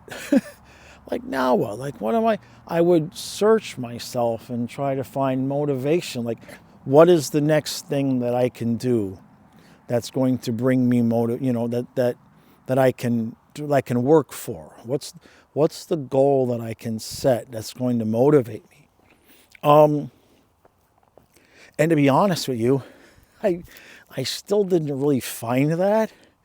But what ended up happening was I got myself in such a state, physically and emotionally, that I ended up having some heart issues, some cardiac issues, and that kind of woke me up a little bit. It kind of woke me up a little bit in the sense of like, okay, so I obviously don't really want to die. And it gave me a little bit of something to focus on in terms of gaining my health back and getting back into the shape that I want to be in. Now, that's a short term thing. At 54, that's a short term thing in terms of, getting into a shape where I feel decent enough and just being able to like come out here and do my walking like I would want to. Like, I'm breathing a little bit heavier now than I would have in the past. It's noticeable, but those are minor little things. And so, but the cardiac things that did happen to me, the episodes that I did have, definitely got me like, okay, let's get up, right? Let's get up. We can't, if we're not really wanting to check out. It's almost like God said, all right, if you're not sure you want to live, here what it's going to feel like. Yeah, maybe if we're going to kill you. And I was like, well, okay, we're going to not do that. We'll not die. But the truth of it is I still haven't really found, for decades, my motivation was I wanted to be able to work for myself and have the time to spend with my dogs and have the big house by the river and not have to work for somebody else and be able to be there for the dogs in their older days when they pay. And I achieved all of it. All of it. Every single part of it that I wanted to achieve, I got it. And then when they died, it's kind of like, okay, well, so now what? And so I started working on myself, and I thought I was healed. And then I went into the relationship, and I spent all the energy and time developing that and getting everything set up. And then once I had all of that set up, where, my girlfriend had moved in, and I'm outside with Leia, and we're forming a good bond and all of that. Once I had time to think about, okay, so now what am I doing? Like, I can't just recreate exactly what I did before with my other dogs. I can't just recreate something with Leia. It has to become its own thing. And so, yeah, motivation seriously became an issue. And it's not that it's gone. It's just right now I've allowed myself to get so physically out of shape. And if you saw me, you'd be like, "What are you talking about, man? You're still in good shape." Yeah, but not for my standards. And so I've kind of used it as an excuse to get out of the chair. Let's go. Let's get moving again. Let's start doing things like this, like coming out and recording these videos. And my hope is that as spring comes, because it was a brutal winter.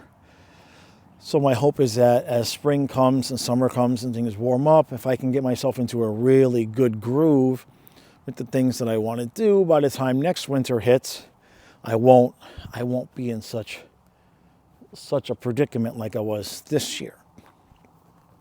But it was just a massive lesson, and still is, in the waves of healing.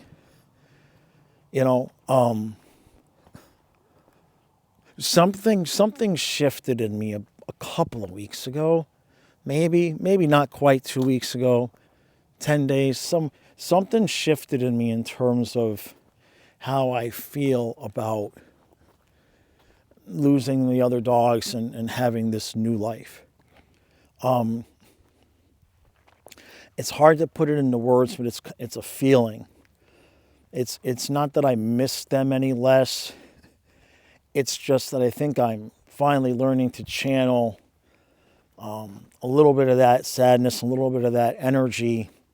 I'm kind of channeling that into the things that I'm doing with Leia, or taking care of myself. Like I'm using that energy. That energy is still there, but I'm at least now using it instead of having it just make me sit, and just sit there and just rot.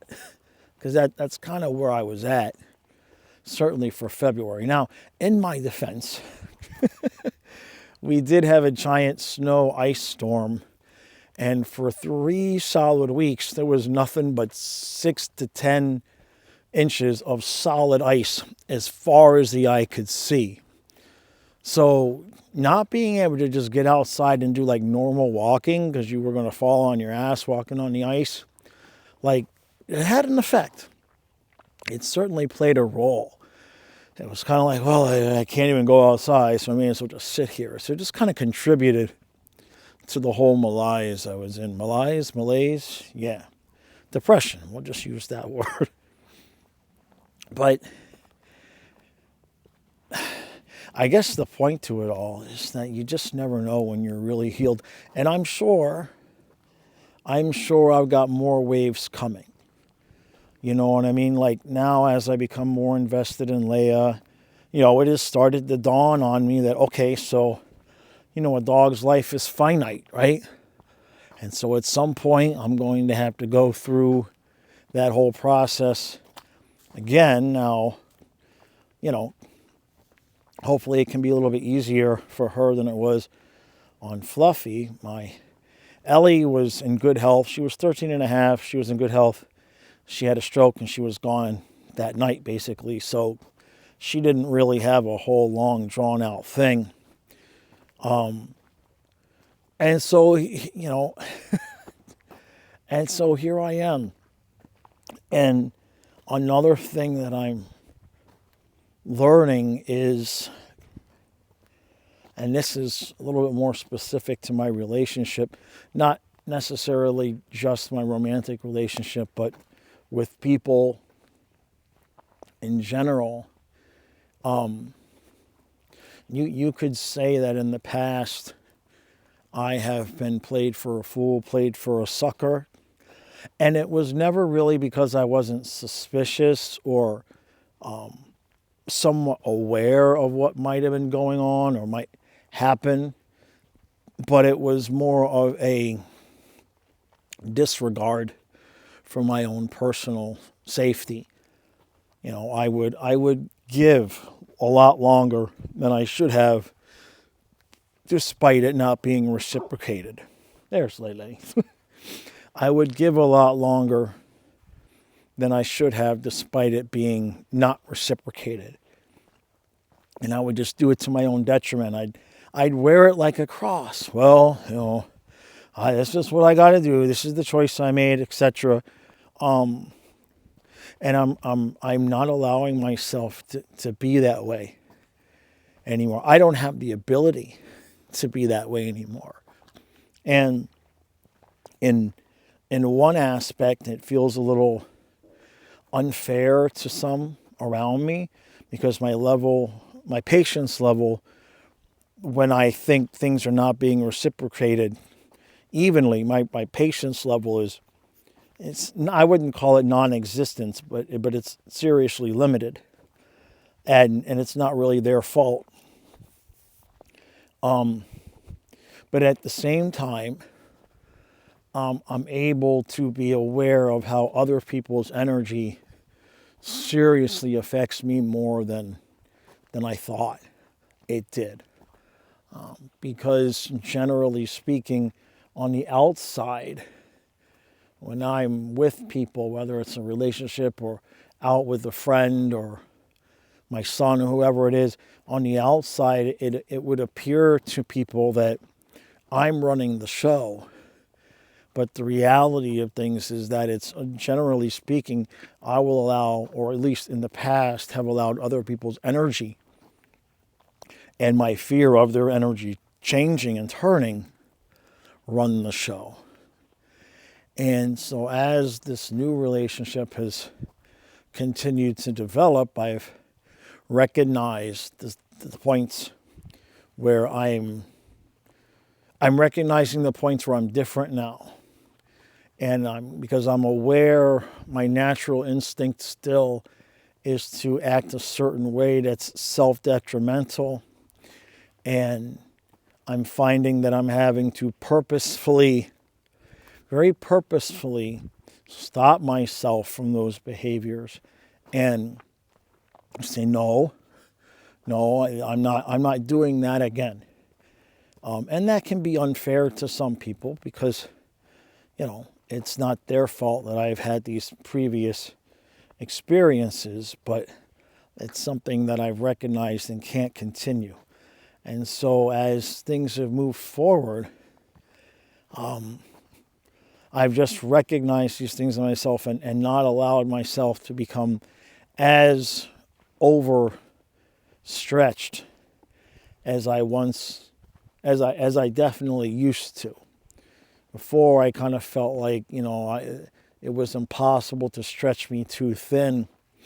And now I kind of have a little bit of a different attitude about things because, with what I went through, with that short period of time, the 2 dogs and the relationship, the way I feel is that absent the death of a family member, not my parents, because we all expect our parents to die at some point, right? But I think that absent the death of a child, right, I don't know if something can hurt me as much again the way that situation hurt. Like I don't know, and I'm not tempting. I'm not asking for it. It's a genuine question. It's not an accusation or a challenge. It's more of a feeling of like, I don't think I can get hurt that much again. Like, that's not the right way to word it. I don't think I could be that blindsided again that led to hurt the way it did. Ellie was a shock. She was healthy. She had a stroke. She's gone. When she died, Fluffy was 11, but you would have never convinced me he didn't at least have another couple of years left. He was fine. He could still jump into the van by himself and jump out of the van, and we go to the beach and we go to the river, and he was himself, and then he was just gone. And so while I was dealing with all of that shock, circumstances being what they were, you normally think anybody expects someone you've been with for 6 or 7 years to leave a couple weeks after your dog has died, but that's what happened. And so all three of those events stacked upon each other. It was just too much in the sense of not just what had happened, but it was kind of, I'm looking around in my life like, what is happening? Like everything, my entire life just got ripped up. And so the point is I don't know I can't think of a circumstance right now that would affect me the same way, absent if something happened to one of my kids. My parents, I expect them to pass at some point. You know, Leia, she's here with us now, but I know at some point, hopefully in the long distant future, but I know that day will come, and I feel like I'll be more prepared for it when it does happen, because I wasn't really nearly as prepared as I should have been, right? When the other two went. And so from that space where I feel like, well, I can't get hurt that bad again. And again, it's not a challenge. I'm not saying it in a cocky way. It's just, I certainly hope there's nothing that could come that would hurt me that bad again. Again, absent, obviously, if one of your kids died, that's a whole different thing. But it gives me, in my dealings now, whether it be in a relationship, work, with my friends, it just gives me, honestly, a significantly stronger sense of peace. Peace. Because while I care deeply about all of the things in my life, I also have the attitude of like, well, hey, look, if this should happen, it ain't gonna be worse than it was when Fluffy died. Or if this should happen, it ain't gonna be worse than what I just went through. And so it gives me a space to operate more as my true self when I'm not really worried about the consequences of actions or words, because I'm not saying it gives me a feeling of invincibility, but if you've walked on fire, if your feet are, calloused from walking on fire for, a year, and then somebody says, hey man, you gotta walk on this gravel driveway to get the mail, right? But you gotta do it barefoot. You're like, yeah, whatever. I've been walking on hot coals for a year. You think this gravel driveway is gonna stop me?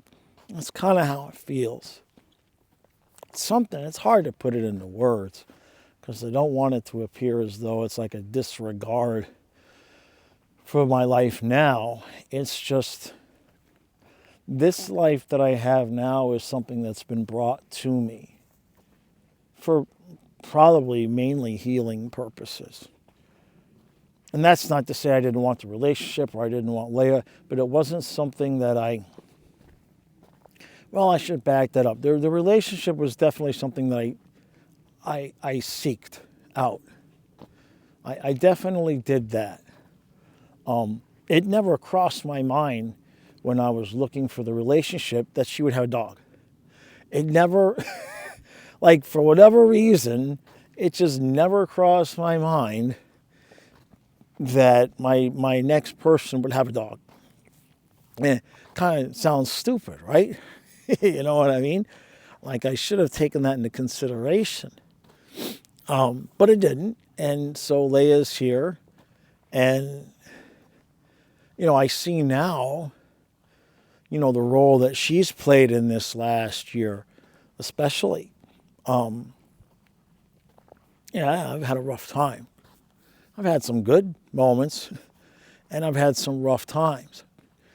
And, I'll come out here and walk for hours sometimes, and she's so calm and so peaceful. Like the other dogs, especially Fluffy. If I would walk my circle 2 or 3 times, he would start whining at me because he wanted attention. And I'm not talking about just in his last months. I'm talking about from the time he was 4 or 5 years old. Like, I could only get so much time walking around the yard before I would have to stop, go over to him, give him belly rubs, play the stick and all of that. It's fine, obviously. I loved it. But with Leia, she's so quiet and so peaceful. that I can come out here and I can be in my own energy without interruption. And then just every once in a while, because I have a trail in the yard, I have a beaten path trail in the yard. It's in a figure 8. And she goes off and she does her own thing because we got all sorts of wood piles and all sorts of stuff for her to putz around in. And then every once in a while, she'll just come up behind me and walk the path with me a little bit, or she'll stop on the path ahead of me, and I'll just give her a little pet, and she'll wag her tail, and then she's off running, doing her other thing. It's like she's just coming over every once in a while and saying, "I'm here, Dad. I'm here. It's all cool, right?"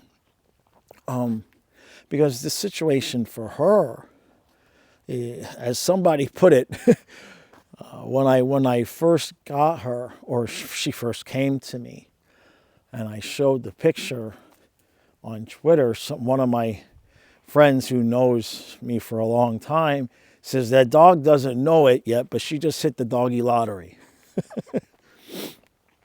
And because now before my girlfriend moved in here, she had a job and she'd work, and so Leia she was renting a room, and so Leia would be in that room while my girlfriend was at work for, 7, 8, sometimes 9 hours. Well, definitely 8, probably closer to 9 hours by the time she drove. And so it's not that she had a bad life, but now she's got an acre that's fenced in and there's neighbors with dogs, and she comes out here and barks at the screech owls she chases the squirrels and the bunnies, and there's deer across the street, and she just loves it. And so it's like a whole new life for her, for sure. And so when we're in the house, if I move, she's looking at me like, "We're going outside? Where are we going? We're going outside. Don't go outside without me." And so it's been an interesting thing, because in a way we both, like, it wasn't just that she was brought to me.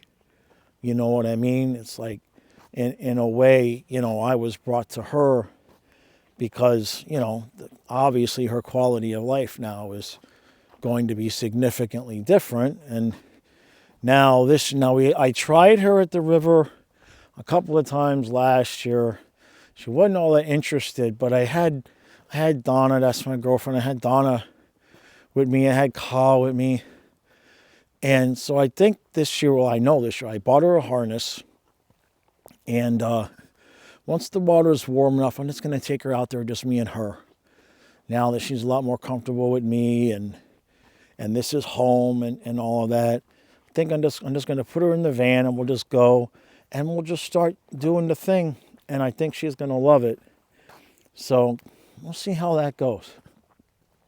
Sonia, my lab, the first couple times I brought her to the water, she was skittish about it too. She'll go in, Leia will go in, but she wasn't interested in going in more than, 4 inches of water. But usually what I do is I get my waders on, tie a rope to the waders and attach it to the dog, and then we go walking. And then she's attached to me, so she can kind of go where she wants, but she also has to come where I'm walking. So I think it'll work out. Hopefully it'll work out. I wonder, she's small enough. She's only 60 pounds. I do wonder if I could maybe train her to get in the kayak with me. That's possible. And I better get her a doggy life vest before I try that. And she might do it. I'm pretty sure I could get her in the kayak, and then if we just push off and we're in the kayak, well, there she. You hear that, Lele? We're gonna put you in the kayak. I gotta get her a life jacket. If I brought her out there without a life jacket in the kayak, I don't think Mommy would be too pleased. It was Donna, Leia was Donna's dog before she moved here, and she had her for several years. So it's all around a different situation. But like I said, it's very peaceful. There's really no disagreements or arguments or anything. And yeah, so I don't know how long I've been talking. I didn't have much, well, I wouldn't say I didn't have much new to report, but it was just, I just wanted to check in. I miss doing these. When I was doing them before, usually, you know, it helped me process a lot of different situations. There was so much that went on. The whole way things went down. I don't really need to get into the details all over again, but it seemed like even after my ex left, there was at least 3 months where it was still some kind of trauma every day, because she left most of her stuff here and I had to pack it up, and there were still business considerations and communication about taxes and all sorts of stuff just about every day. And so that really, made things rough, because she'd want to talk about business and I would be emotional about other things, and then she'd get emotional about things and I'd be like, you're the one that left. And it was just, it was a mess. It was an absolute mess. And so that's when I started doing these. And now I obviously, it's weird because even though, February, I was in a bad way. I was very self-aware of the depression. It was like a traffic stop. Like you roll the stop sign, the cop pulls you over, you're like, all right, let's get this done and over with. And if you just don't do anything stupid, he's going to go on his way, you're going to pay your fine and whatever. I rolled the stop sign. It's kind of how it felt. Like I knew I was in the worst depression I probably ever had been in, but I also knew I was just waiting it out. And I didn't even fight it. Like I wasn't fighting it. I wasn't sitting there beating myself up, get out of the chair, go do some work. I just let myself be in that space, knowing that something's going to come. Something's going to come to knock me out of this. Now, did I think it was going to be, for all intents and purposes, a heart attack? No. I didn't see that. But there was a period. Well, I had a couple really bad episodes, but there was a period of about, I don't know, almost 2 weeks where like constant heart palpitations and lightheadedness, dizziness, couldn't really get up and do a whole lot. It was a bad thing. And now I earned it. Okay. I earned it. Now I've got some normal health issues. Age. I got Lyme disease. I don't have good cardiac genes. My body produces cholesterol inside the arteries. So I've got that going on. And then when the depression hit and I noticed I was kind of getting out of shape, I was too damn tired, too lazy, too depressed to get to the gym. I did what was the dumbest thing I could do, but I did it anyway, because that's what we do when we're humans, right? And so I decided I was going to cut back on carbs and start eating more proteins and stuff. But my ass said, you know what? I'm just going to eat all of these bacon and eggs until it either tells me that I shouldn't eat the bacon and eggs, or maybe I can eat the bacon and eggs. And I ate a lot of bacon and eggs. And when I say a lot of bacon and eggs, I mean I would eat a half a pack of bacon and 4 eggs in a serving. And sometimes I do that twice in one day, and that's all I was eating.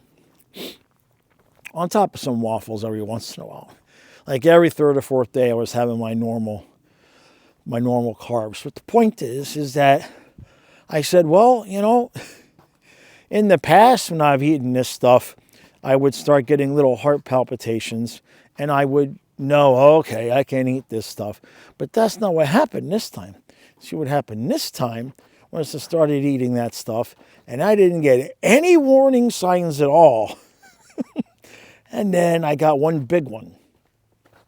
And that's when I was like, well, shit. I can't have my bacon and eggs anymore. Because who doesn't want bacon and eggs? Right? Who doesn't want bacon and eggs? So I had to stop buying the bacon. That sucked. Oh, and I was eating ham too. I knew there was something else I was leaving out. I was having bacon, eggs, and big chunks of ham in the eggs.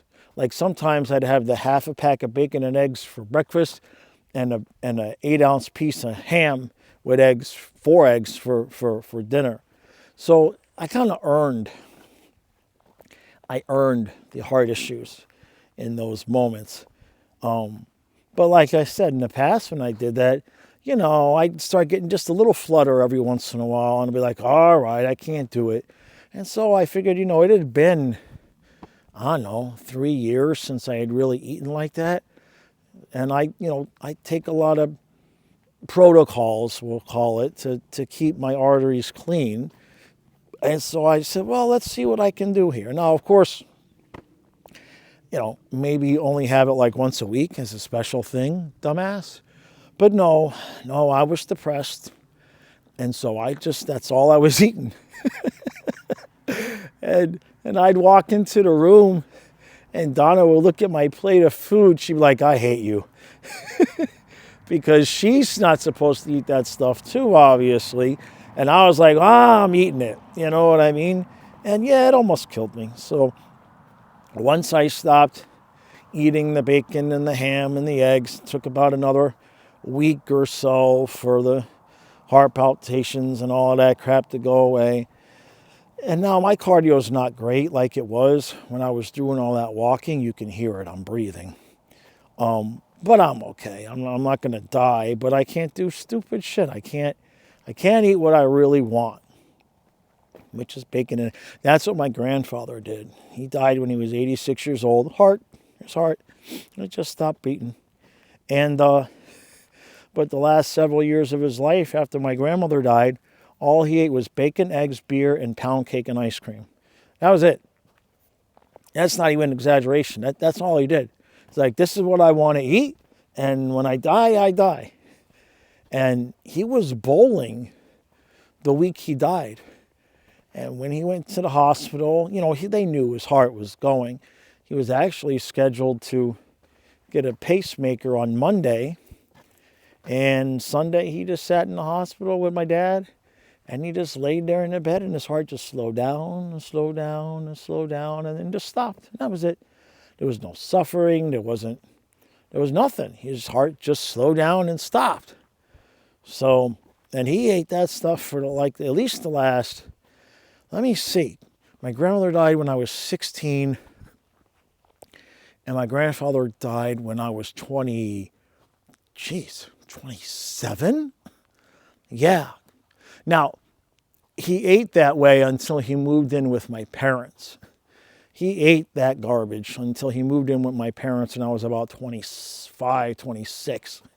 And then, of course, my mother fed him good food and all of that, although she'd still make his bacon and eggs and stuff for him because they figured, what the hell, he's 86, let him eat what he wants.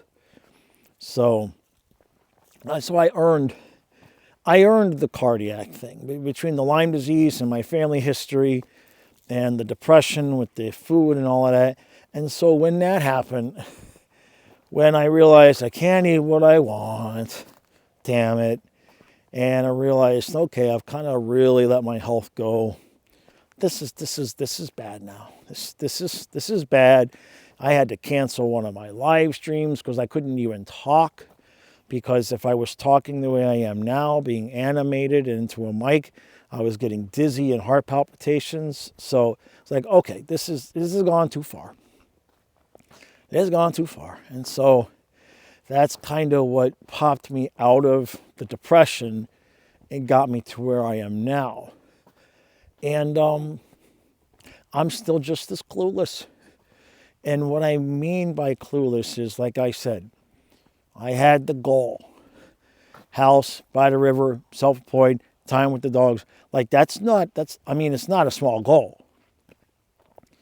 to be self-employed and be like, I want to not have to work for somebody else, have plenty of time and plenty of money to spend all the time I want with my dogs, and have a big, huge house that's right by the river so I can take my dogs to the water and play. And I pulled it off. And so now, like whatever the new version of that is, I don't have a clue. I don't have a clue. Not even close. Like I still have the house and I'm self-employed. Like I could recreate that with Leia. And it's not that I don't want to or that I won't, but it's not a new goal. It's just a continuation, And so I feel like I'm missing something. I just kind of feel like there's something else. There's something I'm not seeing or something that I'm waiting to arrive to kind of, for me to be like, that is the thing. And so, being in that space, coming off of the depression, I'm just kind of like recording this video. I'm trying to do things that will get my mind going, get my energy going, and to kind of just maybe discover it by accident. Now, the things that I've had as goals in my life previously, most of those things have come to me. I was a massage therapist. That was suggested to me. I've sold on eBay since 1999. I overheard a conversation about eBay. Most of these stories are in the previous episodes of this, by the way. And even Fluffy, St. Bernard. Long story short, that I'm not going to delve into right now, but we had just lost another dog. And my ex-wife kept telling me, hey, there's people in Delaware that got St. Bernard puppy. They got St. Bernard puppies. They got St. Bernard. And about the third or fourth time, after about 3 weeks of her harassing me, because I was like, I don't want another dog right now. I'm good. We already had 2. We had Ellie and Sonia. After the third or fourth time, I was like, fine, we'll go. Because I knew what was going to happen. I knew it was going to happen. And yeah, that was totally meant to be. So the point being is that it was brought to me, right? It was brought to me. Now the goal in terms of having the house by the river, and the time that was brought to me as well. When my oldest son is going to be 27 in a couple of days, when he was 1, I worked for like 2 days as an assistant butcher at this little grocery store. And this is a true story. This is what motivated me to become self-employed. The guy that was supposed to train me comes in my first morning of work, and he's crying, and he's an absolute mess. I said, what's wrong? He says, my dog had a stroke, and he's laying outside in this doghouse, but I got to work. I can't afford to take the day off. My wife's got to work, so the dog is just laying there, and he's probably going to be dead by the time I get home from work before I could get him to the vet. And I was just like, not towards him, but just towards life in general. I was like, oh my God, I don't want to ever be put in this position where his man's dog is dying, and he can't afford to miss work to take him to the vet, even to just ease his suffering. And so sure enough, he came to work the next morning, and when he had gotten home from work the day before, the dog had passed by himself outside in his doghouse. And at that moment, I was like, that is never going to be me. And I made it a point. I made that point to myself, between me and God and the universe and whoever was listening, that I was going to do whatever I had to do, deal with whatever I had to deal with, put up with whatever I had to put up with. But I knew that at that moment, I wanted to have my big house by the river, so I had time, and self-employed, so that when my dogs, as they got older and when their time came, there would never be any question that I would be there right with them the whole way. And so again, that was brought to me. And so Leia was brought to me, right? And so now I'm just kind of waiting. I'm just kind of waiting for that next thing, I can't think my way out of this. I can't think my way through this. Oh, I got a million ideas. A baseball channel, and a gaming channel, and fishing channel. I mean, I got a million ideas. But if any of them moved me to a certain extent, I would have already done them, So yeah, that's been this year. That's been this year. Thinking I was healed, figuring out that I was not healed, and now I'm waiting now. Like, I'm never going to heal from missing my dogs. That's not going to happen. I always like to use the phrase, some things you don't get over them, you just have to go around them. I'm not paralyzed anymore with missing them, but I still can't talk about it. I was able, while I was in that depression, I was able for the first time to go watch some of the older videos with them. But I'm not there. And I don't know when I will be. But what I've learned this year for sure is that and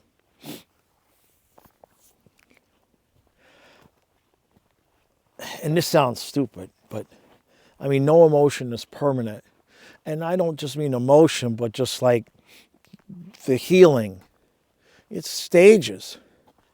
And unfortunately, my natural healing process was definitely interrupted with the way that my old relationship ended. And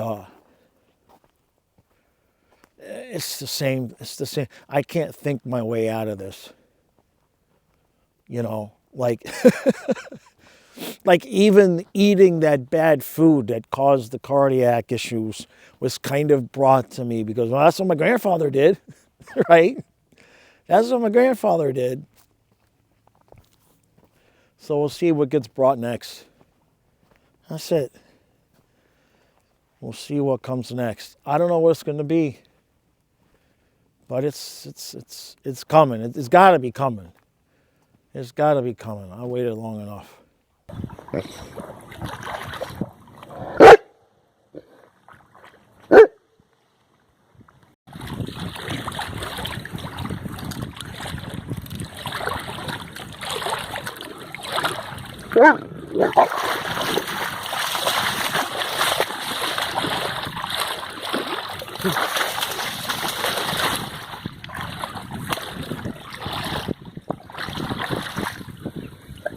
Give me the stick. Give me that stick. Ow! Ow! I got it.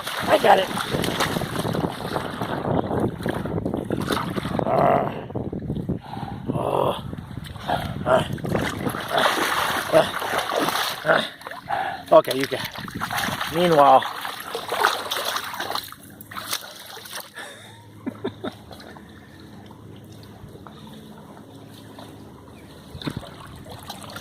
we're both very content now.